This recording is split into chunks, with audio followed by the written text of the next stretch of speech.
1 second.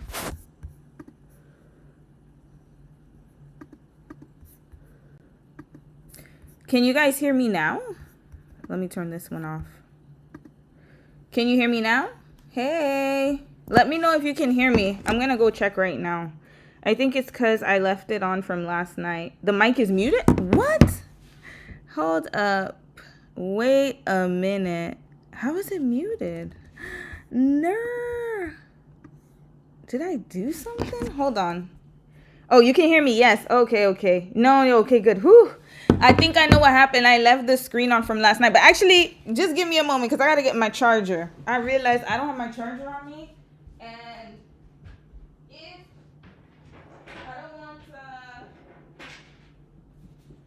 I don't want my battery to die. So just 1 second. Bear with me 1 moment. I'm going to have to do some Houdini type of stuff here. Give me 1 moment. Oh, let me move the table. I forgot to charge. Because I am not trying to have no other technical issues. Here we go. All right. Now we're good. We're good. Okay, now we're A1. All right, good. I'm glad everyone could hear me. Oh, Lord. Yeah, no issues. All right, hope everyone's having a great day off. I had a holiday, too. Oh, by the way, I was editing the Beyonce video. And, yeah, it's going to be real good. Hey, Kyra, how are you? Star Sky, Rose, Tamara, Gracefully Shirley K. I love that name.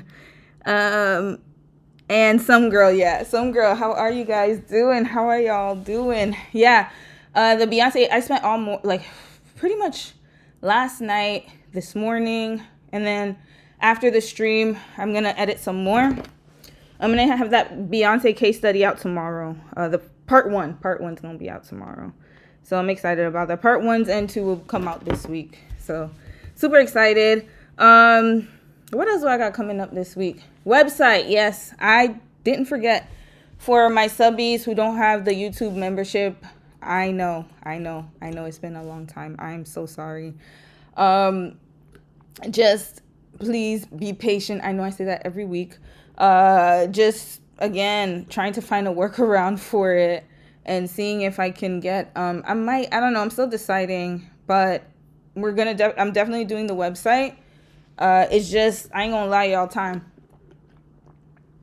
has gotten the best of me, but it will be out this I was trying to get it out by my birthday, but that passed, obviously. So just bear with me. It will come out very, very soon. You'll have access to the case studies. And then I'll have to see what I'm going to do with the YouTube membership. I got to figure that out, y'all. It's a lot to think about, too, right? So, yeah.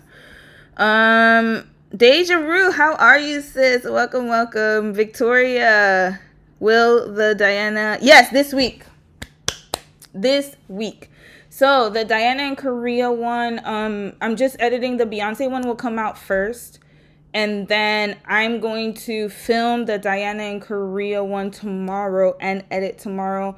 Diana and Korea is shorter. It's shorter for me to do the social media couples because they don't have as much content as the celebrity couples, to be quite honest with you. So the Diana and Korea one will be out Wednesday, part 1. So just stay tuned for Wednesday. I'll try to also get that out on Tuesday if I can, but to be honest with you, I don't want to make promises I can't keep.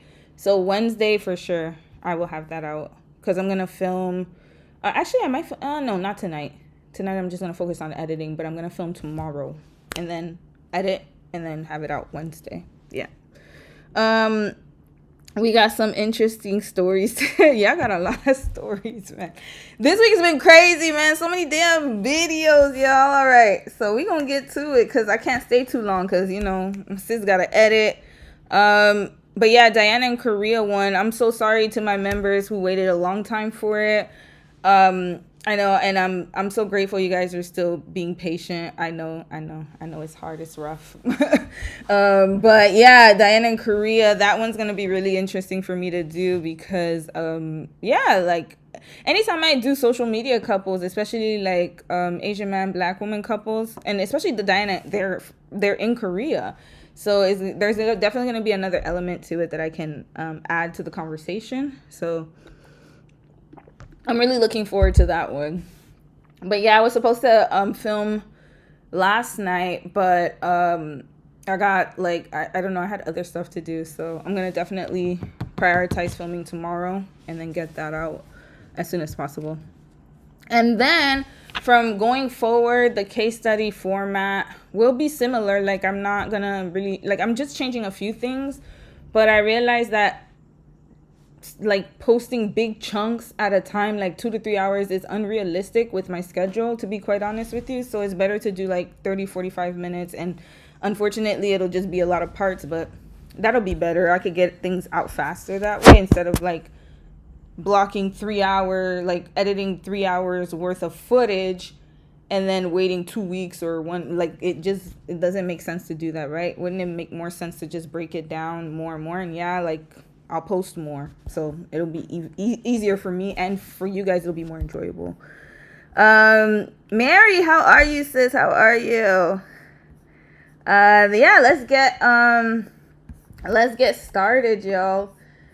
Oh boy. Okay, where do we start? Hold up, let me make my screen small. I don't even know where to start. And you know, if I start with I don't know where to start, that means we got a lot of stuff to cover, y'all. I don't know what's going on in the media world, but it's been a bit. There's been a lot going on. Hold on, let me just get my browser up so I can see the chat from this angle. And then I gotta figure out how to do this automatically. I see like some YouTubers, they'll click and then it goes up, like it pops up, it populates. I might have to pay somebody to do that. Like, I'm always curious as to how they do that, but okay, that's besides the point. Just give me a second, y'all. I don't know where my screen went, so I gotta figure it out.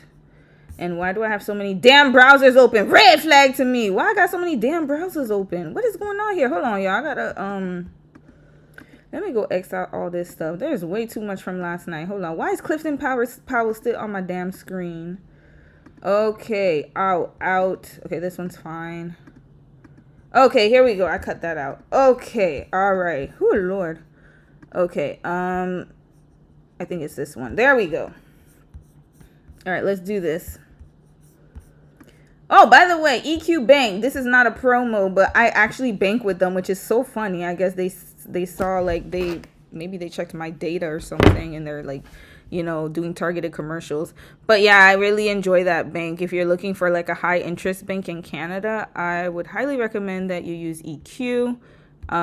They give me like money, like I got cash back the other day. Like every month I get cash back for like, you know, $5, which doesn't seem like a lot, but think about it. Every month if you get $5, that's extra money that you didn't even work for. I just get money just for putting my money in that account. And then they give I think the percentage of like high interest is like, is it like 6%, something like that?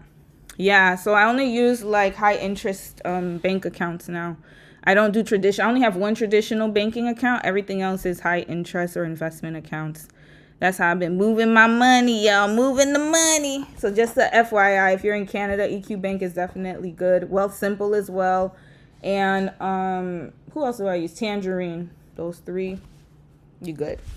And then I have Scotia on the side. Yeah. All right, y'all. So let's get started. Hey, Mary, how are you? Charmy. Hey, finally made it to a live. I know. This is a rarity on a Monday. It's a holiday, though, so that's why. Okay, let's start, y'all. Oh, why we got a commercial, actually? Okay, so let's start. Let's start with where we ended off yesterday. I couldn't get through everything because it took a long time to go through the Clifton Powell interview. Oh, by the way, yesterday, if you saw the K-pop thing I did yesterday, they copyright striked me. Red flag them. And the Sharpay videos. No more Sharpay. We're not doing the Sharpay doggy videos no more. I'm only gonna do dog videos. If I gotta do a dog video, it's gonna be a dog video from like a news site or something like that. But BBC, they done striked my behind. I woke up, I saw blocked, and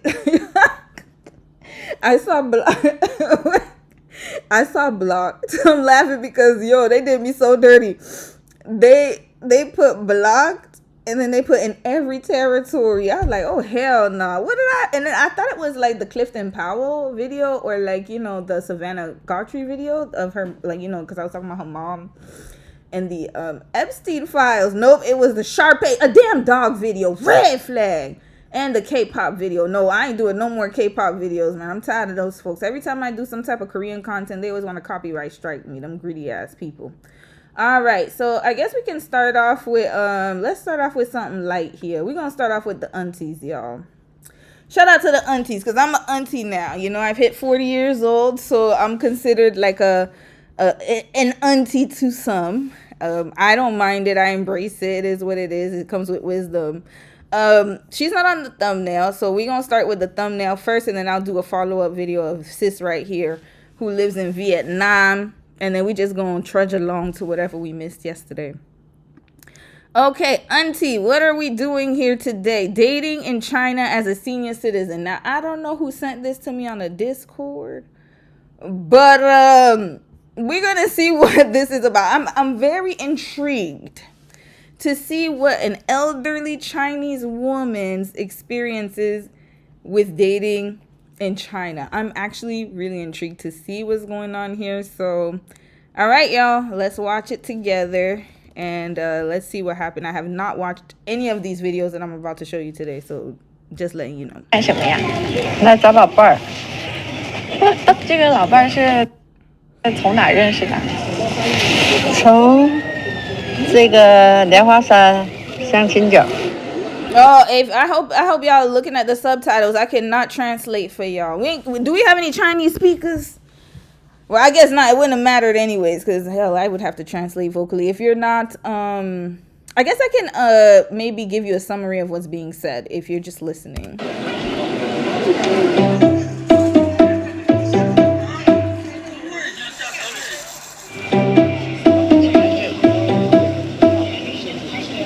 今天这个是第几个你们这样见面的？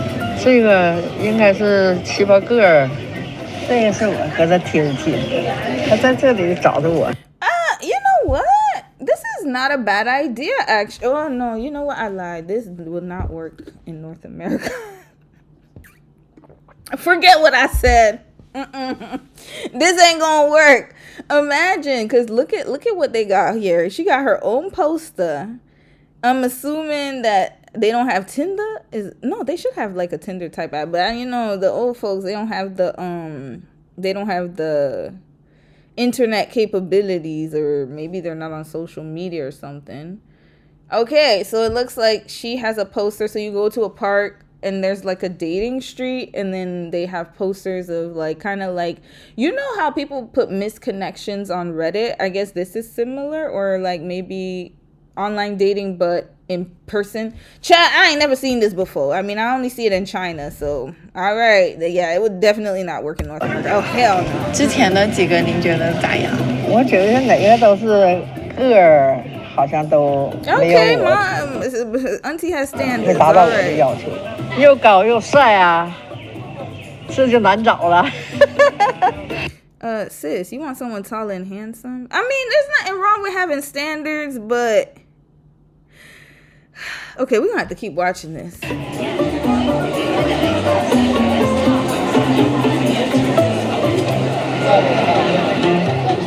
This corner of Lotus Mountain feels like a marketplace for singles.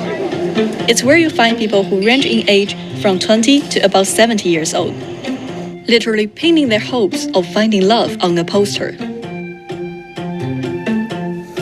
Wait, look at Of the finding annual love from income. 20 Hold to on. about 70 years old, literally pinning their hopes of Annual income, US 40. So, you know what? That's actually, I guess, because in China you make less income. 43,000 is making it in China. That's wild.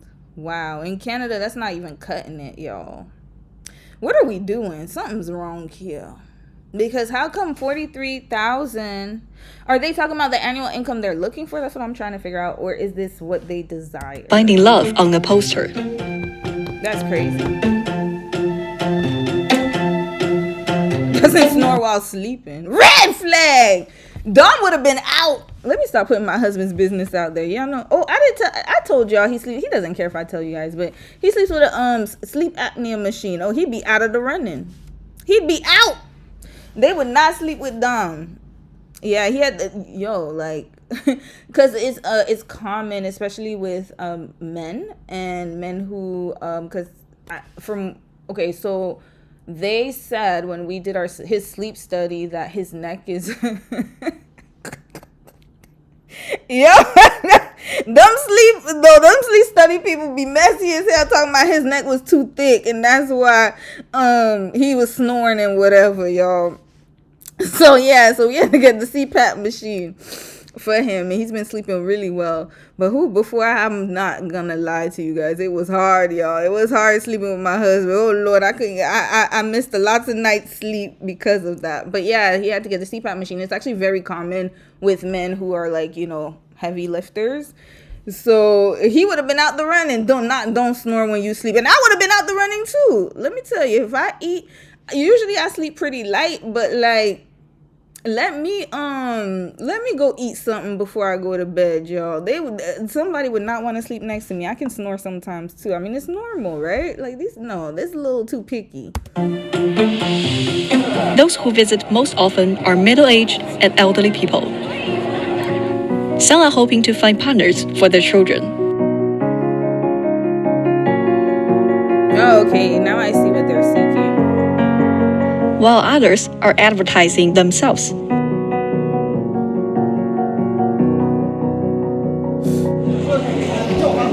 Many people in their golden years see this corner as their last resort to find life companions.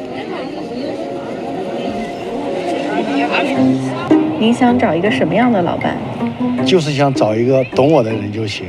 就找一个女的上了厅堂，下了厨房。 You out the running. Red flag. Bye. Good night. I'm looking for a woman who is presentable in public and capable in the kitchen. Okay, bye. You out the running. Good night. I'm not. Wait, what he said? I'm looking for what? You out. Bye. Goodbye, I'm not looking for beauty. I'm looking for someone who is serious about family life. What does that mean? Elaborate, sir. Elaborate. But you got a necktie on, so you looking the part. 我找的是家庭过日子的。 Auntie, you got a biker jacket. Your chances are gonna be reduced because of that. You know how them people in China is. So we're gonna have to see what match she gets. 您看这些有没有您感兴趣的？这个也是，但是这个也是太69年的，有点太年轻了。这个也见了一面，这人早年轻的，你看呀，这个吴先生。 No, Auntie is looking for Let me tell you something. This is not a grandma outfit. So I don't know if she has. I don't think she has children. It sounds like she doesn't, but she looked like she's trying to look for a good time. She's very unserious to me. I'm so sorry. Auntie is very unserious to me. 也见了一面，这人早年轻的，你看呀，这个吴先生，这也是66年的。这个我们也是在那个。 So she knows him. I told y'all Auntie unserious. Hold up. She knows one of these. Let me tell you something. This is crazy. How do you know who you met based on these little posters? They don't even have pictures on them. This is wild. So she always out in the street. So once she rotates. That's what she does. I could tell. What she does is she goes, has her little fun, and then after a little dry spell, she goes right back to where she started. That's the vibe. 太年轻了，这个也见了一面，这人早年轻的，你看呀，这个吴先生。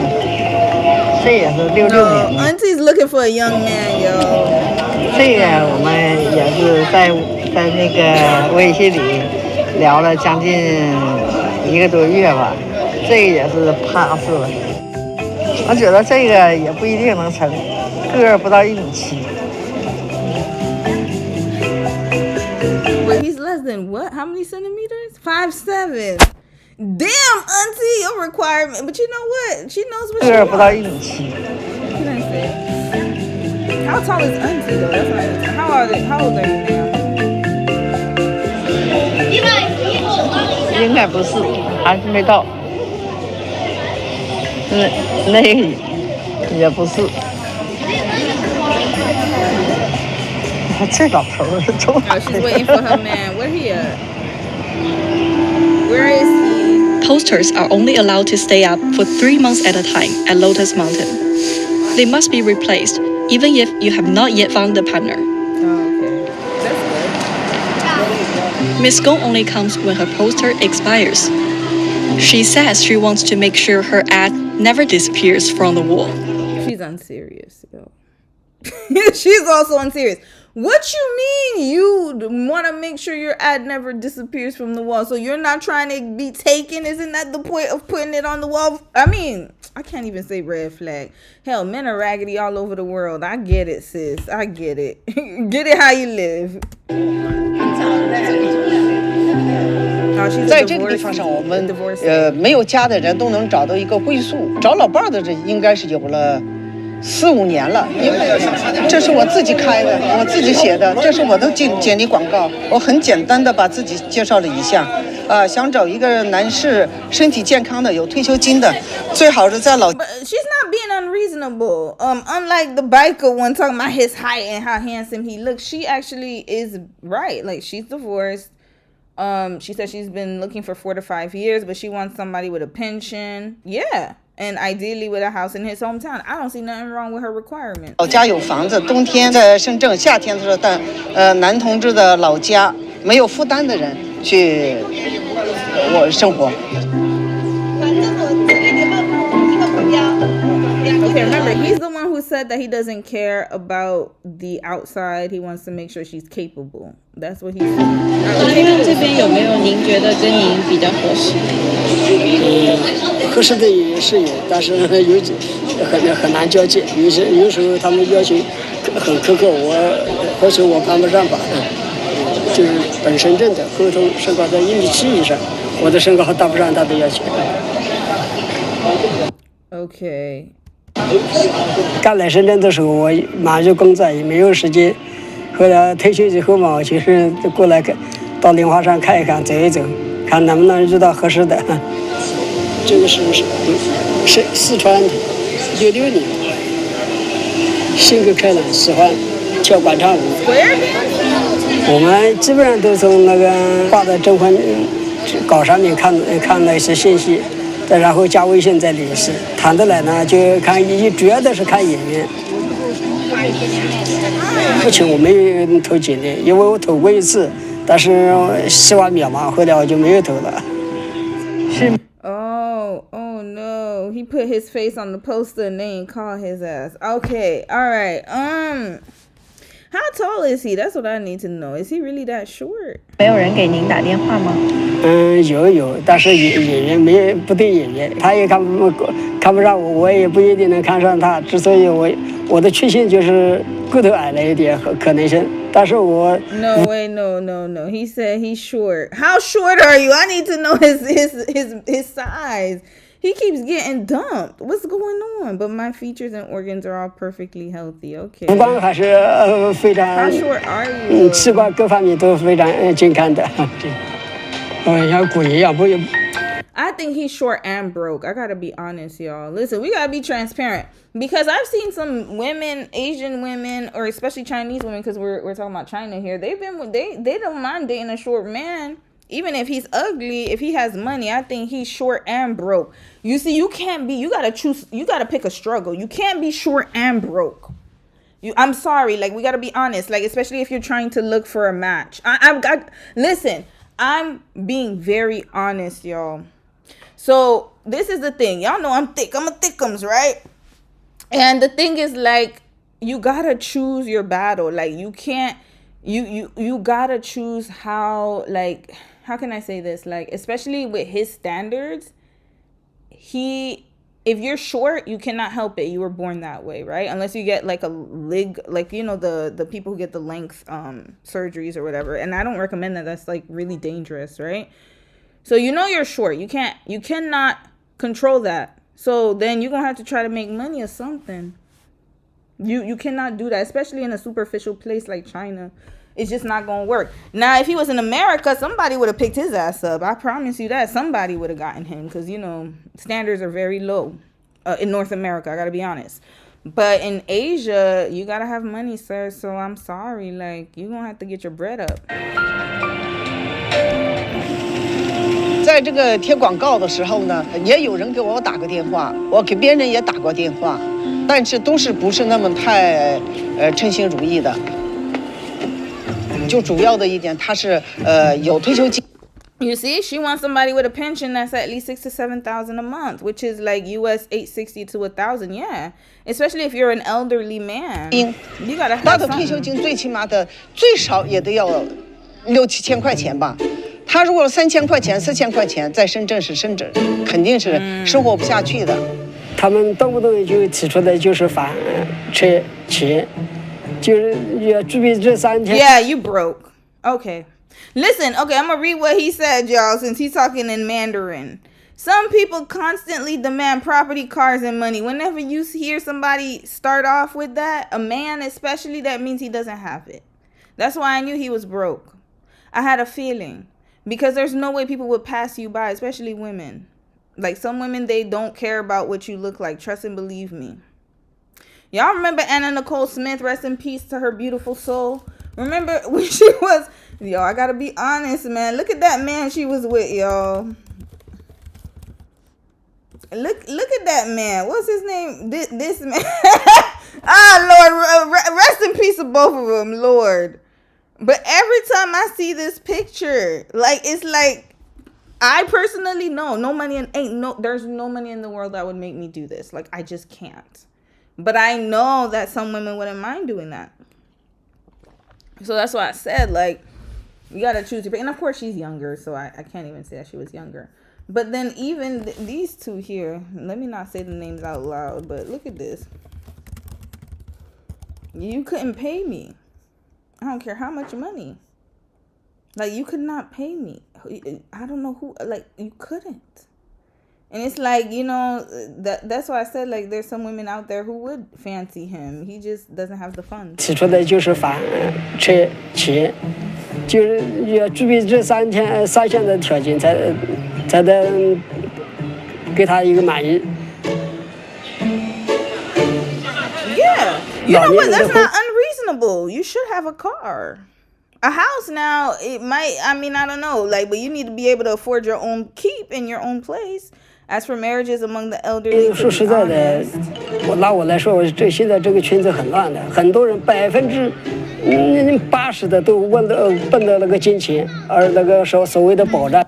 He said, amongst the elderly for dating or marriage, a good 80% of people are only looking for money. To be honest with you, like, I don't see the problem because love can only get you so far when you're in your elderly years. You got to think about it. You're at the end of your life. Do you want to be struggle? You want to do struggle love in your 80s? Hell no, red flag. Nope.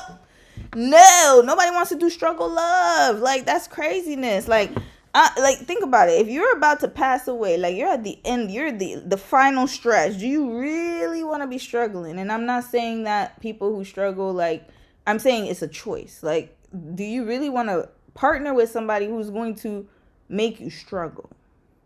You don't have time to deal with that stuff. So I don't see the problem, Mr. whatever his name is. 是的，经济条件还是第一个。经济条件没有的话，你什么都是个零。婚姻不是用金钱去衡量的，而是按一个人的人品行去衡量的。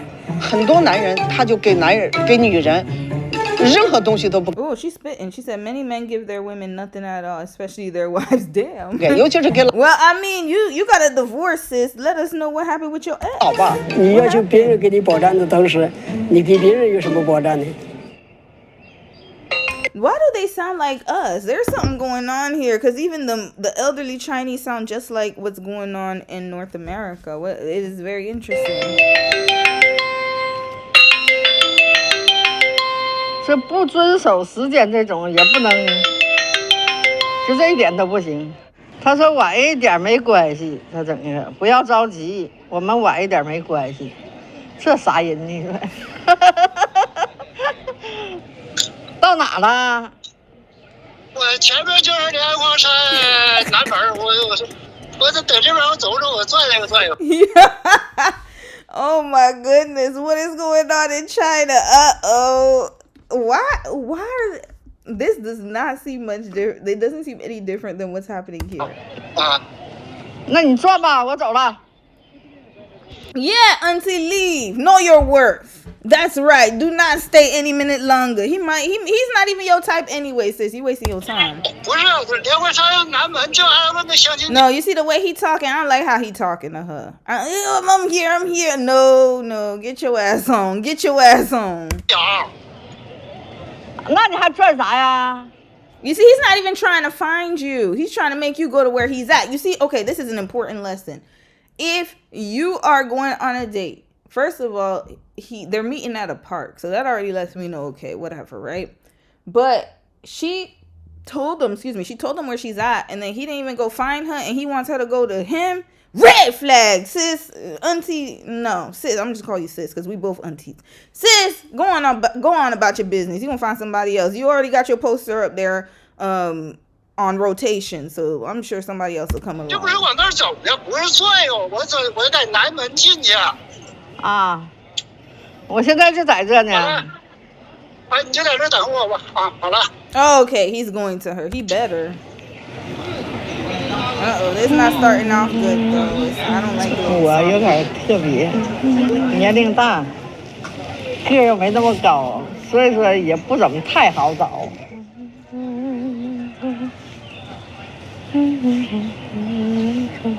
我倒希望找一个能结婚那种，能长久一些那种，能过个10年20年那种。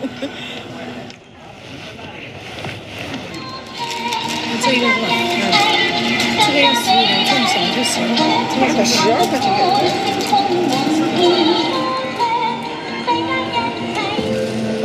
所以您为什么想找老伴儿？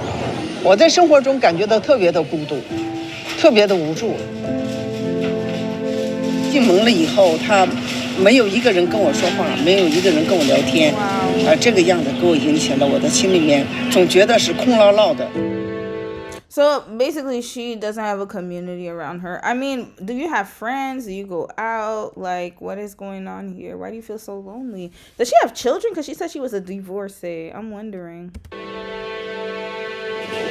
吃饭是一个人，睡觉是一个人，有病还是一个人扛，有事儿还是一个人扛。But you know what? This is the thing. Like, she's saying that she feels lonely and alone, and I don't know, like, I'm wondering, like, I would love to have more context as to what her life was when she was married, because I'm not saying that if you get a divorce that you shouldn't feel lonely and alone, but I'm just saying that it's like you escaped whatever situation you were in. Wouldn't that make you want to be alone? I mean, I don't know. I try to think of it in that context of I think she's just not happy in her own company. And also, you can live a pretty fulfilled life. Like, you got to have activities and stuff to surround you. I know a lot of single divorced women, elderly, who are older or elderly and or widowed. And they have a lot of friends. They have a lot of activities. And some of them don't have children. And that's what I'm saying. It's all about perspective, right? So I'm trying to see what it is that makes her feel lonely. Like, do you not have friends? Is it because, I don't know, she has children? Do you not see your kids often? You can find things to fill your life with. I think she's just not doing anything during her, like, in her time. She's too focused on filling that void with someone, and that's not gonna work. 因为夜深人静的时候，总觉得孤独寂寞，好像一个人在家庭总觉得已经不完美，也不幸福。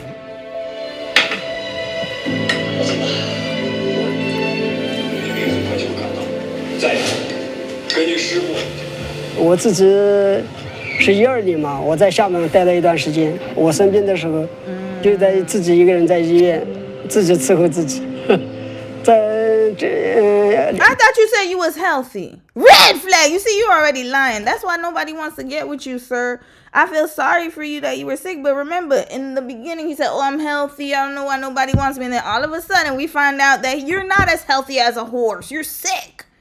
You went to the hospital twice, and then you realized while you were in the hospital there was nobody to come visit you and take care of you, and then you finally realized, oh, I need a wife. What's going on here? Why do you sound like Clifton? 23年我也搞过一次，但是我几次疾病都是大的疾病，坦然而过了。 So hold on, you have a serious illness, and you're broke, and you're short. Like I said, there's a point. It gets to a point, y'all, I gotta be honest, man. I know you're gonna have some men upset with what I'm saying, but it's the truth. Like, you have to figure out what it is that, like, I mean, I know he's sick and stuff, but you might need to pause on dating and take care of your health or something. It sounds like you have something very serious and it could reappear. Not only that, but he's at an old age. What were you doing with your career? In your prime years, what were you doing? I want you to have more context. I need more context as to what was going on, because there's a lot of answers that we need.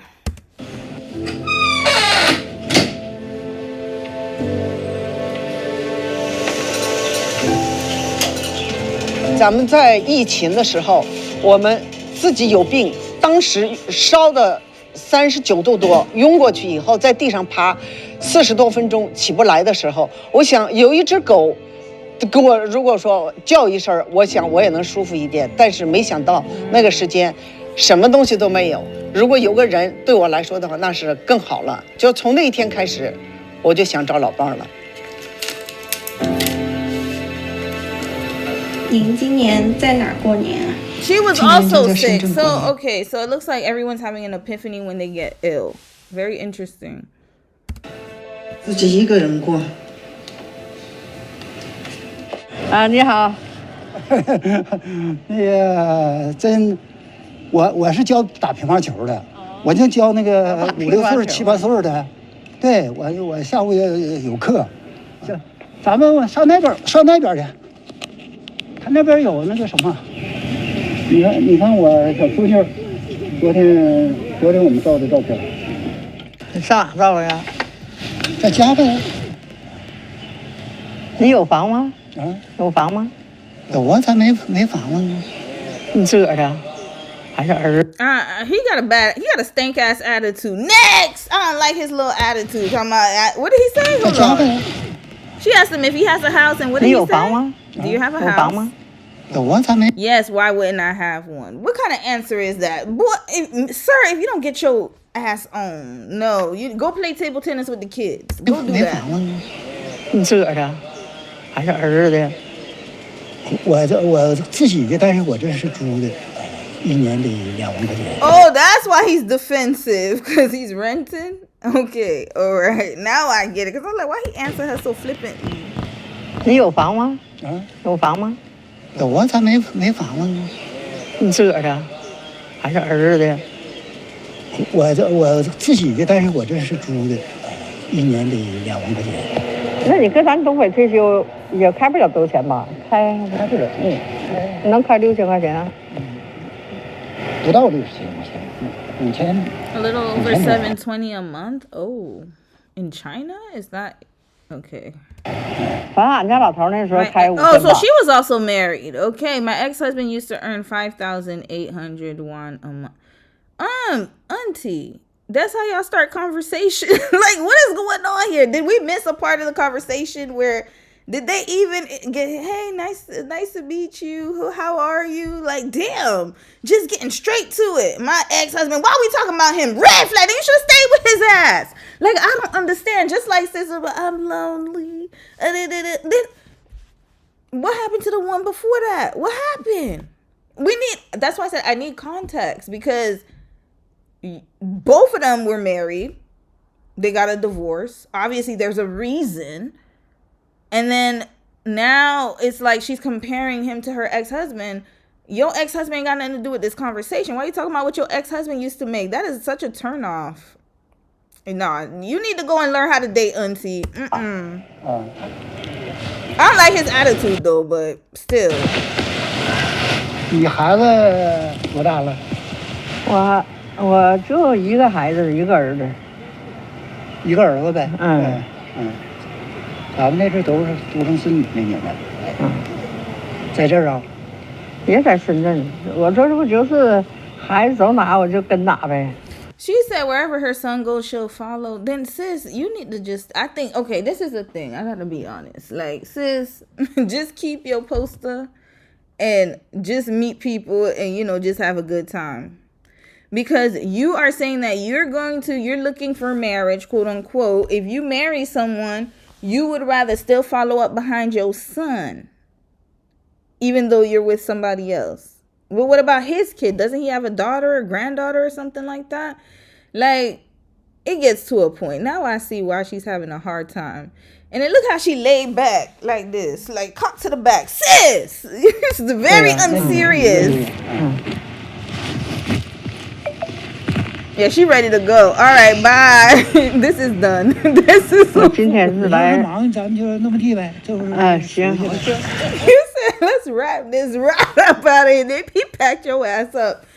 Oh no. I think. Let me tell you what made him pack it up. This wherever my son goes, I'll follow. Yeah, it doesn't make sense. It's weird. And it's not like her son is a child. It's different if your son's a child and he has to stay in a stable place or environment. I understand that. Then yes, you do have to consider your child. It's a grown-ass son. Go be with your son, sis. Go on and be with your son. 我今天是来。忙咱们就那么地呗，就是。行，就那么地了。完了有事咱再微信再聊。好了。今天和尤阿姨聊下来，您感觉怎么样？自己感到非常高兴啊！我的爱人呢，那个在不幸中出了车祸。我想呢。So he didn't choose to be single. Okay, very sad. 在不幸中出了车祸。我想呢，儿女再怎么关心，也不如找一个贴心的爱人。您之后还会再约尤阿姨见面吗？这个就得。He a damn lie. He know damn well he ain't gonna see her again. I saw his face. Now, this is the thing. He said something very important. He said his wife was she was unalived or killed in a car accident. And then he said children cannot replace a loving partner. Y'all hear that? Y'all heard that? So basically, for all the folks who always say, oh yeah, like have kids because, you know, when you're old, you're going to be so lonely and you're going to be by yourself if you don't have children and all these things. Listen what he said. He got the kid and he said, I still feel lonely. Because it doesn't have, like, that's why I said, like, it's internal. It's something inside. He still feels lonely, even with his child, even though I'm pretty sure his daughter or son, they come see him all the time. I'm sure that he raised them. He said he still feels like his child cannot replace his partner.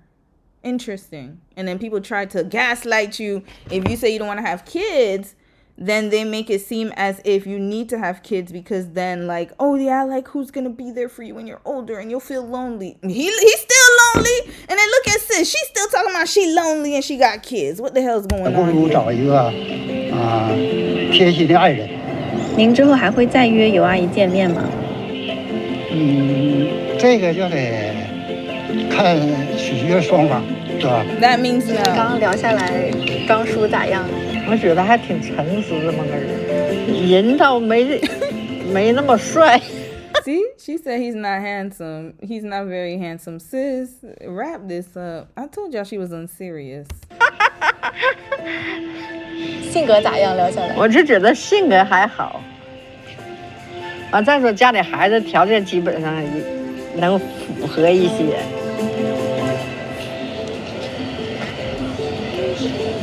6 days later, I got this voice message from Auntie Yo. 这天见面的老头处了2天，又他儿子不同意。哎呀 Oh, they did date. That's how they date. Oh, okay. The son disapproved. 见面的老头处了2天，又他儿子不同意。哎呀，这到底是听谁的都。 But sis, you can't even get mad because you said wherever your son goes, you're going to follow. So it looks like both of y'all are on the same type of time. Interesting. 现在我真都不想上莲花山了，愁人都。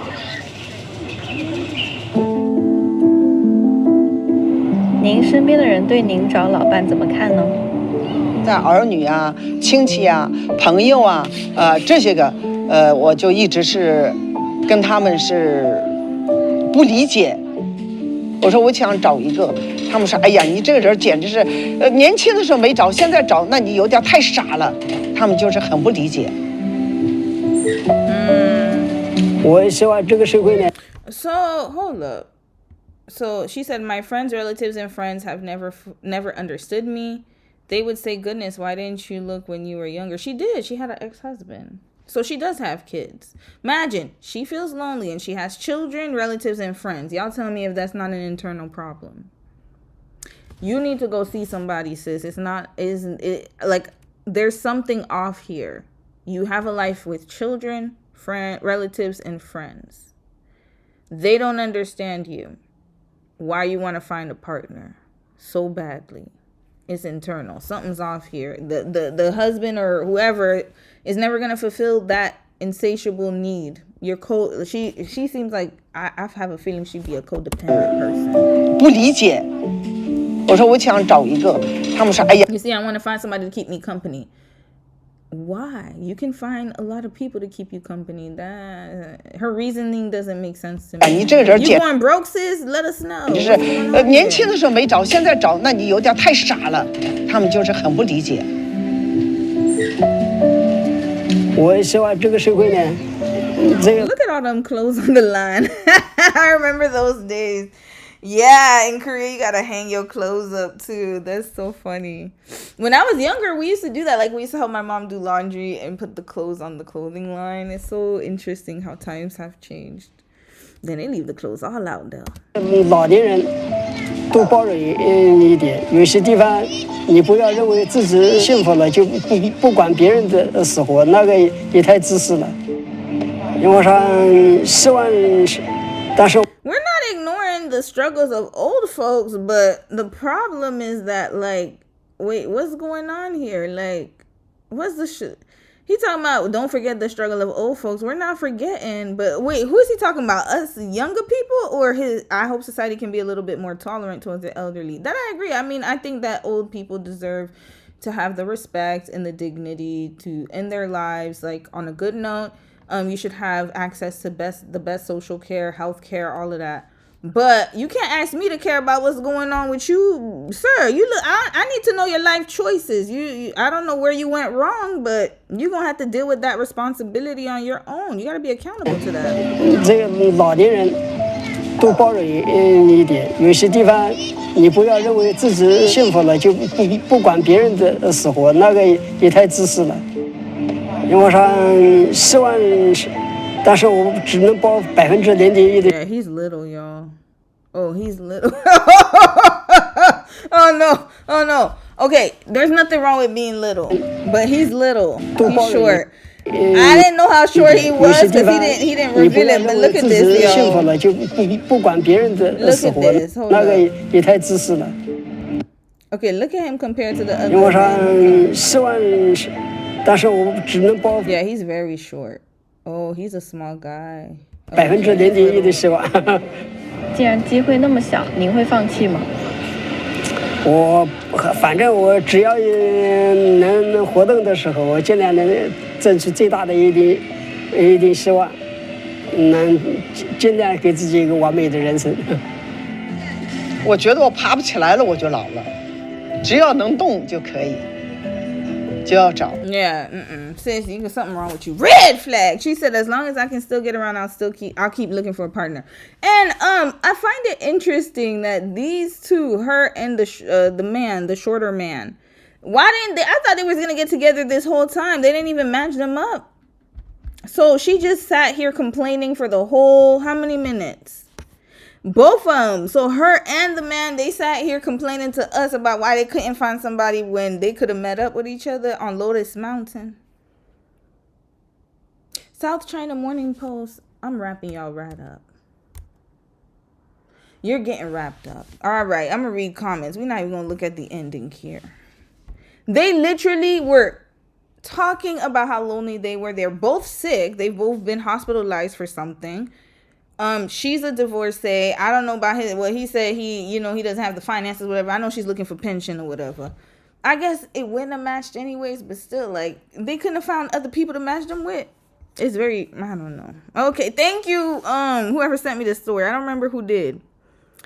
He said, pack it up. Monica, hey. You said on The Sims she could have deleted this uncle and start a family with Henry Cavill. I'm done. But honestly, it might have to get to that. Maybe the virtual world is better for that. I mean, I'm not dismissing the, some people do want and yearn for a partner. My problem is that their reasons made no sense to me. It was like, sis had a house. Her house looked very good. Like, she looks like she's living pretty well. And then she said, my children, my relatives, friends. So she has a community around her and she's still lonely. Interesting. So I don't know if it's loneliness because of the empty feeling or she just wants some dick. I gotta be honest, y'all. Okay, sorry. Oh no, listen, we gotta be honest. Does she just want to have, like, does she just need that intimacy? Maybe that's what she's talking about. He was not attracted to her, key love. Yup, you're right. He was not at all. He was trying to find a way to escape, talking about, are we ready to wrap this up? Rose, you said yes, it's meant for something. I forgot what it's for, but it's not a bad thing. Oh, hold on. Did y'all see the lady hitting her head? No, I didn't see that. Which part was that? Damn, y'all are really observant. I was looking at the subtitles the whole time. I was trying to catch what they were saying. Maybe I have to play this back when I end the stream to see it. Hold on. Sarita, you said did y'all? Oh, that's you who said that. Okay. Yeah, I'm gonna have to check after. I didn't see that. You said yes, he wasn't giving her good energy. Better solo than force things. I think they all, to be honest with you, they need to stay single. They're not ready. No, the short man, the shorter man, sorry, I don't want to call him short man, but the one who had the illness and stuff, he needs to focus on his health. And sis over here, she's very healthy. She's in the wrong mountain. You get off of Lotus Mountain, sis. I'm sure you could find somebody on another mountain. And then the other one who talking about where her son goes and she follows, just date your son. That's it. Emotionally date your son. I mean, I gotta be honest. I'm tired of these damn parents always wanting to be with their kids. You might as well be. I guess if she could be with her son, she would be. Something's wrong with that one. That's my assessment. And then the other one whose wife passed away in a car accident. He was he became a widower accidentally, or it wasn't like something he planned. Obviously, nobody plans to become a widower, but it was a unexpected situation. He needs to just continue playing table tennis. He needs to not date anybody, and he needs to go live with his kids. Case closed. You said I love being on The Sims and BitLife. I love making them act a fool. I might need to get on Sims. I don't even know. My sister used to play that. Girly girl, you said they need hobbies. I'm sorry. I agree. They have way too much time on their hands. And it doesn't make sense to me because I know in China they have a lot of hobbies. So maybe they need more community. I don't know what it is. It's very strange to me, but good luck to sis. All right, next, let's do the dating in Vietnam since we talking about the aunties. I put for the aunties here. So this one is not too long. It's 9 minutes. We're going to play this one. So she moved to Vietnam. I don't know when. And this came up on my For You page. And I was like, oh, this is a perfect video to play for y'all. So let's hear what she has to say. Vietnam. I get this question all the time. Do you date here? Sis, what about the men? How's it dating in Vietnam? Well, I'm here to talk about that today. I'm Sean, Queen of DC. I'm a full-time solo traveler. I've been living in Vietnam for 3 years, and I help women design their lives to move abroad, guiding them to plan and prepare for a smooth transition. If that's your vibe, subscribe. Okay, shout out to Queen of DC. Shout out to you. Here's the truth. I don't have any dating stories to tell you, but I can speak from perspective. I get this question from men and women. I think it's coming from 2 different places, but I can tell you a little something. Companionship is good. It's something that we all need and enjoy at some point in our lives. I don't deny that, but I haven't been dating in Vietnam. I have not dated a Vietnamese man. I have not dated an American man here. I have not dated any other foreign man here. For one, I haven't been interested, and then there's nobody I've connected with on that level. I'm open to love and dating as I feel it, but I haven't had any connections here. And what I have noticed is I haven't seen Vietnamese they don't come at you hard. I've had some interest here and there. It's pretty much soft, but what I can tell you is that the men in Ho Chi Minh City are more flirtatious than the men in Da Nang. That's the difference I've noticed. And what's so funny is I laugh because, honey, my Grab drivers, those are my booze. Those are my booze for that. Her what? She's talking about the taxi drivers. Hold up. And Da Nang. That's the difference I've noticed. And what's so funny. Hold on a second, y'all. Something fell. Oh, gosh. It's the wind. Sorry. Oh, let me pick this up. My bad, Joe. My bad. I thought Mimi dropped it, but she's sleeping. Hold on, let me just close the window here. All right, I'm coming back. All right, did she say her cab drivers? Funny is I laugh because, honey, my Grab drivers. Oh, Grab drivers. Those are my booze. Those are my booze for that moment. For one, I got a little junk in the trunk, big thighs, save lives, all of that. And when I get on the back of the Grab, they are so small in stature. That doesn't mean weak. I don't think Vietnamese men are weak because we know they're not. Honey, they will put a refrigerator on their bike, ride it around and deliver it 20 miles. So every time I get on the Grab bike and wrap my thick thighs around the Grab driver. Sis, you telling us you getting a hard on when you get on the Grab bikes, but you know what? I'd rather that than her moping around talking about why she's so lonely and putting water in her plants. Okay, sis, get it how you live. I just live life on the edge, on the wild side. Man, I probably toss him all around jokingly. However, they are very kind and respectful. I was approached in a flirtatious way in terms where there was some interest. I didn't take the person up on the offer. I've asked my local girlfriends, I said, hey, how is dating here for you? And they say the same thing. It's trash. I'm like, really? They're like, yeah, the men just the same, no matter where you go. That is from Vietnamese women. Foreign girlfriends who are from the West, I don't know any of them who dated a Vietnamese man. Now, if you want to have a good time, have a fling, one night stands and all of that, you can do that. That's possible anywhere you go, right? That's not my thing. The way my coochie, can you say coochie? The way my coochie set up, I'm past that stage. And I have nothing against it for anybody and what they do. Get yours, girl. Get yours. My mind is not in that space anyway. Do your thing. I come with a little bit more responsibility. Yeah, and she's saying she has management over her coochie. Okay, that's what's up, sis. But sometimes you just want a good time, and that's all right too. Yeah, and when you want to have a good time, hop on the Grab. What'd you say? Grab bikes. That's what you said. And then you could get your little, it's kind of like, that's why I'm not going to lie to y'all. That's why I don't like to get massages from men or because sometimes like the touching, that's what I'm saying. Unless it's Dom. Dom's the only man who will touch me like when I get a massage or whatever. But have y'all ever seen the massage videos on Instagram? Hold up. Let me see if I can pull it up. Yo, some of the massages. Hold on. Let me see if I can find those kind of videos. Let me see. Instagram. Let me see.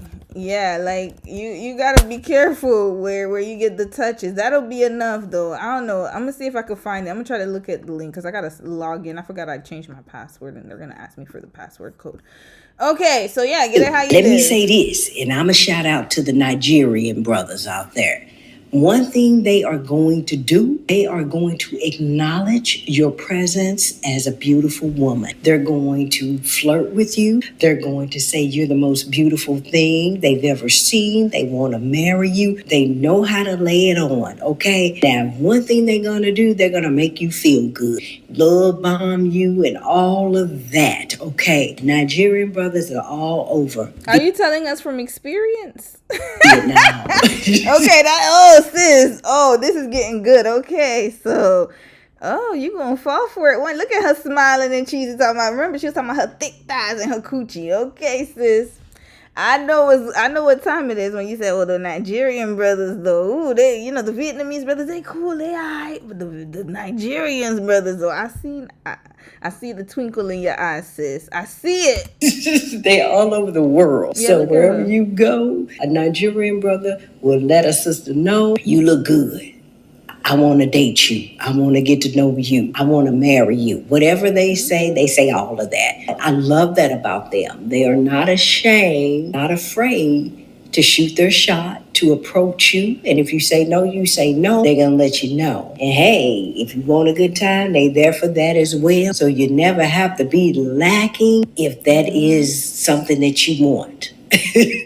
And what woman doesn't enjoy hearing that she's attractive and desirable, particularly when you don't hear it often coming from the environment in which you live? And I don't use dating apps. I don't have time to be going through surveys. You shouldn't, sis. Don't do it. And don't do it abroad. And selection of profiles and all that, going back and forth. That's just not me. If I meet you out organically and we click, cool, take it from there. But even my friends who use the apps, they haven't found love or they haven't found connections that way either. You know, I've never asked Vietnamese men how they feel about dating Black women. Maybe I should. No. Please, no. We don't need any more of those videos. We're tired. Just think of it as anyone is attracted to anyone, okay? Stop with those videos. We love you, sis. I love this so far up until this point. Please do not ask them. We don't need to know. Nobody needs to know. Just if you want to go somewhere, just put in your mind that somebody will find you attractive. Stop asking those questions. I'm tired. 2026, no more asking. Do this with do find me attractive? They find Black women? I don't give a damn. Nobody should give a damn. You are attractive. Case closed. Accepted. Dating in Vietnam is non-existent for me. It's not something that is at the forefront, not something that I'm seeking, but I live other places. So Vietnam, I wouldn't accept that as a serious place for dating. I'm not in the 20s to 40s dating scene. My little scene looks a little bit different. I know the 20s through the 40s, they having a good time out there from my friends on that side of the table. They're not making love connections, but they making love. You know, the old heads getting theirs in too. Shoot. Everybody getting theirs in except for me. Sis, you about to get yours soon. I hope you know that. The way your eyes were twinkling. I'm trying to find the massage videos, y'all. Men I know who've come here have had more opportunities and they've found their wives, their girlfriends, and some just having a good time exploring the scene. And these are men from all backgrounds, Black, Vietnamese, white, other foreigners. They're on the scene and some have been taken advantage of. I've been here 3 years and what happens, I'm now just getting settled. I'm now just starting to feel like I want to get back into some of my old ways that were dropped by the wayside just because you're doing different things. Well, I want to pick some of those things back up and put them back into my routine because they were a part of my routine. This is so funny. When I was in Saigon, crossing the street, it was so hectic. It was just chaotic and hectic. I said, you know what? I need me a man. I told my girlfriend, I'm getting me a man in Saigon. I need a man to lead me across these streets because I'm tired. I don't want to think about it. I want him just to pull my hand and say, baby, you come on. Come on. I got you. You good. Just walk on across the street. Okay, follow me. I'm going to go get the groceries. I'm going to pack this. We're going out to dinner. I'm making all the decisions. Don't worry about where we go stay. I got you. I'm going to book the flights. That is when you say, okay. When you get so overwhelmed and you're like, okay, in this place right here, I need a man.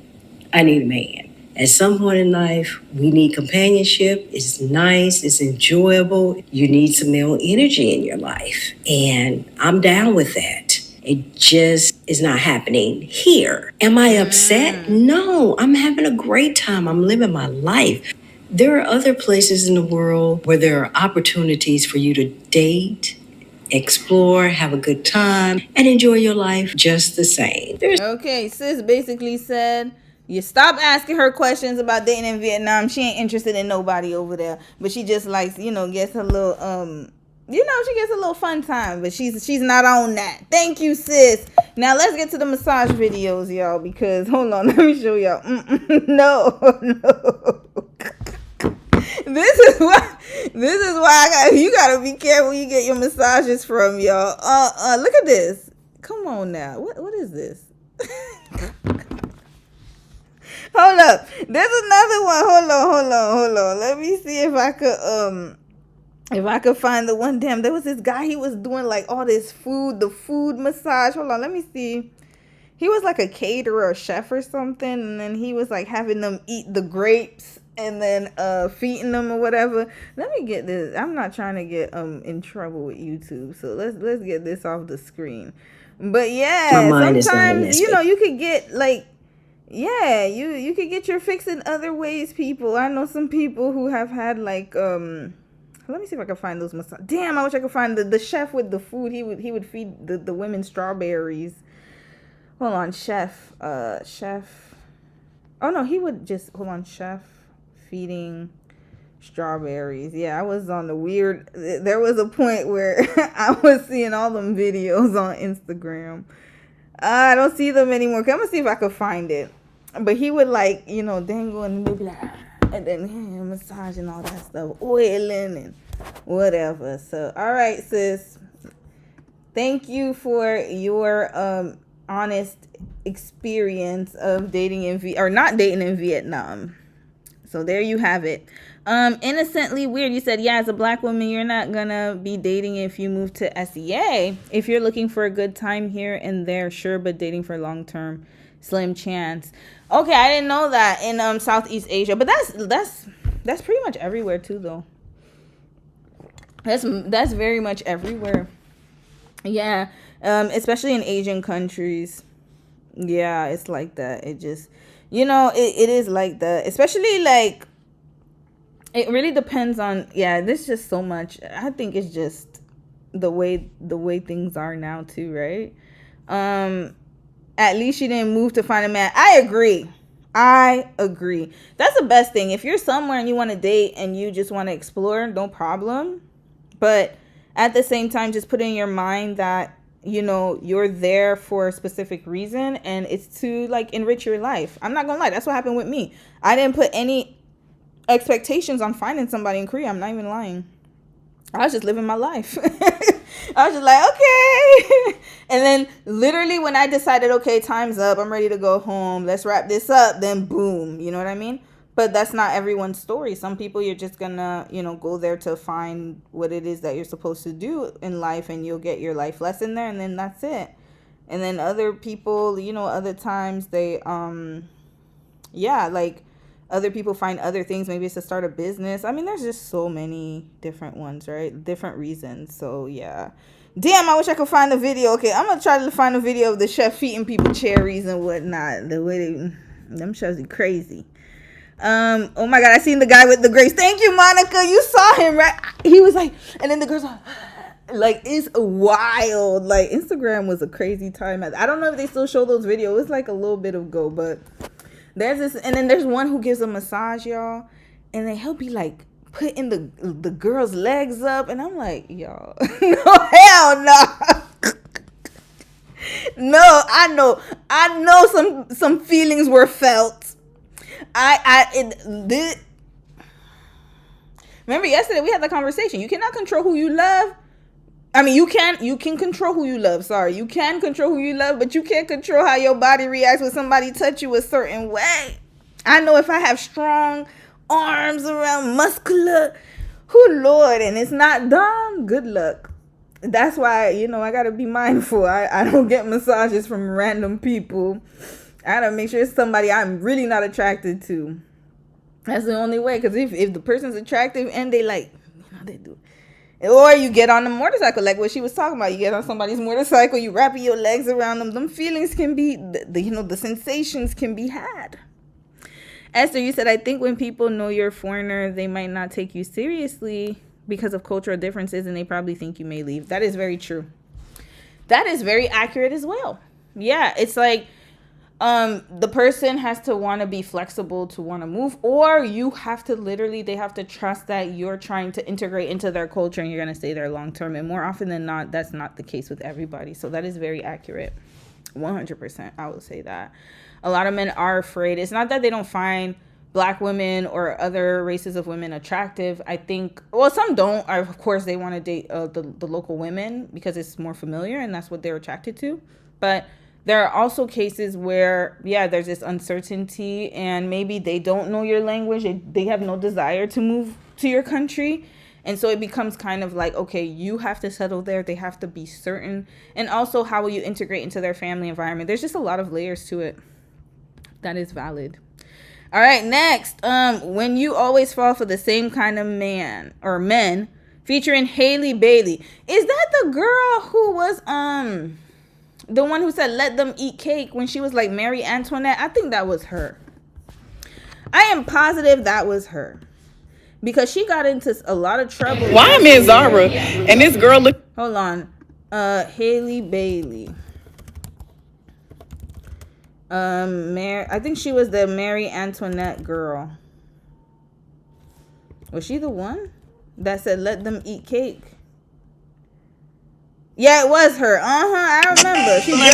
She was at the Met Gala. Cake. Hey, check the bomb. Look at what happened.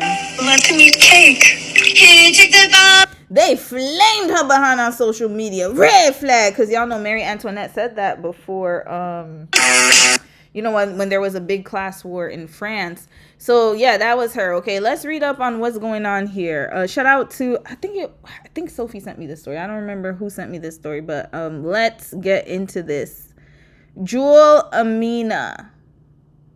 All right. Shout out to sis. Let's see what's going on with Haylee Baylee. Bailey?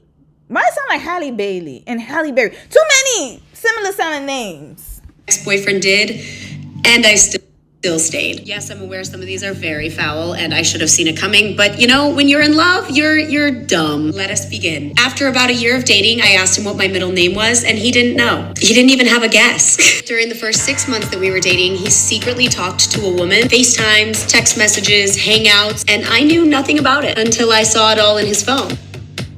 When you warn an influencer about the guy in her recent TikToks, talk to her for hours about how he traumatized you, she agreed he was a bad guy, but then stops responding, doubles down on posting him because it gets her views.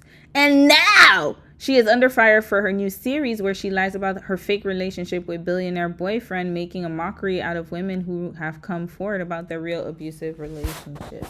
Red flag! I knew something was up with her when she did that Marie Antoinette video. What is Haylee Bailey's sign?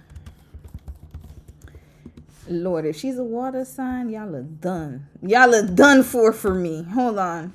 This one right here, not Halle Bailey. Halle Bailey's been doing very well. Shout out to sis for that. I know I did a case study on her ass with DDG, but ever since she left his ass, she's been doing very, very well. I must say. I'm so happy for her. Is that her name? Is this chick? Oh, shoot. She's a fire sign? Is that her? She must be here.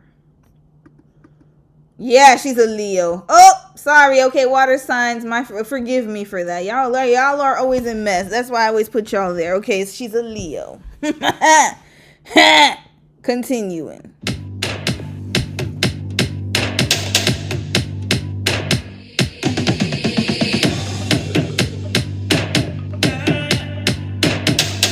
Hold on. He drove 8 hours to see me, sent me roses with a handwritten poem every Sunday. Respected my choice to wait until marriage to have sex. Has had no password on his phone. Like all good, like Totally fine. Okay, yeah. I mean, okay. like average, like no, yeah, all the way from like but totally fine. Okay. No, he was just yeah. 2 Coke cans stacked on top. Were they having a date on live stream?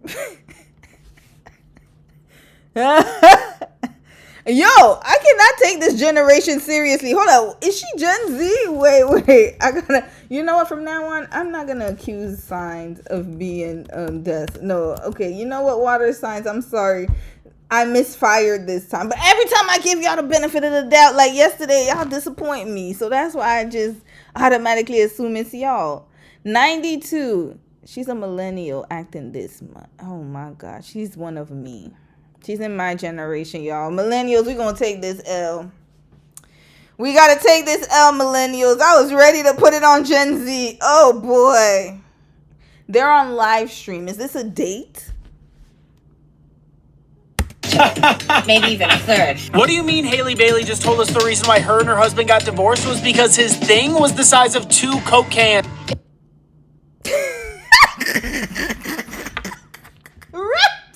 Wrap millennials up. We're done. Bah. Yo, this is why we can't blame Gen Z. Who did they learn from? Of course they learned from us. And then our boomer parents and the exes. I don't know. Y'all be on some stuff. This is a millennial, y'all. She is too grown for this. 92. I would have given her a pass if she was 95 and under. I give y'all a pass. But this is you too old, sis. You too grown for this. 92. Hold on. How old is 92? Is that 30, maybe late 30s? Hold on. Wait, what am I saying? My brother's 91. I can't remember his age right now. I think he's like 33. Y'all know I can't calculate in my head right now. 2026. Okay, 34. Yeah, she's 34. 34. Mid-30s, y'all. Talking about she divorced her husband because his dingaling was the size of two Coca-Cola cans. Y'all ain't never heard of Viagra. Red flag. What's going on here? This is so childish. You didn't know that his peen was too... Wait, how did she get a divorce? I thought she wanted to wait until she was married. I'm confused. Is she married? Like all good, like... Totally fine. Okay, yeah. I mean, like average, like... No, yeah. All the way from like, but totally fine. Okay. No, he was just... Yeah. 2 Coke cans stacked on top of each other. Maybe even a third. What do you mean Haylee Baylee just told us the reason why her and her husband got divorced was because his thing was the size of 2 Coke cans? That's why you got a divorce. Wrap us right up. I'm not even going. I'm sorry, Gen Z, and I'm sorry, water signs. Y'all gonna take a break today. Well, I don't know. I got a few more stories, so let me put y'all to the side. You guys are on. I'm gonna put you guys in purgatory right now. Y'all in the waiting room. This is disappointing, and very, very like I'm very ashamed to be a millennial right now. If a man has enough time to go into the bathroom, he has enough time to cheat. I should have never let him go to the bathroom. So, Yeah, she's really Arrested Development. This was the perfect title for this live stream. I almost changed the title because I was like, oh, maybe there's no more Arrested Development videos. Here we are, 1992, 34 years old, about to be freaking 35. You about to be 40 in 5 years and you acting like you're a teenager. Talking about you got a divorce for your ex because his dingaling was the size of 2 Coke cans. Come on now, sis. I guess it's my fault. Haylee Baylee is one of those people who looks like she has it all together online. But the more you look, the more complicated it gets. On Instagram, she's a glam model, the Sports Illustrated girl, the beauty influencer, the girl who does silly comedic videos on her page, etc. But behind that, there's been a lot of very public mess. There's also I like her lip color, by the way. So being a small town backstory, someone who had big dreams, a marriage that played out in front of everyone who knew her at the time, and also a divorce that people picked apart and is still talked about till today, despite this marriage ending about 4 years ago. And then, do I need to add her to my case study list? Please let me know. I've never heard of her before. This is my I think I only knew about her because of the Marie Antoinette, because her name sounded very. At first, I thought they were talking about Haylee Baylee, and I was like, "Oh my God, what did Haylee Baylee do?" And then I saw that woman, and I was like, "Oh, I tuned right out." But I saw that they had controversy, but I didn't know her backstory. There is a relationship that had people side-eyeing from day one. She did not just wake up famous. She worked her way. Wait, was that her ex-husband? The girl who does silly comedic videos on her page, etc. But behind that, there's been a lot of very public mess. There's also been a small town backstory, someone who had big dreams, a marriage that played out in front of everyone who knew her at the time, and also a divorce that people picked apart and is still talked about till today, despite this marriage ending about 4 years ago. And then there is a relationship that had people side-eyeing. That's her new man or her ex-man? I gotta figure this out. Seeing if my boyfriend passes the test. Okay. You was complaining about your ex having the 2 Coke cans. And I don't mean to look, but now, I'm intrigued. Because now that you're saying that, you see, you gotta be careful what you say. Because now that you say you broke up with your ex because his dingaling was the size of 2 Coke cans, my goodness. Your man right here, he ain't packing either. I mean, maybe it's the video. So you got to tell the truth, Haylee. From day one, she did not just wake up famous. She worked her way into it. Modeling gave her a start, but social media is what really pushed her into people's feeds. She posted, she shared, she showed personality. People liked her, they followed her, and suddenly she wasn't just modeling, she was a full-on internet personality. When it comes to putting yourself out there on the internet, strangers feel like they know you and think that they get a say in your life. And that's the part that no one really talks about, because when your life becomes content, it stops being just yours. Internet sleuths respond to every comment you say, every speech you say, every meme you copy, especially when you say you are just a normal girl living in a 19,000 a month condo. Every live stream moment can turn. $19,000 a month condo is such a waste of money. Like, sis. Like, I'm not talking about her. I'm talking about Haylee. You couldn't get a house with that money? $19,000 a month spending on a condo is dumb as hell. Stupid. Red flag. $19,000 a month times. Y'all, that's $228,000. You could literally buy a house in some areas of the U.S. with that. I know in some places you can't. You definitely can't buy one here. But hell, it's a down payment for a house and then you pay less. Why are you spending that much money on a damn condo? Why don't you just buy the damn condo? What is going on here? Or at least put a down payment. You can afford it. That is stupid. Money mismanagement. Heavy. But then again, I could tell her thought process is not there. It is a sad day for us millennials. I expected this from Gen Z. Damn! I hate when this happens. A viral clip. Every relationship becomes a public debate. The same transparency that helped her grow also opened the door for constant judgment. If you actually want to understand her, you have to look past the photos and the videos that she puts online. You have to look at the girl who grew up with big plans, who chased opportunities, who stepped into fame and probably didn't expect it to get this loud. And then you have to look at the choices she made once she was already in the spotlight.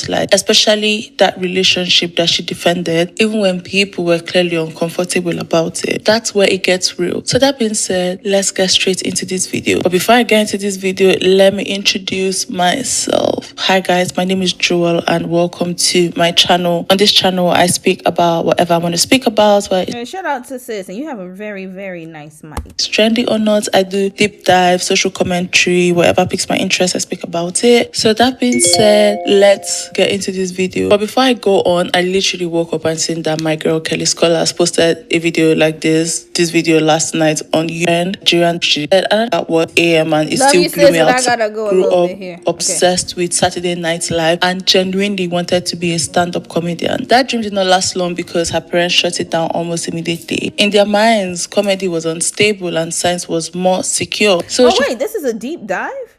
Oh snap, I didn't expect that. Okay. Follow the path that made sense to her parents. What's up, guys? I'm Haylee, otherwise known as Haylee Baylee online, which is actually my dad's nickname for me. A lot of people are like, is that your real name? Is that like a stage name? I'm like, it was my dad's nickname for me. I grew up in Minnesota. So I grew up in Victoria, Minnesota, which is like a small town in Minnesota, kind of in the suburbs. Always kind of loved medicine and the human body. And so when I was little, I told my parents originally that I wanted to be a stand-up comedian, and they're both engineers. They were like, that's not going to happen. Never, ever, ever. So I then was steered to medicine and went to school for medicine, for biomedical sciences, psych, minor in chem. Graduated, was getting ready for med school, and then I got married really, really young. To be honest, her parents are literally giving me Nigerian parent vibe because literally, I don't know, I've said it before how I said I wanted to be an actress and my parents took me to a room and they were like, actress, just better go and study something because acting doesn't pay. I mean, but you know what, like, hindsight is 2020, and a lot of our parents, I can't say they were wrong. They were not wrong because I think they could see and this is the thing. Unfortunately, our society, we don't celebrate art. We celebrate more of like, I guess STEM background, like STEM careers and careers where you have to do analytical and logical thinking. Again, it's male dominated patriarchy. Like it all falls in line, right? So when you think about like the entertainment industry, so acting, comedy, like if you want to be a comedian, you want to be an actress, it's only a small percentage of people who actually make it. And even if you do make it, your shelf life is very short. It is not a lucrative career for majority of people who try to enter into that space. Do you want to know who makes the most money in the music industry? It's not the rapper or the artist. It is the record label owner. And most of the time they have a degree in business management. And when you look at acting, it's not the actors and actresses do not even make as much as the producers. They make the most. So this is where, I think sometimes it's good for your kids. And we saw it last night with the K-pop documentary. Oh, Lord. The one that they copyrighted my ass and blocked me, but or blocked it from being seen. But what I'm trying to say is that we, and I get it, your parents were just being honest and they were just saying like what makes money, and we got to be honest. We got to have those honest conversations.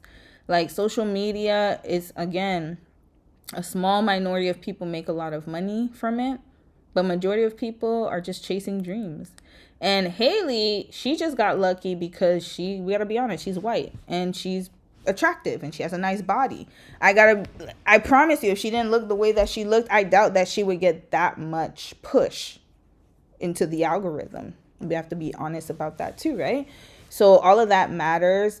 And it sounds like she was super intelligent, which is interesting. But then I'm not surprised because usually if you are that intelligent, you're book smart, the brain is not really functioning in the social area. Let's just put it that way. Continuing.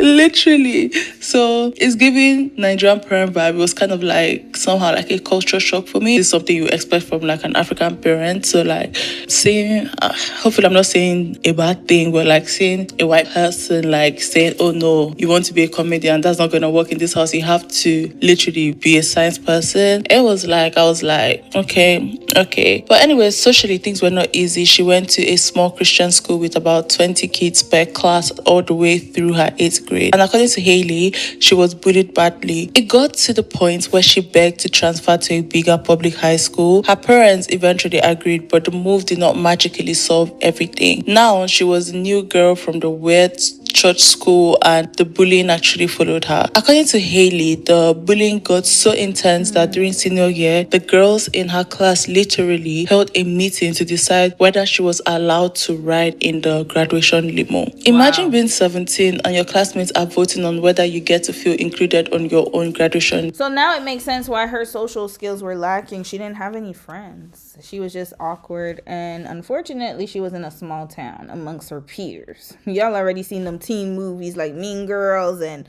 other teen movies where, they, I just was, you know what? I was watching Full House yesterday. I watched a few you guys know Full House, not the K-drama, the actual TV show with Cameron, what's her name? Candace Cameron, Bob Saget, the Michelle, Mary-Kate Ashley, Stephanie. I remember all them people. John Stamos, all them folks. I was watching reruns, just clips, and yeah, DJ. I don't know if you guys remember the episode on Full House where DJ went to middle school.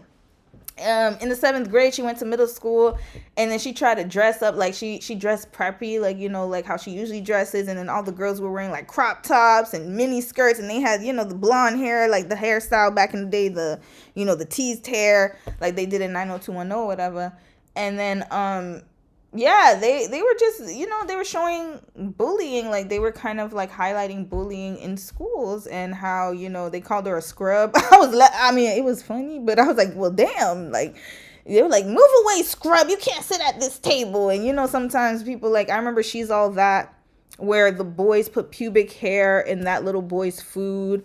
And then it was just over the top. So bullying has always been a problem in a lot of schools, and unfortunately it's something that happens to a lot of adolescents. So I totally I sympathize for the fact that she went through that. That's very sad. That's a very sad experience to go through, especially as a child. Red flag to all the schools that still condone bullying and they don't do anything about it. Day. Yes, not to make this about me, but I can literally imagine I was severely bullied too in school. Wow. And as painful as it was, she has also said that those experiences actually toughened her up, and being picked apart that young just forced her to grow thick skin early. Later, when she stepped into the public eye and strangers started critiquing her online, it wasn't her first time being judged in a room that she did not feel welcome in. For me, I was bullied like mercilessly. I went to like a small church school almost growing up.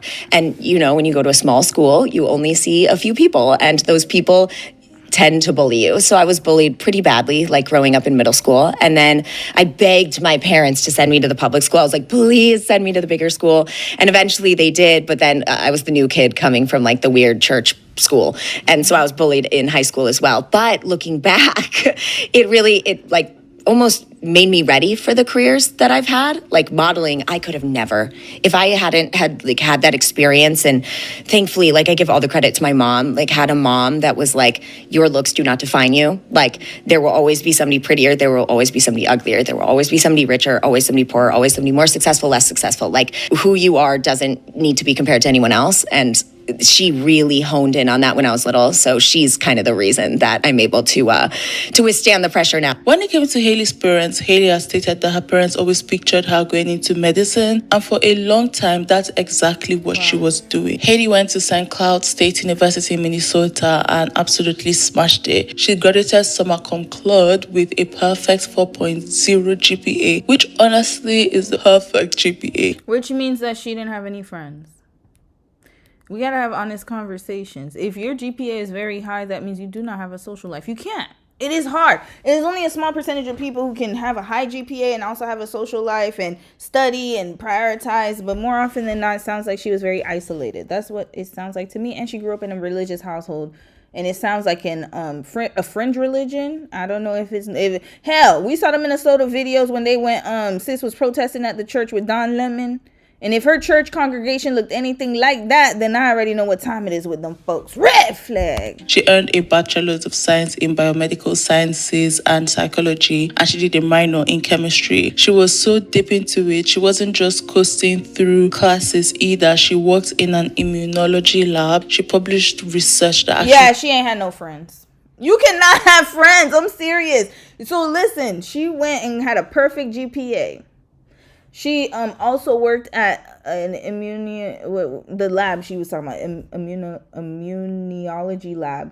And then she published research papers. You don't have time to have friends. You're holed up in your room all day long. studying and working. That's it. That's all. You don't have a social life. Really did She's win socially awards, and she awkward. fully leaned into that science girl identity. This girl was a full-on nerd. On paper, she looked like someone who was absolutely headed to medical school, and that was the plan. She was studying, she was preparing, she was building towards that next step, and then life shifted. She got married young, and her husband was a professional athlete. His career meant constant moving, different cities, different teams, different schedules, and her church encouraged it. So you see, this is the pipeline, because you're young, you just got out your parents' house. So the next natural step in the church world is you get married. That's the natural step of progression. And if your parents, you got to have parents who, so it really depends on your upbringing. It sounds like her parents put a lot of pressure and expectations onto her. So there's definitely going to be a people-pleasing type of tendency with her. I can already almost guarantee that. Not only that, but religion also played a strong role in her upbringing. So yeah, okay. That the byproduct of that is not surprising to me of where she is today. I don't even need to know the whole story. Just the background in itself already lets me know that she's already her path is already set up.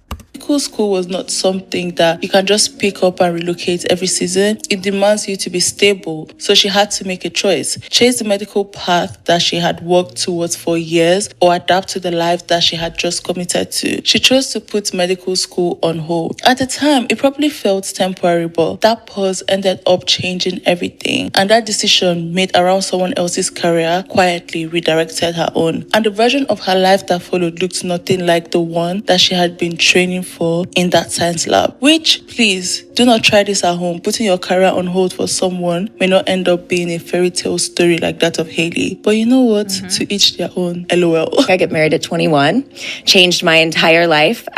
He was a professional athlete. I was just graduating from undergrad, and we decided, okay, I'm going to pause my medical career. We're going to focus on his career. So I was basically like almost a housewife with jobs on the side. So you see, that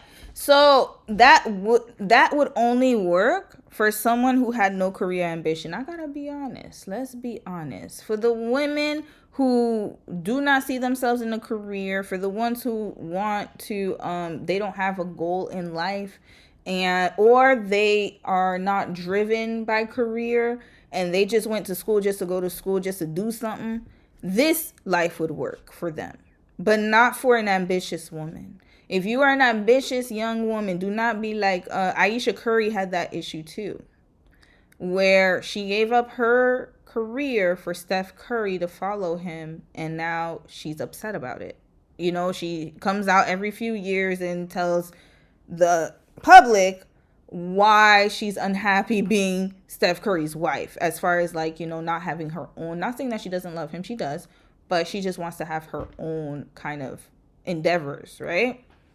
Now, with Haylee, she was already on the trajectory of being a medical doctor. So she would have had her own career. And so it wouldn't make sense for her to be with a professional athlete. That doesn't make sense at all. Because again, sis said it. She'd have to move from place to place. And not only that, but it's like we have to be honest about these conversations. Not everybody can marry a professional athlete. If you have goals, you have dreams, you have ambitions, you want to be a career woman, do not marry someone who is unstable, who cannot stay in the same place. Don't marry someone who has to travel all the time, because then you're going to be in the house. Who's going to stay and hold the house down? You! So we have to start thinking like that. If you're an ambitious woman, you care about your career, you always want to have a job, you thrive best when you have money on your own, then I wouldn't recommend that you get with a professional athlete or someone who requires you to move everywhere, like a diplomat, a professional athlete. I can think of other careers where they always have to move. I'm trying to think. Anyways, there's a whole bunch of them. Michelle Obama was bitter for a while too, because I remember she spoke about that, because she had to give up her career to during the presidency when Barack Obama was the president. She had to kind of be pushed to the side.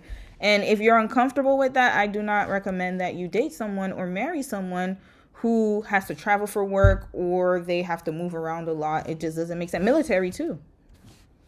Military is another perfect example. Then I was scouted for unless they're based in the local city. If they have to move around and you're a career-oriented woman, good luck. modeling. I feel like I've lived like 9 lives.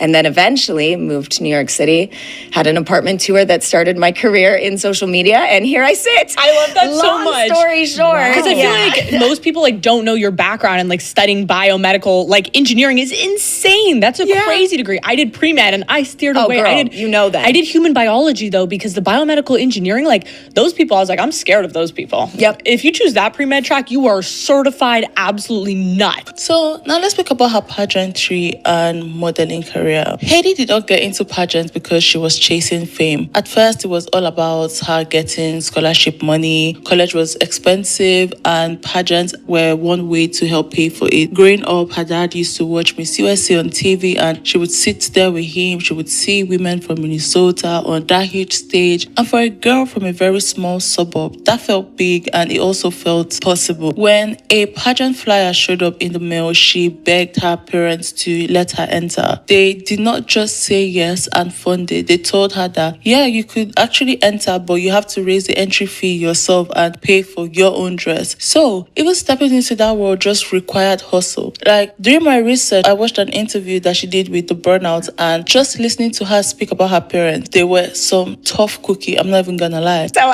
another like side quest that I went on. Basically, I grew up in like a small town in Minnesota, and so pageants were always on TV. It was like there was even a movie about like the Midwestern girl from Fargo that does a pageant, like American Teen Beauty or something. So we kind of looked up to pageants like the South does. It's just like not as prevalent. So I grew up watching Miss USA on TV. And I remember thinking like, oh, those girls are so beautiful and accomplished and like they're everything I want to be. So once I was old enough and got the flyer in the mail, they know exactly the houses to send them to. They're like, I know she's going to want to enter this. I begged my parents. And of course, my parents originally said no, because they're like, you're not going to enter a beauty pageant. Like, are you crazy? Until I showed them the scholarship element. And then they were like, as long as you save up the money, you buy the dress, you do this all yourself, you can enter. So I entered. I originally did the Miss Teen Minnesota. So it was called Miss Minnesota Teen USA. And then you went on to Miss Teen USA. And then the other one is Miss Minnesota USA. You go on to Miss USA. And so I originally did the teen pageant, won scholarship money for college, went back, did the Miss pageant, won scholarship money for college. And that's how I ended up paying for my entire college without student loans. So yeah, that is actually, it was very popular growing up. I don't know if they still do that now. I remember one of my classmates, she participated, she won a lot of pageants. That was her thing. She was very beautiful. Yeah, and she used to do that. She used to just always do pageants. I was in middle school, and then I think she did it up until high school. Yeah, so she was always in there. She would win money all the time too. That's Wait, kind of that's amazing. I'm not gonna lie. How much was the scholarship? it was basically a full ride. Wow. Yeah, Really? they Oh gave my you, God. it depends on which one we're talking about. So Miss Minnesota Teen USA gave scholarship money just in cash form. Then there was another scholarship And like, pageant. how much are these scholarships? They're like anywhere from $10,000 to $50,000. Wait, that's a lot. And then if you win nationals or if you like play, And you know who else gives scholarships? Sororities. Sororities give scholarships too. I remember, this is a side story, when I was in middle school. I think it was 5th or 6th grade. I don't remember which one. And one of my mom's church friends, her daughter was part of a sorority. She was part of Sigma Gamma Rho. And then they had like I guess they had to mentor, I guess one of their like, I guess, you know, to pass different stages in the sorority. I don't know what she was trying to, I don't know what level she was trying to get to. But she had to mentor a young girl. And so she asked my mom, she had asked her mom if she could ask my mom if I could help, like if she could mentor me. So every Saturday I went to this kind of like etiquette class, and then I made friends, and we would just sit in a circle, and you know, it was all black, of course, black girls, like, and then we would talk about stuff going on in school, blah blah blah, and then they taught us like how to sit, how to, you know, look all demure, and then, you know, eat, and I don't know, they gave us like a whole bunch of other skills. I forgot, y'all. It's been a while, but I just remember that she used to pick me up every Saturday. And at first I was upset because I was like, damn, I wanted to read my books. I was such a nerd. But yeah, but I ended up enjoying it, and I met some really cool friends there. And then we had a dance at the end, like a ball.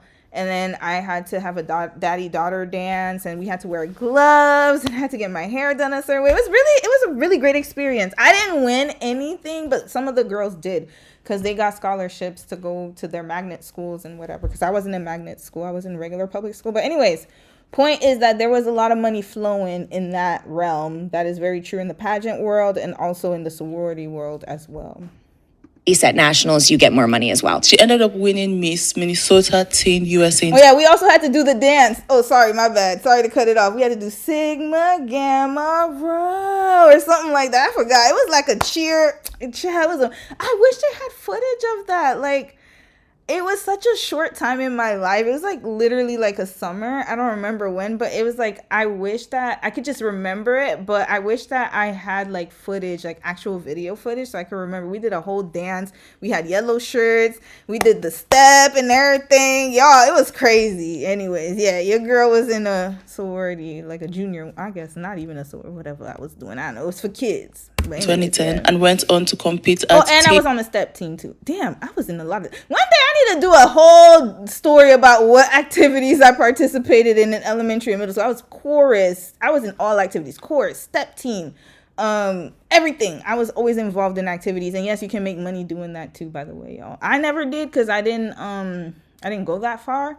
But I know a lot of students who would like do pageants, and like I told you, one of my classmates, that's what she would do on the side. That was her hustle. We all had little hustles when we were kids growing up. So USA in the Bahamas. She did not place, but just being there was a big deal. Instead of quitting, she came back to pageants during her senior year of college. In 2014, she won Miss Minnesota USA and competed at Miss USA, where she made the top 20, which good for her, for real. But behind everything, there was pressure. During Miss USA, she said that she became way too focused on her body size. Pageants can do that because you are constantly being judged, you're constantly being compared and measured. And Miss Teen USA, isn't that Donald Trump's pageant? I believe so. Yep, I believe so. Was it Miss Teen? Yeah. Look at this. This was in 2016, y'all. We might need to do a dive on beauty pageants. Let me write that down. But yes, I believe he was one of the top, like, I guess, chairs of the Teen USA pageant. She started developing unhealthy eating habits around that time, and what may had looked like discipline from the outside was actually something that was much more complicated underneath, and it hinted at struggles that would show up again later. After college, Haylee was living in Charlotte, North Carolina with her then husband, who was playing for the Carolina Panthers. At that point, she was not a model. She did not have an agent. She barely even had a social media presence. She had around 50 followers on Instagram when Sports Illustrated Swimsuit found her. In 2017, the magazine held its first open casting call, and she decided to submit. It was not like she had a long modeling resume to lean on. In fact, she had been rejected by every modeling agency that she had reached out to. So this felt like a long shot. In her interview with the Burnout, she said that her account was even on private, and the day before she put the video up, she had to make her page public because the video was literally the casting call. That's from what I could get. And the next day, she got a DM from the official Sports Illustrated Instagram account, and she was so happy. Then in 2018, she was named co-winner alongside Camille Kostek, and just like that, everything literally changed. I feel like I owe Instagram a lot for like starting my career in numerous different ways, but it was during the time that I was married. We had decided I needed to pause my medical career because if I had applied to medical school, I'd probably get in out of state. And then, my husband was playing for Minnesota, so it wouldn't make sense to then separate, and we were new in our marriage. So I remember seeing on Instagram this like Sports Illustrated swimsuit open casting call, and a couple of my friends had texted in the group chat that they were going to enter, and I was like, I have like 50 followers. Sure, I'll enter with you guys. You have 50 followers? I had like 50 followers, and they were all like pageant people. My Instagram was private, I think. I think I turned it public right before this because it had to be public to even enter. And so I just filmed a video of me sitting on a bed being like, hey, Sports Illustrated, like I'm getting ready for one of my friends' weddings right now, but I'd like love to shoot for your issue. And I never thought I'd get seen. And then like 2 weeks later, I was in my house in Minnesota and I remember receiving a DM from the official like Sports Illustrated account. And I was like, is this fake? Like what's going on? And it had the blue check mark. And then that's how I found out that I was in the SI swimsuit. And then how did that look like once they DM you? Like, what's the process of Sports Illustrated? Well, it was the first year that they ever did it. So this was all new for them as well. Sports Illustrated has never, prior to 2017, had never held an open casting call before. So they basically just invited me to their casting. They were like, hey, you're one of, I think it was 30. I might have to speed this up, yo. My bad, because of time. 1.5. Okay, here we go. 15 finalists that got chosen to go to the casting. She has said many times that Sports Illustrated swimsuits truly changed her life. And you know what? It did. She made her rookie debut in the 2019 issue and she went on to shoot with them for 4 years in a row. Kenya in 2019, Scrub Island in the British Virgin Islands in 2020, Hollywood, Florida in 2021. So from the outside, it looks like a dream. You know, exotic locations, major publication, national attention. Literally, she was getting all of it. But the reality behind the scene was not as shiny. Modeling hit her mental health so hard. The body image issues that first showed up during the pageants just came back stronger. She started obsessively counting calories, started over-exercising. She constantly started comparing herself to other women, especially that ultra lean Victoria's Secret angel look that her body just was not built for. When your job is to stand next to other women in swimwear and be photographed from every angle, comparison becomes almost automatic. Eventually, it stopped feeling empowering and started feeling draining. She has described modeling as a place where the real bullying began, which says a lot considering what she went through in school. The industry standards, the comments, the constant pressure to look a certain way just created an environment that felt more toxic than supportive. And she's a white woman. You see, that's the difference. So she's a white woman, so the expectation, especially in the we gotta be honest, in the Caucasian world, you have to have this thin, like at the time. Now it's a little different because of Kim Kardashian and all them other women, but at the time that we're talking about, when she was in college, around that time, it was like thin was in, and you have to look a certain way. For us, it's a little different. You gotta have the big booty, big titties, gotta have a small waist, like the Sir Mix-a-Lot, what he said, 36, 40, whatever, 36, 48, 42, whatever the hell the measurements he said. You gotta have a big bust, small waist, and a big ass. But for them, you gotta look very thin. Yeah. In imposter syndrome, disordered eating, and her mental health spiraling, she made a decision to walk away from fashion modeling. From the outside, it probably looks crazy to just leave something that so many people dream about. But for her, it was not glamorous anymore. It was very exhausting. Oh, by the way, if you want to get into the urban world, my bad. But if you are a black model and you're trying to be like a supermodel, like Tyra, Naomi, Kimora, what's her name again? There was another one. Alex Way, I believe it's her name. If you want to be a cover girl, yes, you got to be thin. You got to fit the white standard of beauty.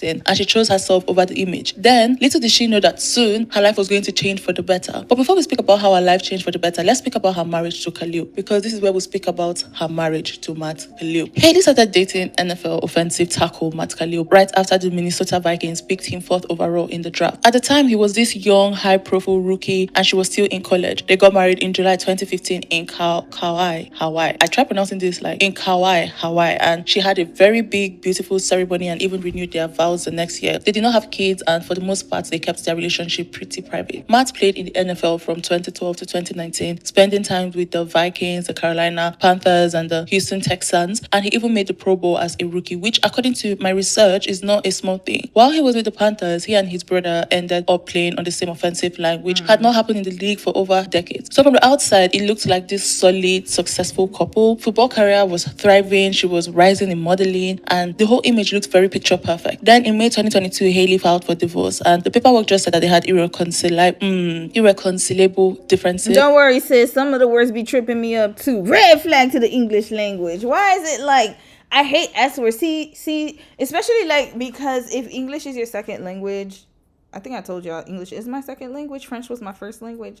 So it's like when you say certain words, because remember you learned it like when you're your mother tongue, like Yeah, it's really weird. Like, I have a problem with some words, like, especially if, like, it has a double, like 2 M's or 2 L's, especially them L's be getting my ass. The L's be getting my ass. This and the S's had already been separated since January of that year. So for a long time, that was all the public knew. She spoke respectfully about him. She called him a good person. She said that he made her want to be a better person, and there was nothing dramatic about their relationship. I hate when people send those statements. Just might as well just tell us we decided to part ways and stop trying to make it kumbaya. Oh yeah, there's nothing wrong. Obviously there's something wrong. You filed for divorce. Red flag. Stop doing these crazy ass statements.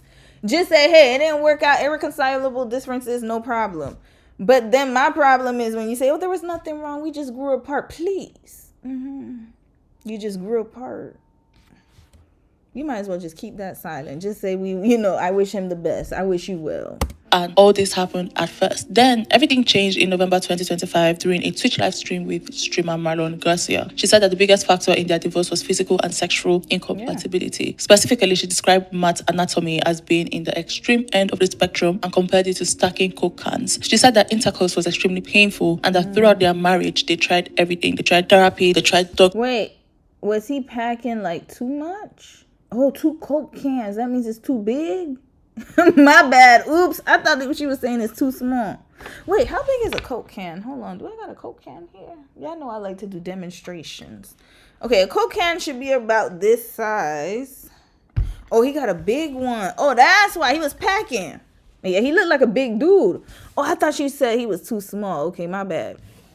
But still, that's a red flag. For her, what's going on, sis? Like, she said sex was painful. 2 Coke cans. 2 Coke cans. 2 Coke cans stacked. I can't say anything though. Like, well, yeah, I can. You couldn't stretch? Like, I don't know. Something's off with this. Okay, I don't know. I don't know what the reference is. Y'all let me know in the comments. Because if it's painful, then that means you don't have enough. You're not aroused. It shouldn't be painful, y'all. Sex should never be painful like that. So there's an arousal issue, or is he too big for you? Is that what you're saying? That's like a safari type of... Yo, I wonder how did Erica... Now, sorry, side note. Erica Mena. I don't know how she did this. And Nicki Minaj. Like, I could never, like, this is too big to me. To me? Let me put pack in. Y'all, let me get in trouble with YouTube on this. No, not safari. Chill. Sweatpants. Let me just put this.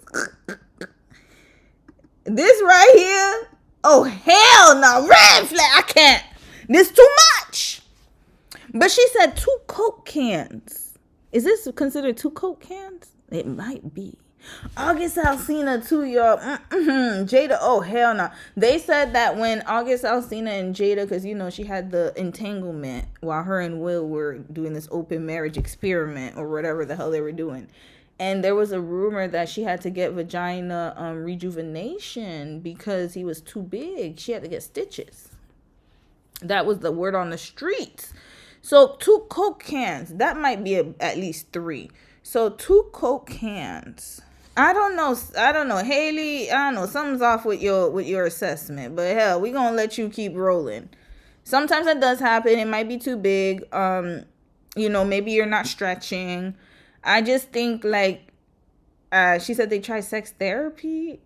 I just think he just didn't know how to do it right. Like, I don't know. I feel like some men, they watch too much porn and they don't know how to work their member. I'll say that. That I will say. That is very true. And it sounds like she just wasn't physically attracted to him. That's what it sounds like to me. But hell, what do I know? I ain't never had that problem. Because this is where we speak about her marriage to Matt Khalil. Haylee started dating NFL offensive tackle Matt Khalil right after the Minnesota Vikings picked him 4th overall in the draft. At the time, he was this young, high-profile rookie, and she was still in college. They got married in July 2015 in Kauai, Hawaii. Okay, sorry, y'all. Hold on. No, I'm going to have to... What's his name? Haylee Baylee's ex. Oops. Here we go. Ex-husband. What's his name? Matt Khalil.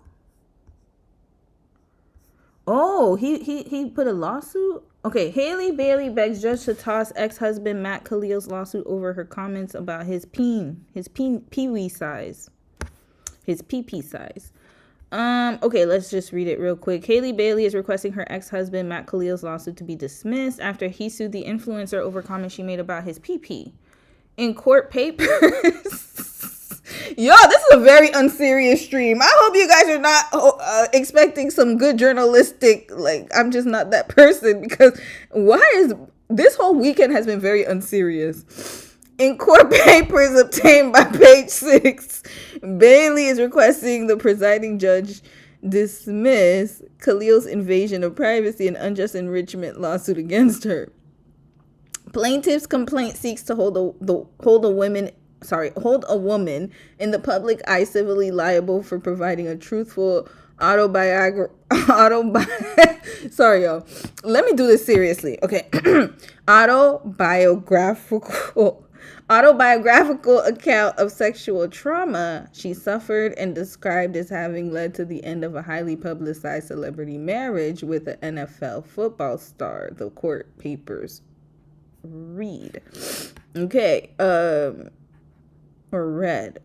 This is him. He's packing him. Y'all, okay, sorry. You know, my intrusive thoughts are winning right now. I don't see the 2 Coke cans. What Coke cans we talking about here? You talking about the mini Coke cans? Y'all know they got mini Coke cans. The ones that they put in your room for room service? That's what we talking about here? The mini Coca-Cola minis. These little ones. She's talking about these little mini ones? Which ones we talking about? I don't see I don't know. Maybe it's a white woman thing. Y'all ladies, y'all gonna have to let me know, white girls. What is going on here? White women, you gonna have to let me know. Oh no, I hope I didn't hold on a second. Uh-oh. Did I sorry guys, hold on. Oh no. What did I do? Hold on. Oh no. Hold on. Give me a second, y'all. I gotta go in my history. Okay, it wasn't that one. Okay, wait, this one's for the aunties. Okay, we gonna get rid of the aunties. Okay, I need to see, where was Haylee Baylee? Hold on. Savannah, we getting rid of your behind right now too. Okay. Uh-oh, guys. Okay, let me just go to Jules' channel again. I'll find out where we were. I think I mistakenly did that. Okay, new tab to the right. Let's go back to Juliana's channel. You see, this is what happens when you too nosy. Juliana, I think that's her name. Okay, let's just put Jewel Haylee Baylee. I'll find it. What did I do, y'all? Oops, I'm so sorry. Okay, here we go. Yeah. Okay, here we go. We found it. All right, sorry, y'all. Okay, let's go back to the article. I need to figure out what's happening here. Like, was he packing or not packing? I'm confused about the 2 Coke cans. This is very confusing. Okay, yeah, he's definitely not, he ain't on no type of, he's not packing nothing, and that's fine. He's not packing the 2 Coke cans. I can tell you right now. I was expecting to see like a safari type of level of stuff. Okay, Baylee explained in the court filing how she appeared in a live stream interview with content creator Marlon Garcia in November 2025, where she spoke extensively and candidly about her marriage to the former NFL player. She described her relationship with Khalil as a loving union that was ultimately hindered by an unfortunate physical incompatibility. Far from disparaging the plaintiff, defendant repeatedly praised his character and the quality of their marriage throughout the interview. She unequivocally described the plaintiff as the greatest guy in the world. The model added that they divorced over specific anatomical incompatibility that rendered a normal sexual relationship impossible. Okay, so the court docs then explained the couple made desperate years-long efforts to overcome this physical barrier and save their marriage. Okay, I'm going to read some comments because I'm still not understanding the 2 Coke cans. I'm thinking he's too big, but I don't see the girth. There's nothing here. Is it? Oh, maybe here I could see it peeking a little bit, but I mean, I don't mean to. I'm so sorry. I'm so sorry. Matt Khalil's wife or whoever's partner. I'm really not trying to get all up in your man's business, but she's talking, so I have to I gotta see what the problem is, or was. Okay, hold on. Okay, so blah blah blah. They're talking about the lawsuit. Okay, here she said dead ass for our whole marriage. Dead ass, Baylee added. But I was going to try it all. We tried it all. Therapists, doctors, not even lying. Looked up lipo type shit. That's why it's kind of funny. It's like my life is a comedy and it kind of writes itself. That was okay. Finally, so it was too big. Okay. The model compared Khalil's penis size to 2 Coke cans stacked on top of each other, maybe even a third. Yeah, so he got a Safari, but I don't see it. Huh? I don't know, man. Am I blind? My glass is not working. Okay, you know what? I don't see nothing. I don't see 3 Coke cans. He hides it very well. He hides it extremely well. Okay, I'm reading a few comments and then we gotta finish this up. Some men are growers, not showers. Okay. Oh, yeah, you're right. I know definitely, because, I know. I'll say this. You're right. But still, though, 3 Coke cans is very...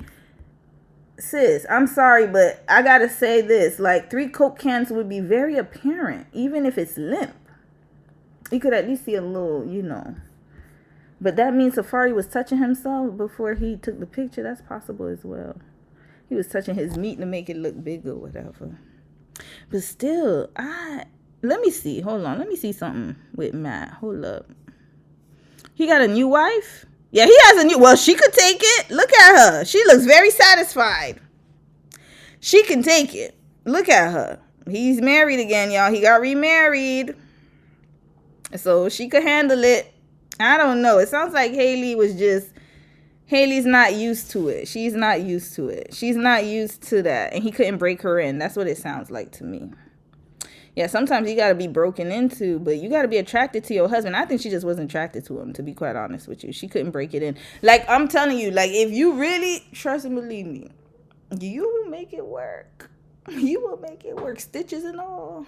You will make it work. I think that she just wasn't, either she has maybe, because some people do have vaginal issues. So it's quite possible that maybe she did have, sometimes that does happen. There could be an underlying medical issue with her that she didn't address. And, but I don't know. I don't see his new wife complaining. So there's that. All right. You said, I don't know what happened. I meant to just close my eyes and I ended up waking up. Nothing happens. It's nothing. We ain't talking about nothing right now. You said, don't forget that she was young Christian and that straight women always comment about a men lacking before and after the act. It's probably a mixture of things. I agree. It's possible, but still, something's off with this story, y'all. I don't know. Something is off. I feel like she was just, I'm not calling her a liar. I think that there definitely was an incompatibility issue. But I feel like there's more to the story than that. Or maybe you know what, you're right. Maybe she had this expectation in her mind and the reality was different. And also it's possible that, because he plays a lot of sports, and that's another thing we need to talk about is that how romantic was he? It sounds like they didn't do foreplay. I don't think he was very romantic. I personally think she had this expectation in her mind of what sex would be like and he didn't fulfill it.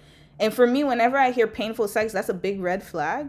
Sometimes it could be health issues like maybe fibroids, because sometimes your fibroids could be pushing up on your bladder, and also if he's knocking you, it could hit your fibroids and your wall, right? So that could also be an issue. But it just sounds to me like if you have painful sex, that there's something underlying here, or there's a lack of arousal. I mean, I'm not a sex therapist. I don't know, or a gynecologist.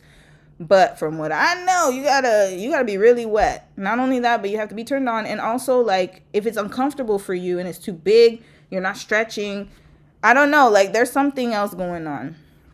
To me. I think it just wasn't her expectation. It wasn't her cup of tea. That's what it was. And we don't know what kind of positions he had her doing too. I think that's where we need to have a conversation. I wish she elaborated on that, because it could possibly be that he had her doing a lot of positions that would be too painful, you know, and that's a problem. That is a red flag, because if you have a big peen like that, you got to be very careful. You can't just be slinging that around. That's like a big dude, right? Or big, if you're bigger, just naturally, if you're a bigger person. Like, I'll give an example. When I was in Korea, I'm a bigger girl compared to the Korean girls. I can't just be walking up on the bus like just tossing, because I know my shoulders, I gotta, you know, I carry stuff. So I gotta be very careful about my movements. You can't just be sticking it in and going like this. Like, you gotta really be gentle and careful. And you got to be wary of the positions that you're putting your wife through. So I think he was very I don't know. It sounds like it was just incompatibility, because there is also probably negligence on his side as well. He probably just slinging it everywhere. And you can't just be doing that with everybody. And they probably went to Christian doctors to help. Yes, I agree. That's another problem. They probably made them do like, I don't know. Y'all, I don't know. Anyways, let's continue, y'all. I don't want to get too much into that topic, but something's off with this one. So if you have a man who has 3 Coke cans or 2 Coke cans, do not fear, okay? Like, there are ways that you can find ways to be compatible with that. It's just, you know, you got to work on it. May 2022, Haylee filed for divorce, and the paperwork just said that they had irreconcilable differences, and they had already been separated since January of that year. So for a long time, that was all the public knew. She spoke respectfully about him. She called him a good person. She said that he made her want to be a better person, and there was nothing dramatic about their relationship. And all this happened at first. Then everything changed in November 2025 during a Twitch live stream with streamer Marlon Garcia. Oh, yeah. Besides doctors, they researched medical procedures, and on top of that, she said that she was also dealing with her own health issues at the time, including endometriosis, ovarian. You see, okay, sorry, I spoke too much. You see, that's why I gotta watch some stuff sometimes and see it through. That makes sense. There we go. So she had endometriosis. That makes sense. Yeah, that's why I was saying it has to be some underlying health issue, because naturally, if you don't have those health issues, then you should have no problem being able to take that in. So endometriosis, yes, it does cause painful sex. That is a very known fact. So again, that lets me know that he wasn't careful and he didn't tend to her and, you know, arouse her in different ways. There's ways that you can have sex with your partner if you have endometriosis. There are women all over the world who have that and who carry that and who have healthy relationships, healthy sex. And so that lets me know that it sounds like he was selfish in bed. I don't like that. So red flag to the husband. It sounds like he wasn't really tending and caring about how, you know, her needs and what she would need, especially as somebody who suffers from having endometriosis. On top of that, she said that she was also dealing with her own health issues at the time, including endometriosis, ovarian cysts, and urethritis, which made things even harder for her. Like, all good? Like, Totally fine. Yeah, okay, yeah. I mean, okay. like average, like no, yeah, all the way from like but totally fine. Okay. No, he was just yeah. 2 Coke cans stacked on top of each other, maybe even a third type shit. Yeah, like he has a. Okay, wait, I'm gonna type it here. Yeah, chill. This clip went everywhere. Some people praised her for being honest about sexual health and compatibility, especially since women rarely speak openly about painful intimacy. Others felt that it crossed the line. They said that it was too personal and it was too exposing and unfair to share. It wasn't too. I don't think it was a problem for her to share it, but it's the way she shared it, and also it wasn't done in the best light. It didn't respect. But it wasn't done in respect or with care. But at the same time, I don't think there's anything wrong with sharing that, because it is true. But like I said, you see, she should have led with she had medical issues, because that is very well that is a very well fact, like a known fact. Something that was that intimate about an ex who had not spoken about it publicly. And honestly, I can see both sides here. I am not defending any man, but let's be very real. If a man went online and said that he left a woman because her vagina was too big, the internet would lose its mind. It would be chaos. But that is very true. That is extremely true. Same time, we barely speak about painful sex. Everyone hypes up big dicks like that is the ultimate prize, but nobody really speaks about the reality of discomfort or incompatibility. I myself have ended relationships with 2 men because their size did not work for me. It was genuinely too much, especially the second one. Like, he kept asking me to try and adjust, but the thing is, I simply could not. Like, my friends did know the full story. I know some people love 10 inches. Good for them. That just is not in my ministry. Yeah, and you know what? That's why I'm saying it's a type of care too. It's like the problem is they just want to stuff it in your mouth. Like, no, you gotta have care with that, especially if you're carrying a big package like that. Think about it this way. If you have a delivery driver and he has a heavy package, is he just going to walk around like this? Like no, you can only do that. Like if you have a little package, you're going to hold it and you can just walk everywhere. You can kind of, everything is within your line of sight.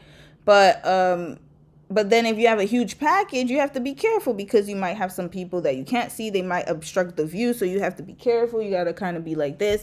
Just like with a small puppy. I got a small puppy right here. I can't just be having my heavy ass footsteps walking in the house. She's small. I could hit her. Like I've stepped on her tail a few times in the beginning. I felt so bad. You know, you can't have crazy movements when you know that, you carrying something heavy. And then they just want to stuff it in your mouth. No, I think men need to figure that out. And is there a surgery for that? That is true. Because, hell, I got a breast reduction. You ain't lying. Maybe there is a reduction. You might be right. There is such thing as too big. She ain't lying. I am very grateful to be on the other side now. Because now, like, I'm with my true people. I'm very queer. So this feels like a lot more peace. But maybe, wait, hold up, sis, wait a minute. 10 inches, good for them. That just is not in my ministry. I am very grateful to be on the other side now, because now, like, I'm with my true people. I'm very queer, so this feels like No, it sounds like you just weren't attracted to. That's why I was trying to say, let's keep it real, sis. It's not because they were too big-dicked. I think it's because you just weren't physically attracted to them and you didn't get aroused. And of course it's going to be painful sex and it's going to not feel good. You don't want to be choking on their damn thing. Like, we got to be honest about it. Trust and believe me. Like, there's ways around it. I think she just wasn't attracted to men. And maybe that was her epiphany. Oh, maybe I don't like that. Maybe I like women instead, or maybe I like, whatever. Like, hey, get it how you live. But we got to be honest. Okay, she's queer. There we go. More peace than thinking about the size of a man's dick inside of me. But anyways, in January 2026, Matt filed a lawsuit against her for invasion of privacy and unjust enrichment, asking for damages of over $75,000 and all. Yeah, we saw that, so we're gonna fast forward this part. I think that people would start harassing a woman who had nothing to do with the original situation. That part feels very obvious. Sometimes I genuinely question her practical judgment. Did she not think that this would spill over onto his wife? Did she not think that people would start harassing a woman who had nothing to do with the original? Why would they harass his wife? Isn't that good news? Your man packing. Ain't that, it's better than him not packing? Ain't that what they always tell us? What is the problem? This world is really strange. Situation, that part feels very obvious. Also, this is not my first time talking about Haylee. Remember the let them eat cake moment, which we'll speak about later on at the 2023 Met Gala? Girl, there is a pattern of her saying something for effect without thinking through the whole fallout. Haylee pushed back and asked the court to dismiss the case. She argued that she was telling a truthful autobiographical story about her own experience and trauma. Matt had the husband that she had shared with Matt, but he had we're talking about around 55 million views within hours. Suddenly, millions of people were clicking onto her page, zooming in on her furniture, her decor, her lifestyle. Okay, Was in ET apartment about 2 weeks away from having to pack up and leave. Then TikTok creator Caleb Simpson walked into her apartment with a camera. He featured her place in one of his street style apartment tour videos and it blew up almost instantly. We're talking about around 55 million views within hours. Suddenly, millions of people were clicking onto her page, zooming in on her furniture, her decor, her lifestyle. And the comments, of course, they were going to be very brutal because people were like, what kind of man pays for this? There is no way she affords this on her own. And that was the tone. The assumption was that a woman living in nice Manhattan apartment must be bankrolled by some mystery man. Like, yo, shaking my fucking head. It was almost super random, right? Like, I have dreamed of making comedy videos, being a stand-up comedian. That was literally the dream when I was little, but my parents were like, smash that dream, put it in the closet, never bring it back out.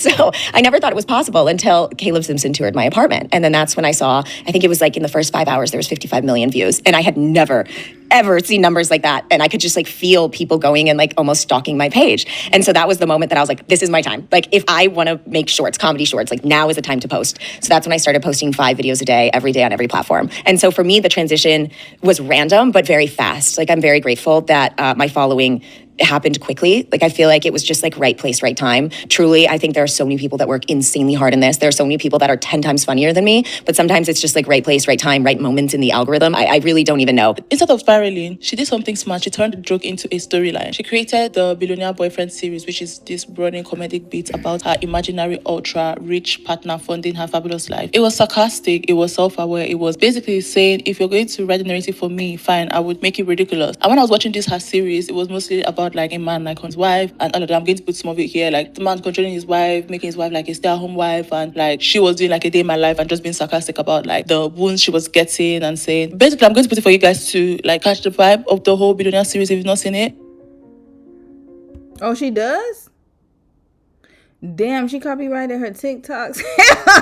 And the series hey man, it is what it is. Went viral, and the same hate comments that were meant to drag her just ended up wheeling her growth. Once she saw the momentum, she went all in. Before going all in, Haylee said that after she blew up from Caleb's video, it felt like the right place, right time, and she was really grateful for the opportunity because she called her ex-husband at that time and asked him to co-sign the lease. He agreed. She had her own savings from modeling, and she also told her mom that she wanted to stay there. So her mom gave her money from her own savings too, but made it clear that this was not a casual decision. She basically said, if you're unsure, you can come home, but if you're going to do this, be very sure. So on paper, she had support. Financially, she had her own money. Her ex-husband helped her co-signing the list, but he did not help her financially. She literally stressed her. But she said that her ex-husband helped her co-signing the list. Her mom helped with conditions, and it was not reckless in the sense of zero planning. So for me, I was actually at a big transition period in my life. I had 2 weeks left on an apartment that I could not afford. It was one that my ex-husband and I got together. My ex-husband was rich. It was not my money, it was his. Like, he earned that money. I think a lot of people sometimes confuse that, and it depends on a relationship, right? But I always saw my ex-husband's money as his because he earned it. Like, that's with his own body, with his own time. Like, that man worked harder than anyone. He'd wake up at... That's great. I don't understand what the problem is for you to think that's your money too, sis. He decided to betroth himself to you. Is that not... Don't they call it betrothed? Ma'am, aren't you Christian? Didn't you learn this? Once a man leaves his parents' house, he cleaves to his wife.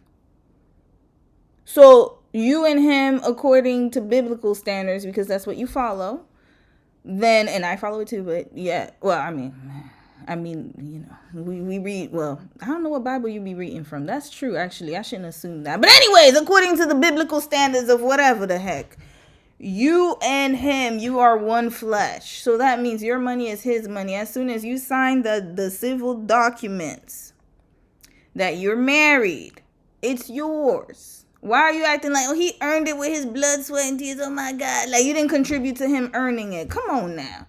Like, yes, he physically put his body on the line for it, but at the same time, like, you're entitled to it too.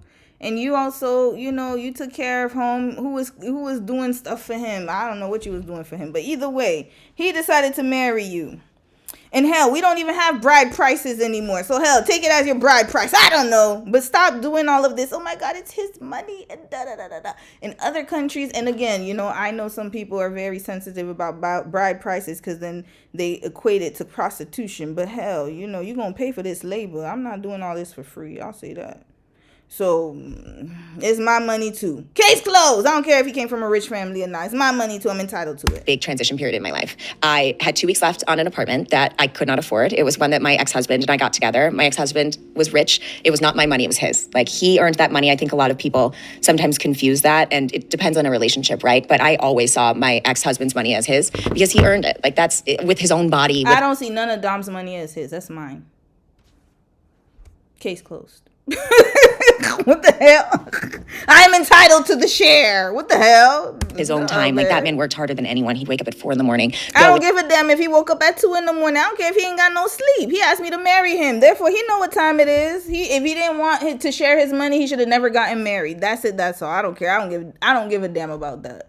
Like, at the end of the day, he decided to get married. He asked you for your hand in marriage. Therefore, that is what it is. When, like, bruises all over his body. Like, I lived in a nice apartment, but it was because of him. Like, it was his hard work, and he was responsible for that. I'm so grateful that, like, he set me up in a place that I could be in a beautiful place that I literally couldn't afford. And so why is she acting like she's so grateful to be, like, she's acting as if he was, why is she acting like he's doing charity work?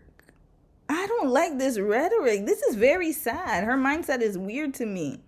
It's like she's thankful that he is providing for her like he's supposed to as a husband. Red flag! That's his job, Haylee! What are we saying? I have never to this day heard a man say, you know, especially if the woman is the breadwinner, I've never heard them say, oh, I'm so grateful to just even have a crumb of a plate of your money. I'm so grateful. Look at Candy and Todd. That man is staying right up in her guest house, eating. He's doing what, and he has his side chick up in there according to Funky Dineva. He does not, hold on, you know what, no, let's get to Todd Tucker real quick. Let's look at the live stream he had the other day. I saw it come across my page and I was like, this is craziness.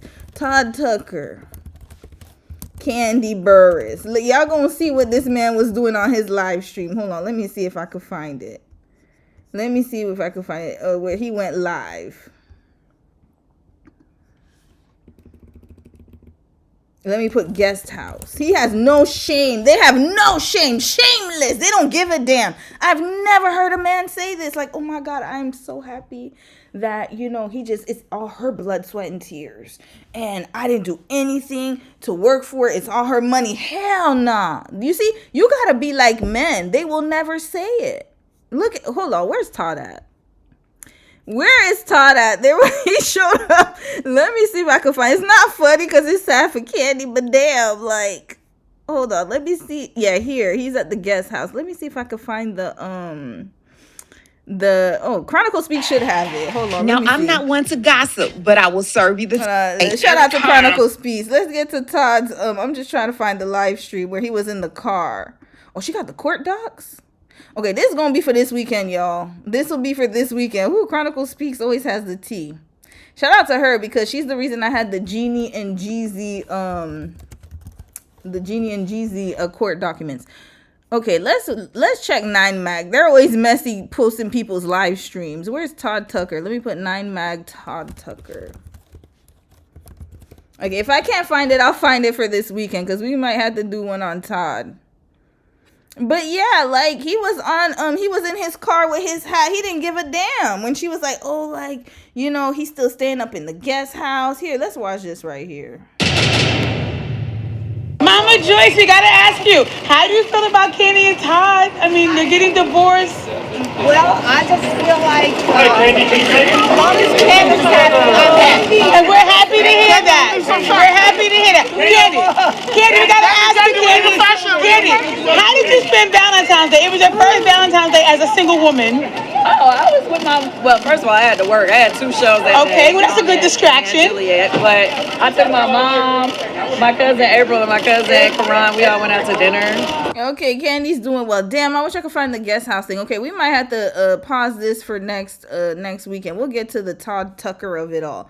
But yeah, like he is fine. He was using her money up. He did not give a damn. He never said, oh, it's Candy's money.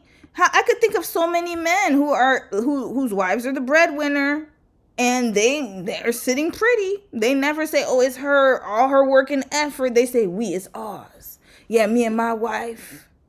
Look at Tabitha Brown's husband. She retired him when he was a police officer. She retired him and he always says ours. It's ours. But then when they see, oh no, it's money. Girl, stand up. Nice apartment, but it was because of him. Like, it was his hard work, and he was responsible for that. And I'm so grateful that, like, he set me up in a place that I could be in a beautiful place that I literally couldn't afford. And so I had 2 weeks left on this apartment, and I went viral. And I was like, oh my gosh, I just went viral for the one thing that I literally can't afford. Like, the only thing people know about me is this apartment. And I just dropped my modeling agency because I was going through almost a mental health crisis. Like, I was slipping back into the ED thoughts. And I think as women, we all know that we've almost all been there. And I was like, I need to get out of this or this is going to be bad. And so I basically just let go of my modeling agency. They walked away from it too because I wasn't working. Yeah, she got a lot of mental health issues, and ED is serious. It's very serious. I hope she went to therapy because her mindset needs to shift. Much anyways at this point. And I was ready to move home. I was planning my move home back into medicine. I was budgeting. I was calling my mom. I was like, okay, do I move home with you? Like, do I find a place? What do I do? And so then when I went viral for that apartment, I was like, oh my God, how do I get this apartment back? But do I have enough money to get this apartment back? And like, what do I do? And so I remember long calls on the phone with my ex-husband, who was eventually kind enough to co-sign. He didn't put money. He was like, he was kind enough to co-sign? What kind of 50-50? What is going on? She doesn't sound like a wife. You know who would be grateful to co-sign is if I asked one of my family members, like, hey, my sister or somebody, a kinfolk or something, like, hey, or a friend, hey, can you co-sign for me? Not my damn husband. Red flag. What is going on here? What is going on? Damn, I wish Dom was here. Because I want to ask him, would I ever sound like this? He'd be like, nope. I'm so grateful you co-signed for me. I'm so thankful. What? Haylee. Sis. Leos, y'all gonna have to take this L.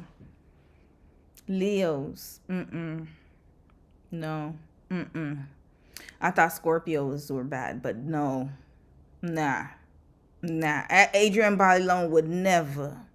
That's one thing I'll say with Scorpios. They would never be this down bad. This is craziness to me. This is 50-50 on steroids, y'all.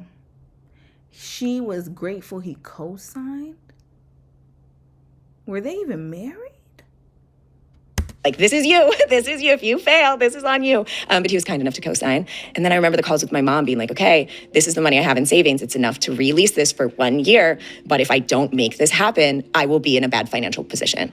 And I just remember her being like, you have to bet on yourself. If you think you can, do it. If you don't. So, yeah, this is 50-50 at its finest. Like, this is worse than 50-50.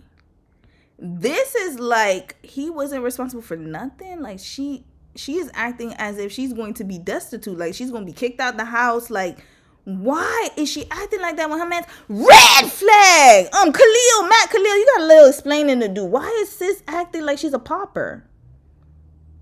This is alarming. Of everything she said, I know I was joking about the 2 Coke cans, but this right here is not a joke. How the hell are you that, like, this is sad to me. Like, the fact that she's talking about, oh my God, I could get kicked out. You have a whole freaking husband. What is he there for? Like, what is happening here? Wrap Haylee up, y'all. My white women, y'all gonna need to answer to this. Is this a normal occurrence in your culture? Like, what is happening? Don't think you can, don't do it. But whatever you do, be confident in that decision. And eventually I re-signed the lease and it was off to the races. I was like, I have to post these videos because I really want to make this happen. Like, this is such a big dream of mine and it's also such a competitive place. And I started posting and then I re-signed the lease with the last bit of money that I had in my account that I had saved up from modeling. And I took that financial... Last bit of money I had in my account. Yo, this is wild. Why are you even married? I could be bad all by myself. You know what? I used to wonder why that title, the title of the Tyler Perry movie, I Could Do Bad All By Myself. I was like, why would it? Now I see why the title was I Could Do Bad All By Myself. I would just rather be single, sis. You should have just been single. What was he there for? You didn't enjoy sex. He had you moving all types of places, and I guess that's why you filed for divorce. I think you finally woke up when you made your own money and realized he was a dud. What was he there for? He couldn't support you in any type of way, not even financially. Definitely not emotionally or sexually. Red flag. This was a. She was young when she got married, so I'm going to give her a little pass. But for the rest of y'all, please take heed to this story as a cautionary tale. Do not ever feel like you got to beg your husband to co-sign a loan. This is ridiculous. Oh, can you please co-sign this for me? What the fuck? risk, and I'm really, really happy that it paid off. Haylee has said that she committed to posting 5 videos a day across platforms for a year and a half. She said that she only took 2 days off in that entire stretch, and it was the same discipline that she had in school, but this was just redirected towards social media. And instead of chasing like a 4.0 GPA, she was chasing views. She studied the algorithm like it was a science project. She studied what angle works, where should the text sit on the screen, which font holds attention, what sounds are trending, what makes someone just stay past the first 3 seconds. She broke it down analytically and treated creativity like data, basically. The growth that Haylee had was so wild because she gained 30 million followers in under a year. YouTube Shorts became her first big money breakthrough, bringing in around $50,000 a month in ad revenue at one point. By 2025, Forbes valued her creator business at over $6 million and named her a top creator. So she was also included in the first ever Time 100 creators list in July 2025, which spotlighted the 100 most influential digital creators worldwide. As of late 2025, she has around 15.3 million followers on TikTok, 9.2 million on Instagram, and a huge presence on YouTube. And she did not completely abandon her science roots either. She launched the Nerd Herd, which is a community that encourages women to pursue STEM while also pursuing body positivity. It's kind of like okay, we're gonna get to major controversy. We might have to skip, sis. I'm so sorry because I'm wrapping her right up, y'all. Not Julie. Mina, you did a great job, sis. I'm talking about Haylee. After I heard how her rhetoric, I want no part of listening to that woman. Just awful. What the hell is going on here? Okay, we're just gonna go through her major controversy. The boy she was warned about, we'll do that, and then Jamie Stone's expose. Okay, and then we go the relationship and breakup. Okay, all right, we'll get through that part. The nerdy kid who loved math, the girl who struggled with body image, and the woman who learned how to survive public criticism all rolled into brand. The apartment tour that was supposed to embarrass her just ended up being the moment that everything shifted. Now let's speak about her major controversy. In May 2024, Haylee was at the Met Gala, but not as one of the handpicked guests. She was there working as a pre-show host for EE News. Still, it was the Met. Everyone was watching. She posted a TikTok in Marie Antoinette's inspired dress, lip-syncing to the audio, Let Them Eat Cake. Let them eat cake.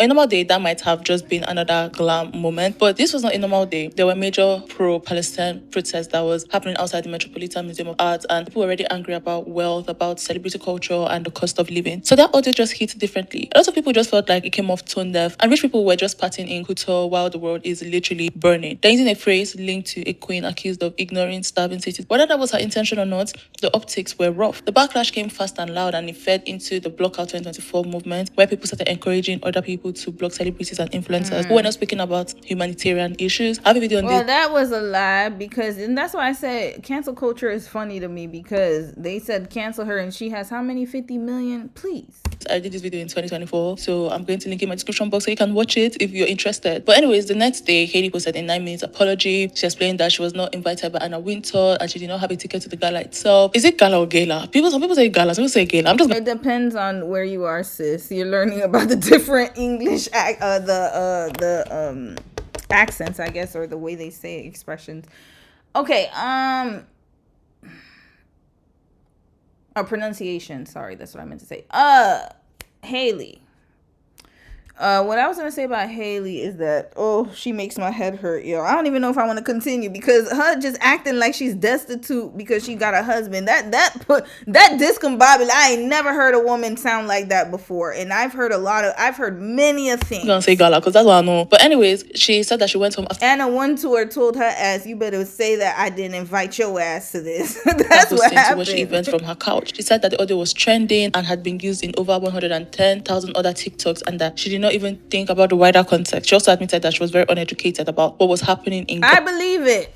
I believe she was uneducated, because somebody who could sit there and beg her husband to co-sign on a loan like she's not entitled to it lets me know that her head's not wrapped up too tight. She just knows how to memorize.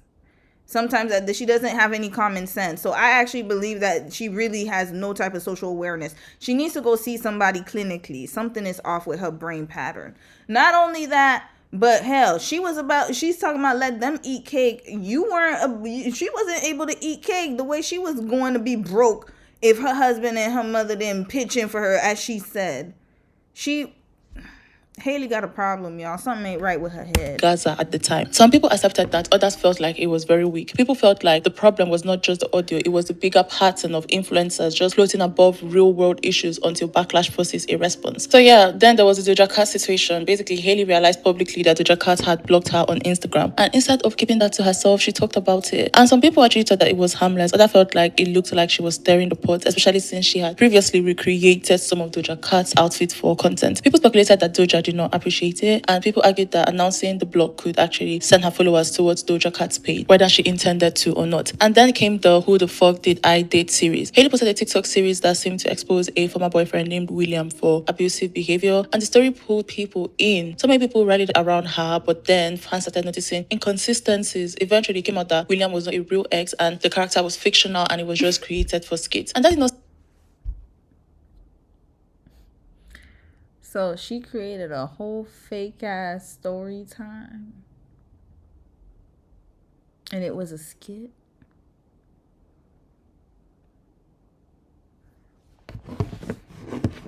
Yo, we gotta take this L millennials. I think what happened was that, during our era, we did have a lot of imagination. I will say that, we spent a lot of time, because that was the era before social media. So we did spend, I know I did, a lot of kids, spend time outdoors, or, we would imagine things. I have a whole notebook of interviews with celebrities that I had in my head, that I put on paper. So, we took imagination to a whole nother level. Remember, we're the generation that had Barney. Barney is a dinosaur from our imagination.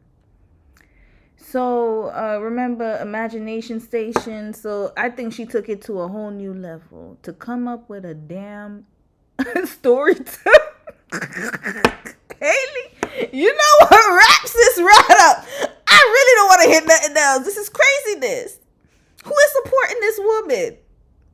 Like who? She's just a hot mess. I think people are just there for the train wreck, to be honest with you. There are some people that will support you just to watch you fail because they know it's coming. This woman just sounds all types of crazy. Like seriously, like something ain't right. She's not rap. The fact that she could sit there and come up with a whole story time about a fictional ex. Sit well with a lot of people, especially women who had. You know who she listen, I'm sorry y'all, but she's giving me energy. She's giving me SWF energy. If you know, you know. Experienced abusive relationship. Some felt I crossed a line below trauma and fiction without making it clear from the start. Yeah, it's fiction. Why would you joke about something like that? And you know who she, I'm sorry y'all, this is who it's giving. It's giving me this one right here. It's given that she definitely has the hallmarks. I'm sorry. It's given very strange. That's all I'm gonna say. I'll shut up with that part. Continue. Because why would you make up a whole story time about a fictional boyfriend who abused you? It always starts little and then it gets big. So I just broke up with my boyfriend, William, and my non-disclosure agreement just expired. So I guess today Haylee Baylee woke up and decided that this week she will be capitalizing off of exploiting women's trauma by taking her I'm Dating a Billionaire series and finally putting psychopath. That's the word I was looking for. It's given psychopath. It to rest by turning it into one of those coming forward about who I dated series. And this isn't me encouraging any hate onto Haylee Baylee, and I don't even know if the billionaire himself is real or not, but I do know as someone who grew up in the same hometown as she did, Minnetonka, Minnesota, that she's constantly trying to paint as like this small town in Minnesota, which it absolutely was not. It's one of the richest cities in the state. But because Minnesota is the gossip capital of the entire United States, I was very easily able to get the details and figure out that the math of the story she's telling doesn't quite math, and so it's all getting very suspicious. And also, a lot of this is just public information. Like, you can Google and find this information very easily. And to be very clear, this is all just my opinion. This is just, like, what the gossip is. And I think that what she did was she saw that these, like, women coming forward, sharing their stories of what had happened to them, were trending. Everyone was on their side, right? They built this big platform, and it was a really good moment. No, but that's psychopathic behavior. That's weird. It's not normal. Do you guys know how many story times come through my feed? Imagine if I come to you guys and I say, you know, how many dating, that's like me coming up with a fictional dating in Korea story. You want to know my channel? I only have one dating in Korea story. Why? Because that was the only date I ever went on other than with Dom. That was all I had to share. Imagine if I was coming up with a fictional character of, I don't know, a Won Bin Kim or something. And I had a whole series of a fake ass man. That's weird. Who does that? And on top of that, it's not like you're coming up with a funny story. This is about abuse. It's very serious. She needs to go get checked. Something ain't right. I'm telling y'all, she's giving Jody energy. Of like girlhood and just like loving Brooke Schofield and people like that. So she probably saw that and thought, oh, that I want that. Like, I'll just turn my billionaire story into that. And just for starters, I don't think it's a coincidence that every video she's released in the series so far has just been hardly over a minute. So it qualifies. And to be honest with you, she would have had a better chance talking about her damn husband and why he didn't want to pitch in with the money, why they went 50-50. I would have rather wanted to hear that story. Why she's acting like she has to beg him for money, like she's going to the damn social worker's office. I would love to hear that more than this fake ass fictional story that's not funny at all and should be taken. We don't need this type of story out there because then it invalidates the experiences of real victims. That's the problem. This is why you can't take any of those stories lightly. I never do. I would never play with those type of things. Because there are real women out there who are running from their lives right now. We don't joke about that. We don't joke about war. We don't joke about violence. We don't joke about that. Because then every single instance of the girl crying wolf is one less woman that's going to be taken seriously when she comes on social media and says that her ex-boyfriend was violent towards her. People are not going to believe her. Because why? Because of you. Well, she's one of the reasons. I mean, I'm not saying that, but I mean, you know what I mean. It's just like, I don't see how people can joke about things like that. Racism is not funny either. It's like there's so many things that are not funny. It doesn't make sense to me. Why would you do a hoax like this? It's weird. Very strange. Qualifies for monetization. So for starters, she says she's been seeing this man for 2.5 years, which would put you back in January of 2022. But then she says that she actually met him at a Halloween party. So I'm assuming that would then be Halloween, October of 2021. And she couldn't even get her story straight. Red flag. And she said that she met him on Halloween, but she had just gotten out of a very serious relationship. Again, that would have been October of 2021. Yo, was Jodi Arias a Leo? Hold up. I'm so sorry, guys. Oh no. Was she a Leo?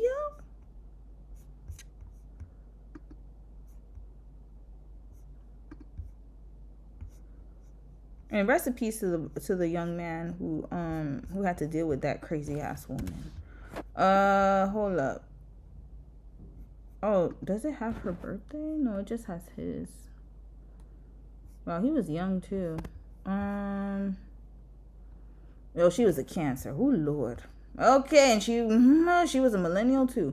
But she was a Cancer. You see, I told y'all, I can't give the water signs too much of a break. The part where I start getting confused is she was actually married. Everyone in our hometown knows that she was married to a football player, and they didn't get divorced until May of 2022. So that means that she met this man while she was married, and it's possible they were separated at the time, but 8 months is like a long time to wait to file a divorce. If you scroll down to her feed, you can see around that time she still has all her husband's jerseys and stuff on display in their apartment. But again, it could have been a long separation, which brings me to my second point. She says that during the time she was flying a lot between Minnesota and New York because she was just modeling part-time and she didn't have an apartment yet. But here you can very much so see that around that entire time she was still living in the same large apartment with the classic round window we all know. Which, when you have this apartment, I don't know why you'd also still be staying in Airbnbs and renting other apartments. Also, she constantly claimed that this is her billionaire boyfriend's apartment. Then one, why were you living in it before you met him? And two, your husband's stuff was all over it as well. Which brings us to my next point, which in the story she says, which would have been October 2021, I'm assuming, Halloween. She says that she just ran to Party City last minute to get like a milkmaid outfit. But then you can see here, this is the same Halloween, and she's dressed as a peasant, very much so not a milkmaid, and very much so not something you could just randomly buy at Party City. This is a pretty decent costume.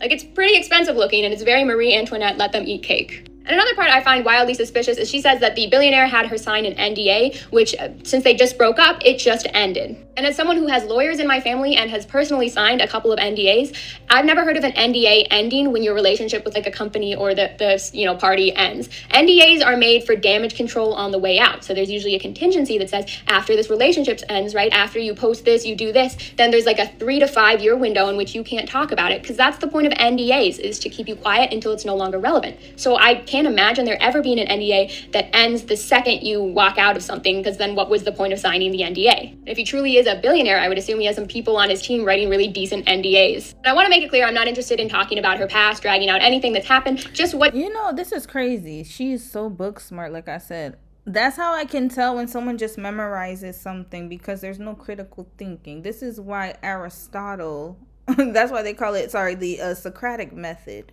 This is why it exists, because then you have people walking in front and like they're so intelligent and they just know how to memorize words in the book, and they have just photographic memory. They know how to take tests and memorize formulas. Notice how she was trying to be a doctor.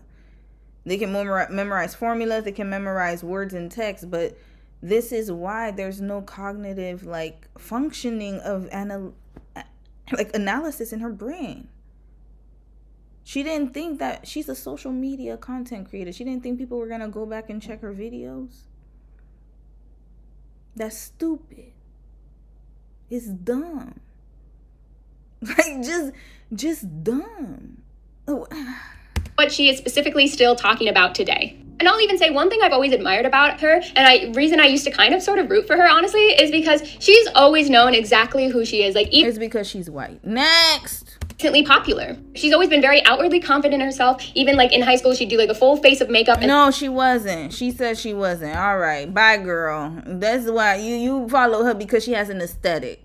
That's it. By that point, the conversation around Haylee had shifted. It was no longer just about funny skits or glow-ups. It was about responsibility, about where comedy ends and where manipulation begins, and whether viral moments were worth the cost once trust starts to crack. That's why I said it's not enough to be book smart. Are you also exactly none? She ain't got nothing. Intelligent. Now let's talk about her boyfriend Carl Vera, because this is the boyfriend that she make little series exploiting women's trauma for clicks and money. By that point, the conversation around Haylee had shifted. It was no longer just about funny skits or glow-ups. It was about responsibility, about where comedy ends and where manipulation. So she doesn't have any talent. Is that what I'm understanding? She could have done so much with herself. Look at Alex, what's her name? The one that I covered. Alex Earl. She's just, shows her life, lives her life in Miami. I think she moved to LA. She has her little, her little events and stuff. And then that's it. She doesn't need to come up with all these lies. That's why I said it's pathological. It doesn't make sense. Why do you need to do story times? You can make... Alex Earl does not have any story times, y'all. Here. This is Alex Earl. And... Hold on a second. Sorry, sis. I'm going to have to watch your video after. Alex Earl. Let's look her up. Here. This woman right here. She's also a social media influencer on TikTok. She has 8.3 million followers. All she does is this. I don't see no damn story times. It's all get ready with me. Get ready with me. Get ready with me. Look at what I'm doing. Look at my... Hey, guys. Look at my dress. Hey. And look at all these millions of views. Why is she not using her privilege? Red flag. It's because she's pathological. Something's wrong with her. Psychotic. Red flag. I can spot it from a mile away. She need to go get tested. Look at this. Look at Alex and then look at her. She has more followers than Alex. And then look at what she's doing. All these damn skits. Why? Why are you not using your talent? You're not funny. Nobody. Look at this. You're not funny. Like, who... And look, you see her videos. Look at that. My boyfriend forgot I was recording. So everything that she's doing is for, like, it doesn't make, like, you could have literally just modeled or did something else. But you see, this is a problem. And then look, Haylee Baylee made. Well, Haylee Baylee, what was he doing hugging that girl? She crazy as hell. But then you kind of crazy too. You cuckoo for Cocoa Puffs as well. My point though is that there are so many other things you could do that make up stories. Is my point. Begins, and whether viral moments were worth the cost once trust starts to crack. That's why I said it's not enough to be book smart. Are you also emotionally intelligent? Now let's talk about her boyfriend Carl Vera, because this is the boyfriend that she was literally warned about. Carl Vera is a Brazilian fashion model who started showing up in Haylee's content in early 2024, and that's when things got really messy. Not really because of who he was on the surface, but because of what she was warned about and how she handled it. Before Haylee ever had launched anything, TikTok creator Jamie Stone, which was dating Carl. So basically, she's Carl's ex-girlfriend. So she reached out to Haylee privately. Jamie did not go public at first. She DM'd Haylee. She directly tried to... So this sounds like a Wizard Liz situation. ...warn her. And later in July 2024, Jamie shared the full story in a 3-part TikTok series. She said that during her 6-month relationship with Carl, that she discovered that he had an STD that he had not told her about. She found medication... Red flag! What? He had an STD? At his apartment with the names that were scratched off. One name had not been fully removed, and she googled it and she realized what it was for. When she confronted him, she said that he denied it at first, then eventually he admitted it. She had to go to urgent care alone because she was panicking and she was unsure if she had been exposed without her own knowledge. Her results came back clear, but she described the emotional fallout as something that did not just disappear. On top of that, she alleged that he had cheated on her multiple times and had not disclosed his condition to other women either. So when Jamie... So he sounds like that Korean pharmacist. There was like a Korean pharmacist that it was a story a while back, and he was just spreading STDs everywhere. First reached out, Haylee seemed very receptive. According to Jamie, Haylee was freaking out, thanking her, calling her a lifesaver. They exchanged numbers, they sent voice notes. No, she was thanking her and calling her a lifesaver because now she got content for days. She's like, yes, I found my content for the next month. Millions of views, yay! I was sitting here stressing with my brain dump and trying to come up with new lies, but now it finally fell on my lap. She knew he had an STD. She knew he was cheating. She's like, yes, How can I exploit this and make myself a victim for content? Red flag. She crazy. Back and forth for hours. And Haylee reportedly said that Carl was just a friend who had just been pursuing her and that she would confront him. She positioned herself as someone who believes women, you know, a girl's girl. But then no, y'all are looking at this the wrong way, sis. Love you, but you're looking at this the wrong way. She's not. She believes her. Trust and believe me. She believes the young woman who told her that he has an STD and that he cheated. She doesn't care because it's going to feed her content pipeline. That's why she said, thank you for being a girl's girl. Thank you so much, because now I have content and I have a new story time to give. Y'all gotta put two and two together.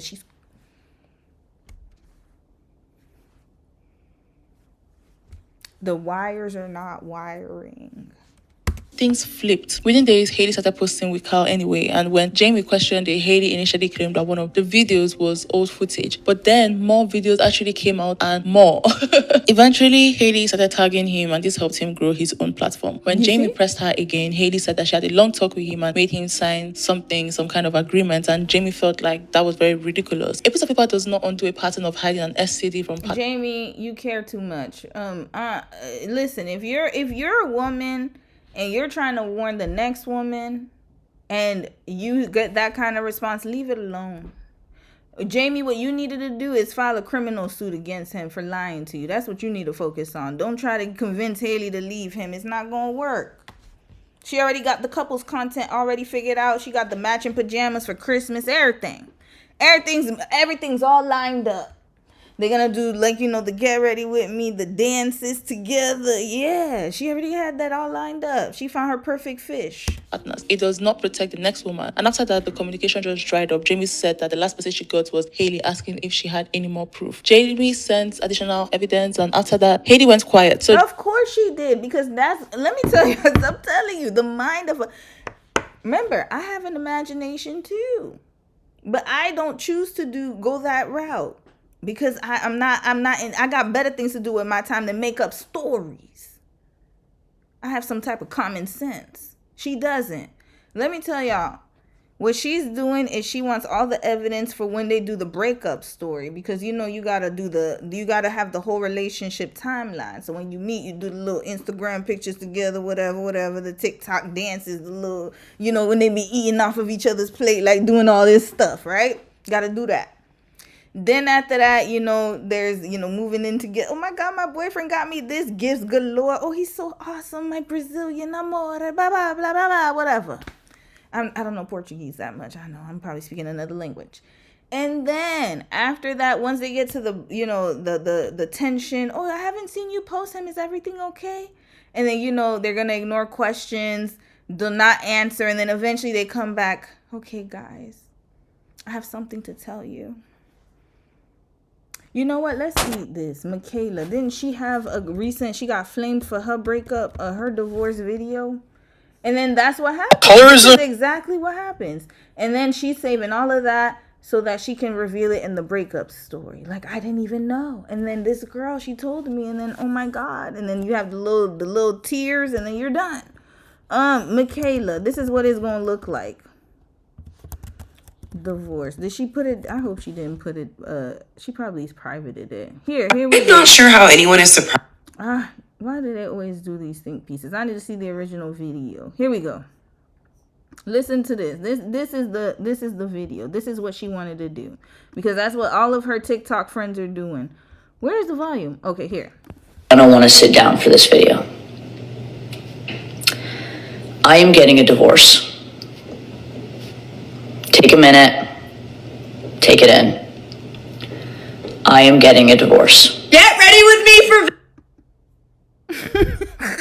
Wait, hold up. Wait a damn minute. Wait. I didn't expect this. Hold on. I didn't expect this. Look at this. And you're gonna want to sit down for this video. First of all, why would we sit down for this video? What, do I know you? I'm supposed to stop. Oh, guys, stop everything you're doing. Michaela, it didn't work out with her and her man. I don't even know who he is. Stop everything you're doing, guys. Stop it. Because your world revolves around me. Stop it right now. I am getting a divorce. Take a minute. Take it in. I am getting a divorce. Get ready with me for Valentine's Day. I need to look so fucking hot tonight. Now watch me break it down like 24 That's exactly, I'm telling y'all, short form videos are the death of us, y'all. This is the death of society. What is happening here? You can give a divorce announcement, and not saying that she can't be transparent. I've covered so many breakup stories where definitely you can see that the woman is hurt, like, you know, the situation happened. I'm not talking about those stories. I'm talking about the ones for views. Take a minute, take it all in. Please sit so I can break it to you. And then next thing you know, Valentine's Day, get ready with me.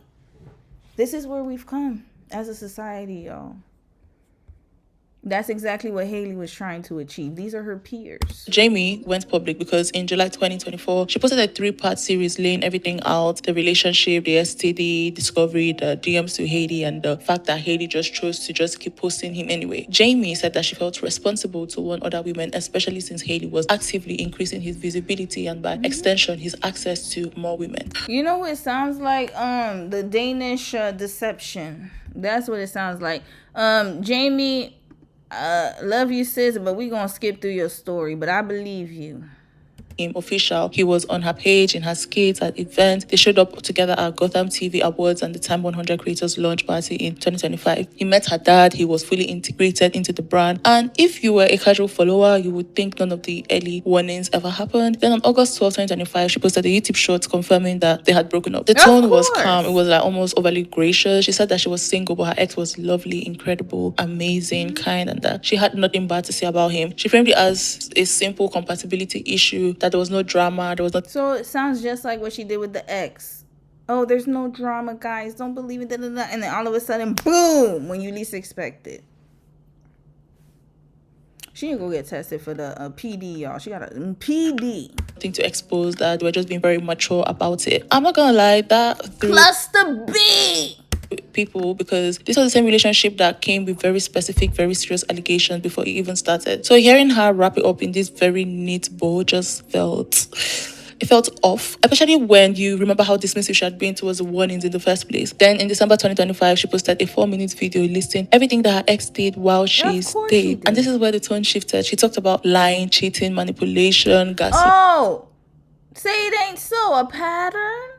Because remember, she did the same thing with her ex. Oh, we broke up amicably, nothing's wrong, it's just da-da-da-da. And then months later, he did a whole live stream talking about how his dingaling was the size of 2 Coke cans, maybe 3. Had people trying to figure out, like me, I'm sorry, I had to figure out his girth size and everything, trying to figure out what was going on. So much so that he had to, he was getting harassed, him and his wife, where they had to file a lawsuit against her. And now it's the same pattern. Oh, nothing's wrong with us, oh my God.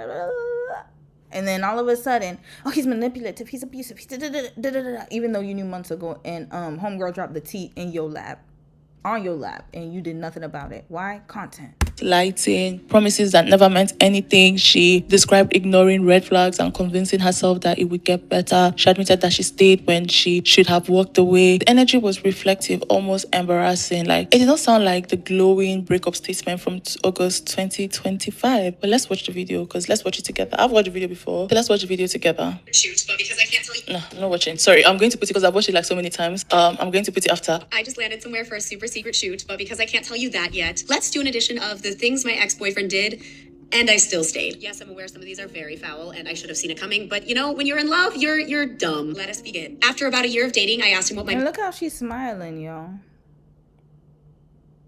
middle name was, and he didn't know. He didn't even have a guess. During the first 6 months that we were dating, he secretly talked to a woman, FaceTimes, text messages, hangouts, and I knew nothing about it until I saw it all in his phone, in the deleted. When I saw that a particular girl's text messages were under hide alert, he continued to tell me that he must have fallen on his phone, and that's why the alerts were hidden. This man was literally on his hands and knees, begging me, looking me in the eyes, crying, telling me that that's what happened. When he met my parents for the first time, he drank a whole bottle of whiskey that day. And when I questioned him about it, he said that I shouldn't be able to control what he drinks and that he is an adult. He would follow so many girls on Instagram and like so many girls' photos that I had to download a tracker for the things that he liked. I'm wrapping her right up. Goodbye, Haylee. Good night, good riddance. I'm gonna read a few of y'all comments. We're done with her, y'all. I can't watch somebody like that. I cannot. Devonda, hey sis, you said what the hell is giving soap opera? Girl, this was crazy. Some girl, you said, why are these TikTokers always passing around boyfriends? That's a question that I need answers to as well. They love, but it's like the celebrity world. Influencers are always around each other, so I'm not surprised they're swapping spit. It's like a big high school. Karma, hey sis, you said most people that do story time end up running out of them and making up new stories. I heard about that, but it's like, it gets to a point because then that means you need to revamp your content. Y'all remember I used to do vlogs. You want to know why I stopped doing vlogs? It's because it got tiring and repetitive, and also I ran out of content. Like, I'm not going to show my life all the time, and I'm not that type of person, because it worked in Korea because it was something new, for people who want to go to Korea, want to see how how we live, I went to school in Korea. I gave advice about the KGSP scholarship, about grad school. You saw my life in Korea. It made sense at that time. But once we moved to Canada, I realized, I'm like, okay, I think it's done. It served its purpose. Now real life is back. Well, real life was there too, but it was different because I was a foreigner in Korea. So it was like I was integrating into my in-laws family. It would be useful for other people, especially people who, were curious about living abroad. It was just kind of like a diary. And then it ended. And then I realized here, I was like, well, I really don't want to show too many things here. And not only that, but I ran out of stuff to show. And then I was like, you know what? I got other things to talk about. I want to just show my life. I actually want to talk about stuff. I want to talk about real issues that I'm actually interested in, and that, that I could give advice for, especially as somebody who's lived abroad, has so much life experience, who's dated, outside of my race for so long. Not only that, but I was single for so long. I even dropped out of college, went back to school. I have a lot of life to tell about, and I would love to, tell people about it and my experiences. And so therefore you pivot. Why can't people just pivot? The problem is they get too complacent, and the money the money still looks good, or they're so dependent on the money, and they're scared to change and scared to adapt. But sometimes it just means the run is over. But look at her. She doesn't want to change. She just wants to keep doing the same old, same old. Something ain't right up there. Something's not right. Rosa, you said Michaela is crazy. She got them eyes, y'all. I ain't gonna lie. The first time I saw Michaela, I was like, what is up with this homegirl's eye? Her eyes, guys, you have to. And I'm like, okay, sis, I don't know if you drink too much caffeine or that's how you normally are, but you might need to, like, Michaela is, I don't know, but people love her makeup skills, so I guess she has talent. She's her accent, isn't she from Boston? I thought she was just from Boston. I thought that's why she had the accent. I did not know. Yeah, she is I think she does a lot of makeup, but people are she's starting to get backlash too, because people are saying that she's too performative. That's why I said, you gotta know when to pivot, because imagine if I kept doing the vlogs and faking stories or showing different things and forcing it, and then people would have started getting annoyed with me, because people can sense when someone's being performative. It's just is what it is. Let me tell y'all, if I didn't heed to the season ending of vlogging, and I didn't pivot, there would be no case studies. There would be no live streams. There would be none of that. I would have probably ended up with a bacon chat, and then I would have just been like, you know what, I'm tired of, because y'all know the bacon chats were lit though. I ain't gonna lie, the bacon chats were getting, that's why I switched to bacon chat too, because actually I transitioned from vlogging to bacon chats. That's what it was too. And then I started doing other videos, like talking videos, and then imagine if I wasn't that type of person who wanted to pivot. I love to pivot, so for me it was nothing. But if I was so worried about views and worried about my audience, there would be none of this. This would never exist. I would have just kept doing the same old, watch my Korean husband lift my big ass up. Ooh, oh, you're too heavy, honey. Million views. So stupid. Red flag. See, and no offense to people who do that. This is not my forte. You said, I'm glad you pivoted, Romy. Oh, thank you. I'm glad I did too. I love this way more. But imagine if I did all the cute, like me and Dom doing the eating, the little videos, and then I'm like, and then surprise. My husband got me this. Oh my God. Saranghe. And then doing all that, not like, again, to each his own, but that's just not me. So that's what I'm saying. Like, sis something's wrong with her in her brain. Something's not wrong. Right. You said she gave me a jump scare. She's overly excited. Yeah, because millions of views. That means, yes, my rent is paid for the month. My rent is paid for the month. Sis L, you're here. I didn't know that. I didn't see you. Hey, sis. A CFT. Hey, if you have time, hey, sis, do an hour of a life via Mimi's eyes. Of course I have the time. Y'all, I got so much videos. You know what? Okay. I'm going to do it this week. This week or next week? Let me show you. Oh, you know when they do the funny voices? Oh, look at what my mom's got. Okay, I'm gonna do it this week. Okay, how about we do that? I think it's time. You know what? It's time for Mimi to get her own page. When I tell you this little puppy is funny. Y'all know she peed on my bed yesterday? Ooh, mommy. The black mom came out of me quick. Oh, now she knows my voice now. Now she knows. She peed on my bed, y'all. And she knows how to not pee on my bed. She's never done that even when she was a puppy. You know why? Because she was upset because I wasn't paying attention to her. So, yeah. She's... Elle, you called her my Sour Patch baby. You are correct. Peed right on my bed. Looked at me and peed. Looked at me and peed in front of my face, y'all. Oh, Lord, I had to calm down. I was like, I know she did not just do that. Now I see why parents, they be going crazy. Yeah, I'm going to do that. I need to do that. Okay, we're going to do that. And I should show you guys, like, her, anyways, we'll get to that. Okay, I'm going to make it a priority to film her. And it's not going to take me time, actually, because I always film her anyways naturally and send Dom videos. So I'll just add it to I'll just make it into content. You said couple content is only good if it's a travel vlog. Exactly. And we started traveling. Actually, we started doing that. If you guys, Dom has a channel. I think I told y'all about that. He's about to revamp it. We're going to do a live stream together soon, like probably in a week or two when he revamps his channel. But we started doing that on that channel, just traveling. And then we stopped traveling to save money. Things got a little expensive. And we're like, oh, traveling is too costly. But we do have a trip coming up. I'll share with you guys. We have a trip coming up in June. It's very exciting. So you guys are going to get a travel vlog. Not on my channel. It'll be on Dom's channel. But Mimi, actually it'll be on Dom and Mimi's channel. So I'll give you guys their channel handles. This channel is like strictly case studies. That's it. That's all. And I don't plan on doing like vlogs anymore. I've retired. But Dom, he's going to do fitness vlogs again. And also he's preparing for a competition. And we're going somewhere in June. I'll let him announce it. And Mimi's coming with us too. And she's going to stay at a pet hotel. We got a lot going on, y'all. We got a lot going on. So actually, that's going to be really good to film it for her channel and also for his. So y'all got to follow them. And then I'll post Mimi. Yeah, Mimi will have her own channel, y'all. Yeah, Mimi's going to have her adventures channel. All right. You said LMAO, I love Capricorns. I'm a Cap rising.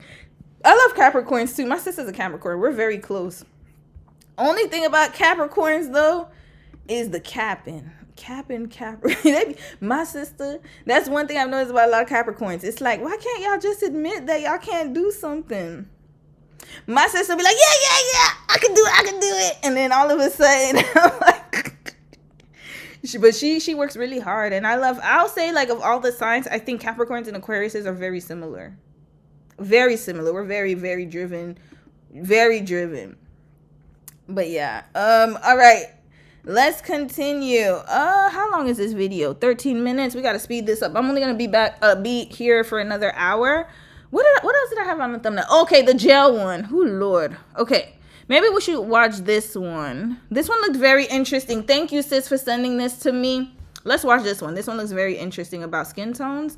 And it's 13 minutes, so it's not long. And I'm going to let it play through. I'll probably just say a few comments here and there.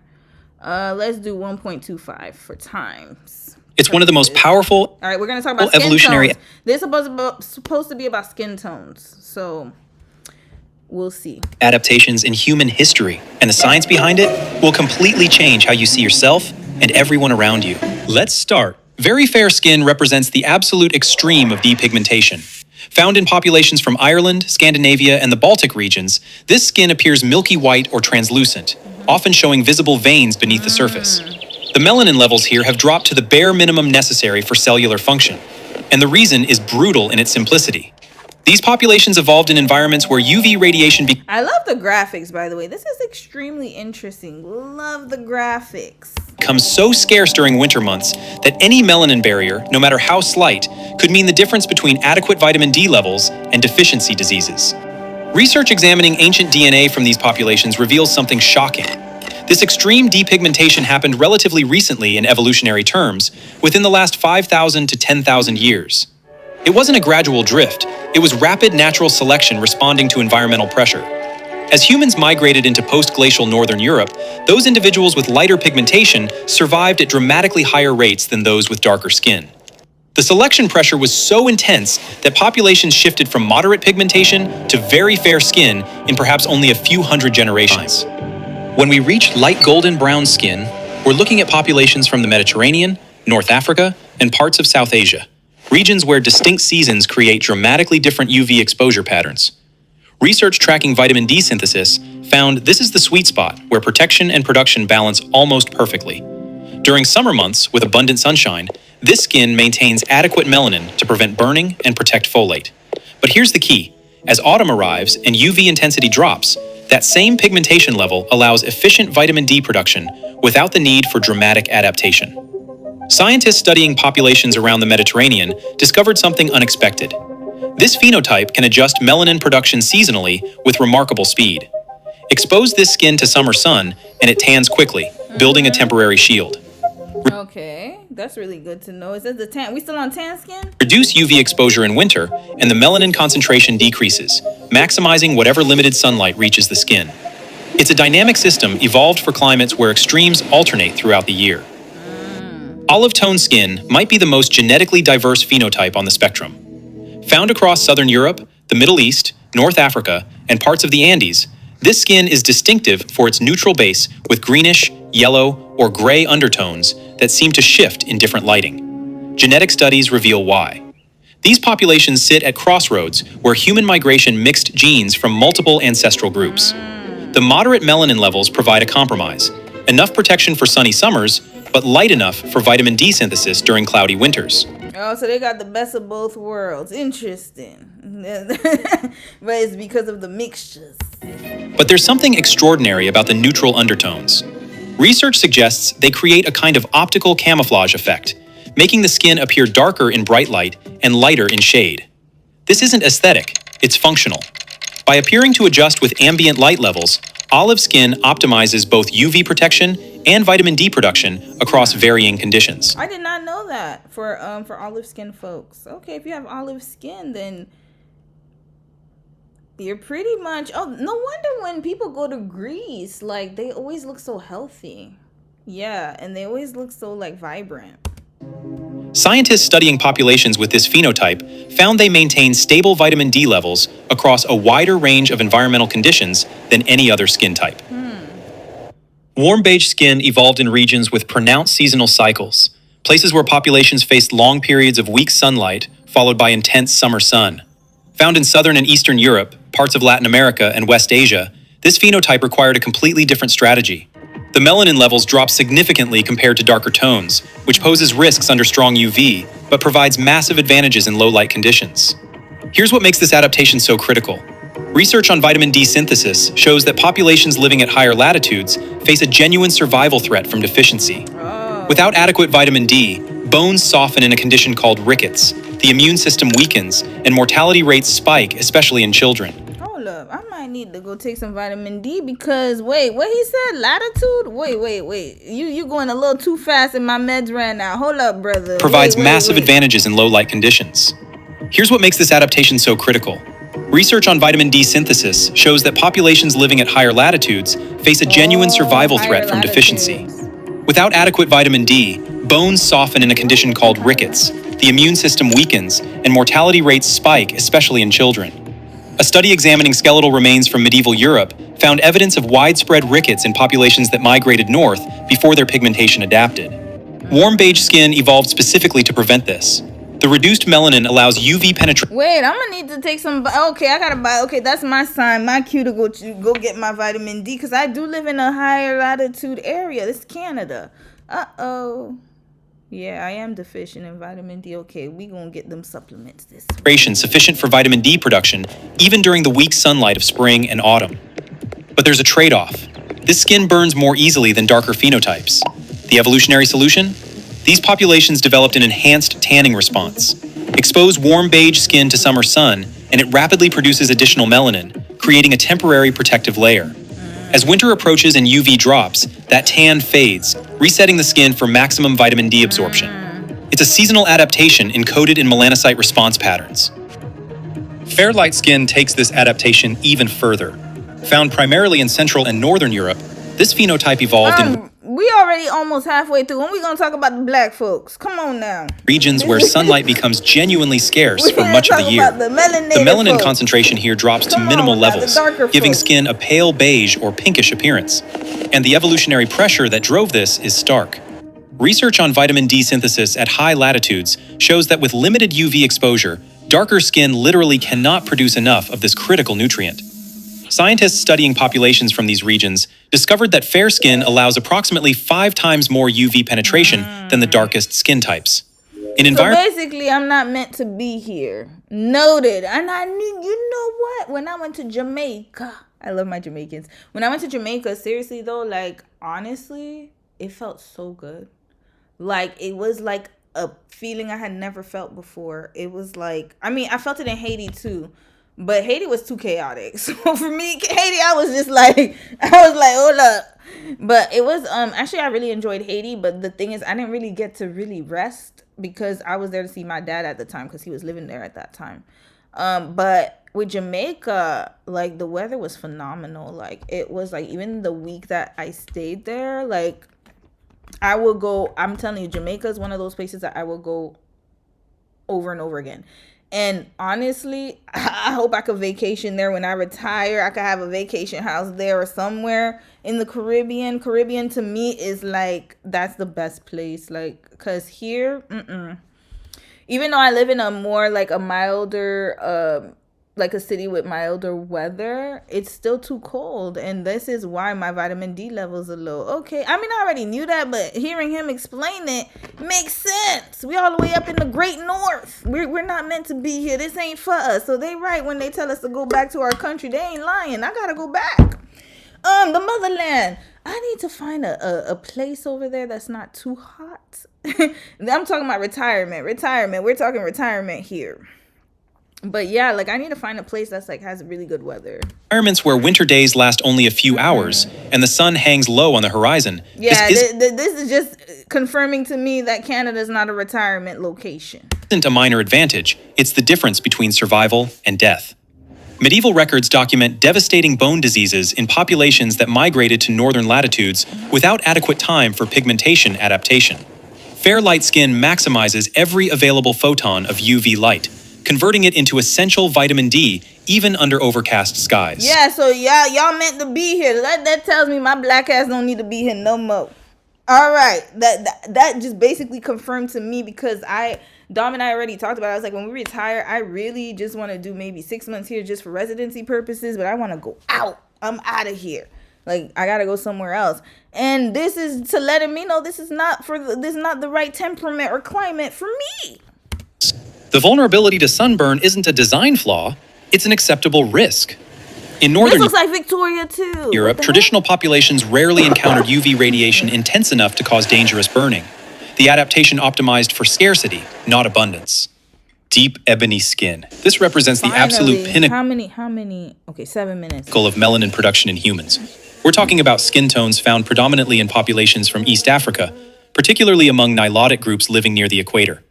Research from the National Institutes of Health shows that this skin contains such high concentrations of eumelanin that it blocks approximately 95% of harmful ultraviolet radiation from penetrating to deeper skin layers. Think about that for a second. Your body created a biological shield so effective, it rivals modern sunscreen technology. Yeah, and that's why when people tell me I need to wear sunscreen, I look at them kind of crazy. But I don't know, like, am I supposed to? I always feel like I don't need it. I only wear it sometimes, like if it's really hot. Like in Korea, I had no choice. Like my skin was burning. If it's that hot where your skin is burning, you might want to wear it. Like it's too hot for even me. But like, do we? I know people say we do need sunscreen even if you're black, but sometimes I be saying like, I don't know. Y'all let me know in the comments, because for me, like I did buy sunscreen when I was in Korea, but when here it doesn't get that hot to me. Like I don't feel like I need it, but maybe I do. But here's where it gets fascinating. Scientists discovered the real evolutionary driver wasn't just preventing sunburn.